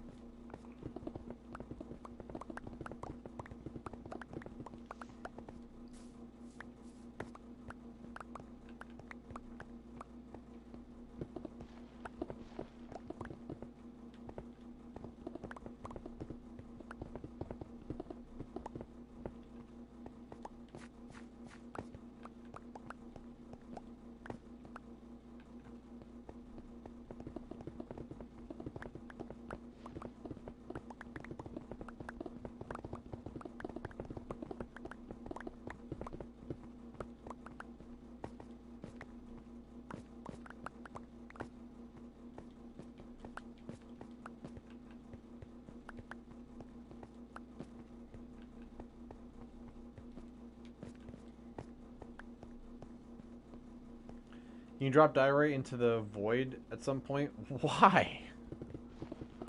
Why?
It is bird peepee.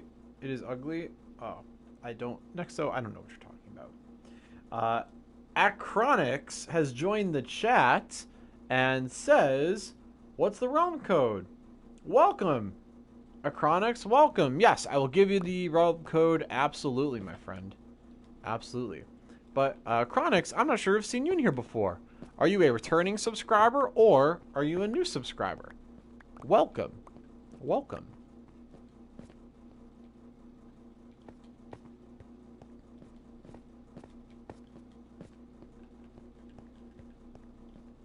Sub.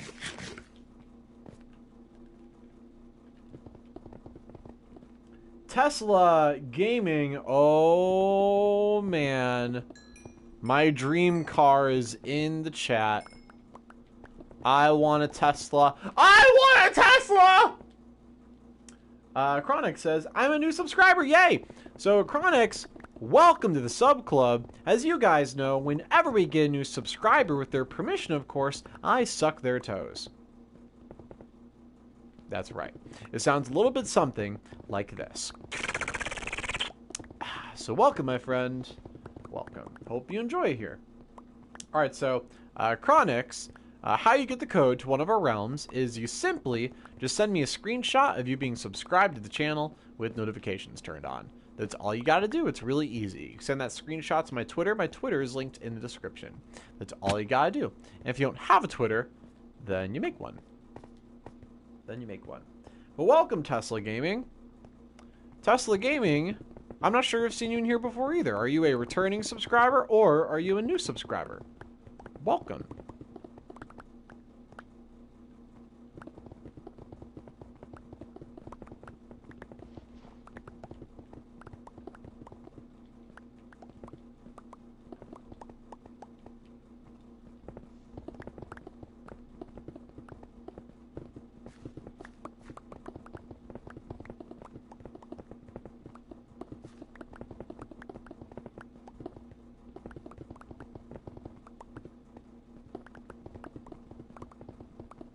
New viewers go brr.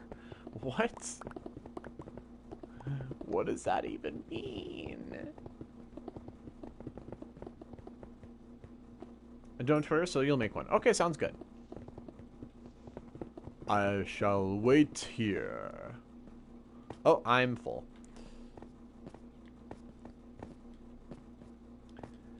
Fun fact, Rick actually really loves chocolate milk. Nice. I love chocolate milk too.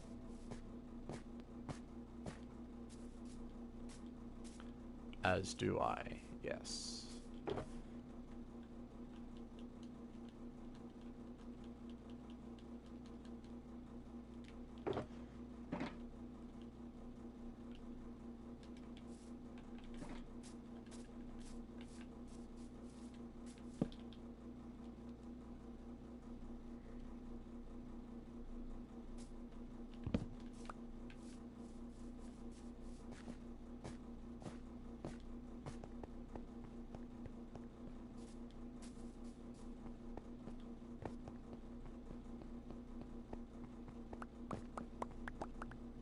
Chalky milk is much pog.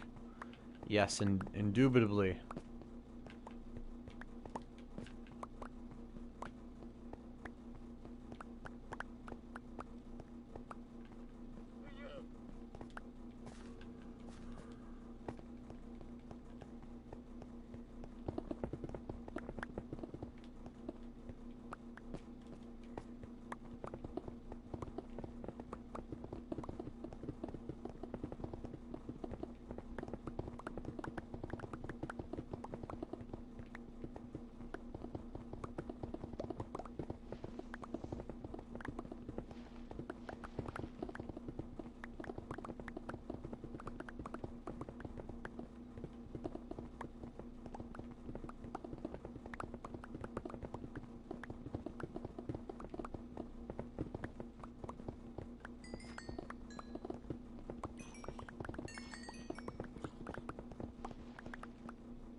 My grandmother almost gave me chocolate milk, but I got COVID a month ago and I don't want to risk my grandma. Aww.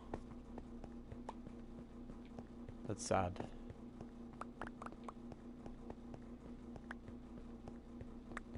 She got the vaccine, right?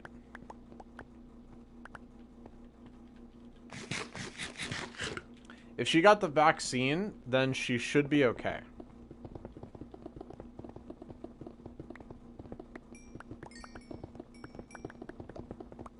You shouldn't have to worry about seeing your grandma if she got the vaccine.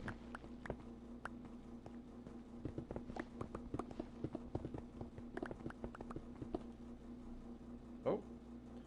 Twitters are calling.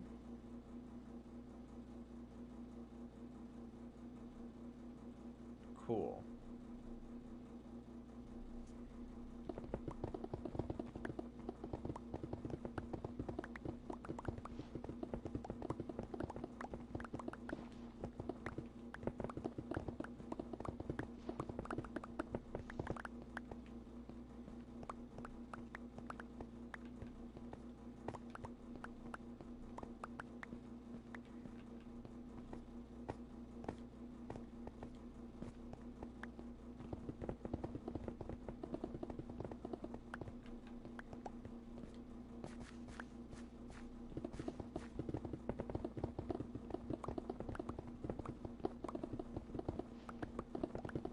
Aiden says, hi, Aiden, welcome.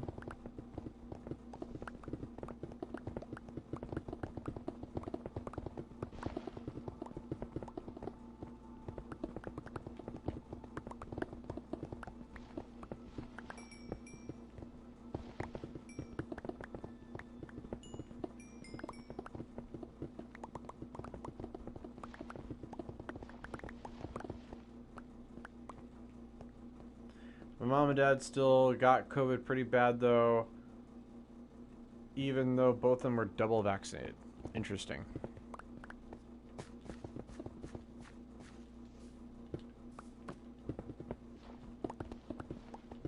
Well, I think because of the vaccination,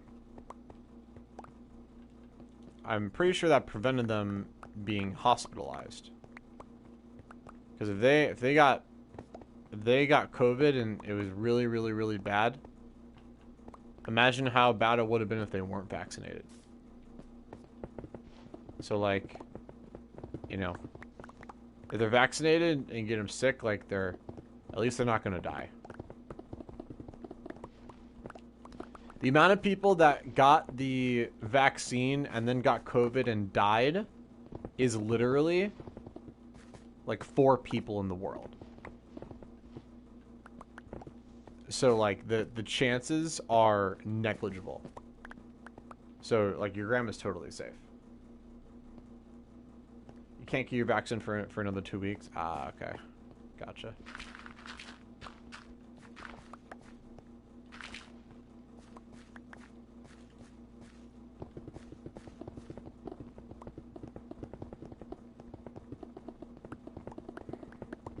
Well, even if you get the vaccine, you can still spread it, unfortunately. I know that is a fact. However, I don't know how much or not the vaccine slows the spreading. And I'm not even sure there's concrete evidence if it slows down the spreading at all. But I might be wrong on that. I just haven't seen it, is all I'll say. I actually did try to look it up. I tried to see if there was evidence to support that, but I don't think there actually is. Besides people just, like, saying it. Like, there was no tests done necessarily. Now, again, I'm probably speaking out of my ass, but that's what I've heard.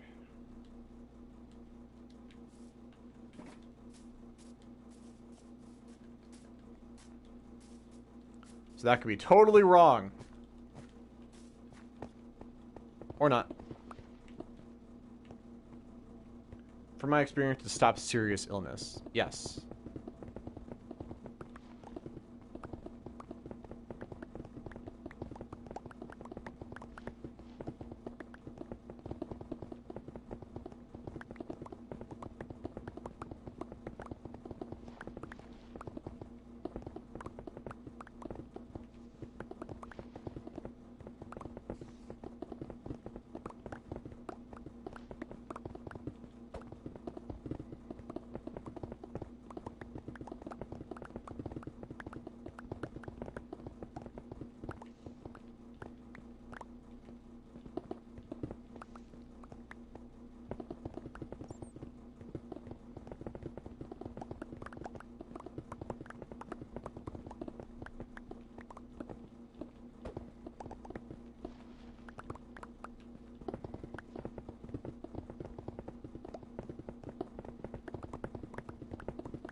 But you don't get immunity.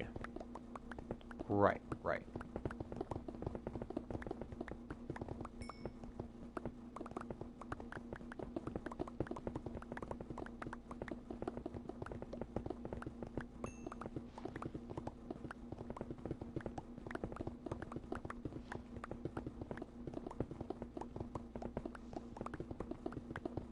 You gotta go to breakfast? Okay.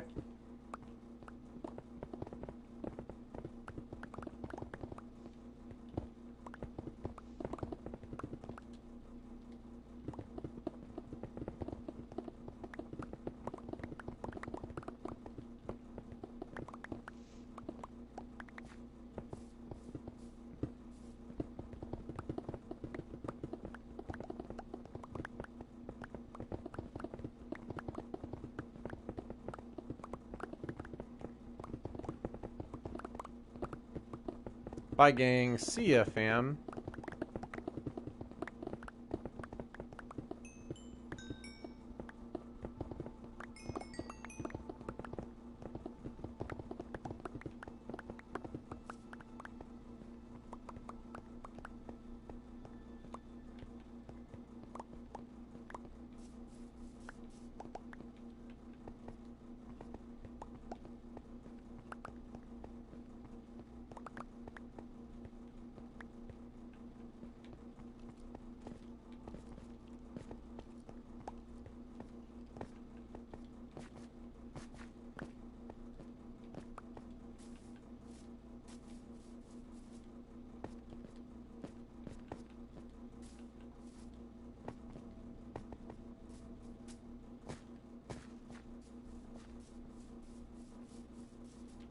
Sacrifice.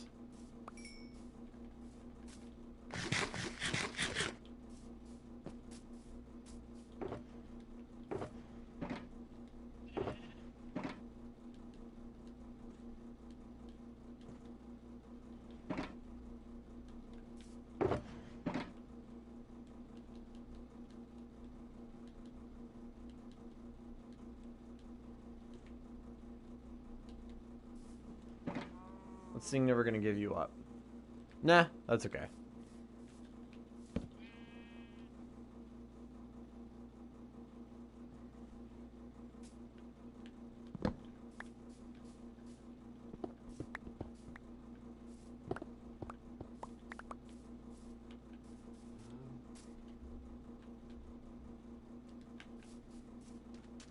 I am back. I am not allowed down to Twitter, but I will still come to see you live. Yay, Chronix! You are awesome. Well, Chronix, when you are old enough to download Twitter without permission, then you are welcome to join. But you're welcome to stick around and watch until the fateful day that happens. We will be here as we worship PewDiePie together, of course. Our Lord and Savior, PewDiePie. Oh yeah. Make sure you bow down to PewDiePie. Alright. Let's go see how people are doing in Minecraft Hell, if anybody's in there. Wow. Pretty cool, right? Oh, I don't even think anyone's in Minecraft Hell right now.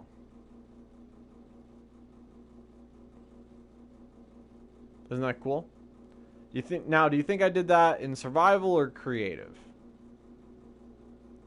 That's a great build. Thanks. Do you think that was survival or creative?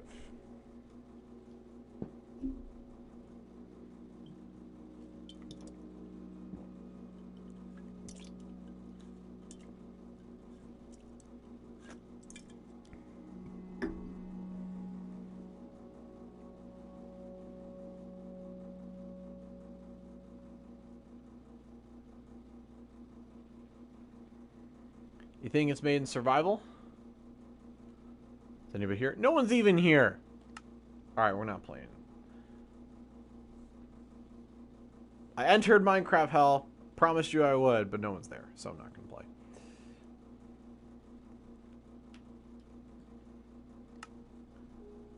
Chronix thinks I made it in survival? Well, Chronix, I'll tell you what.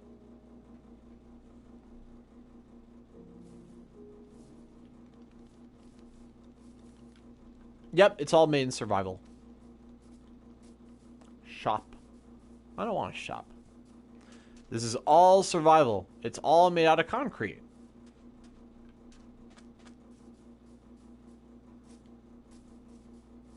They're coming. Please. Just play Minecraft Hall. I mean, I'm tired. Honestly. Go again. Look, dude. You shouldn't be playing just when I'm on. You should play Minecraft Hell all the time.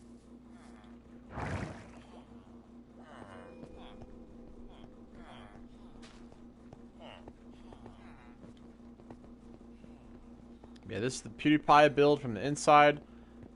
Yep, this is all made out of concrete. I made it all by hand. Took a long time. But we did it. And inside here is a villager farm.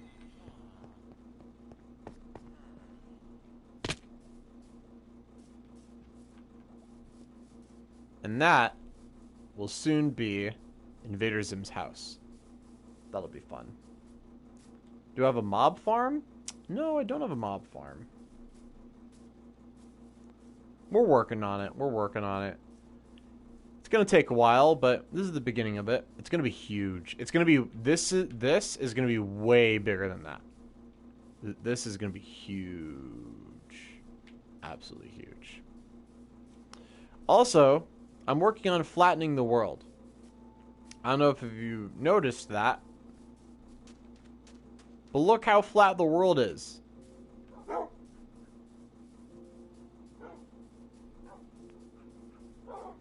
This is all done in survival.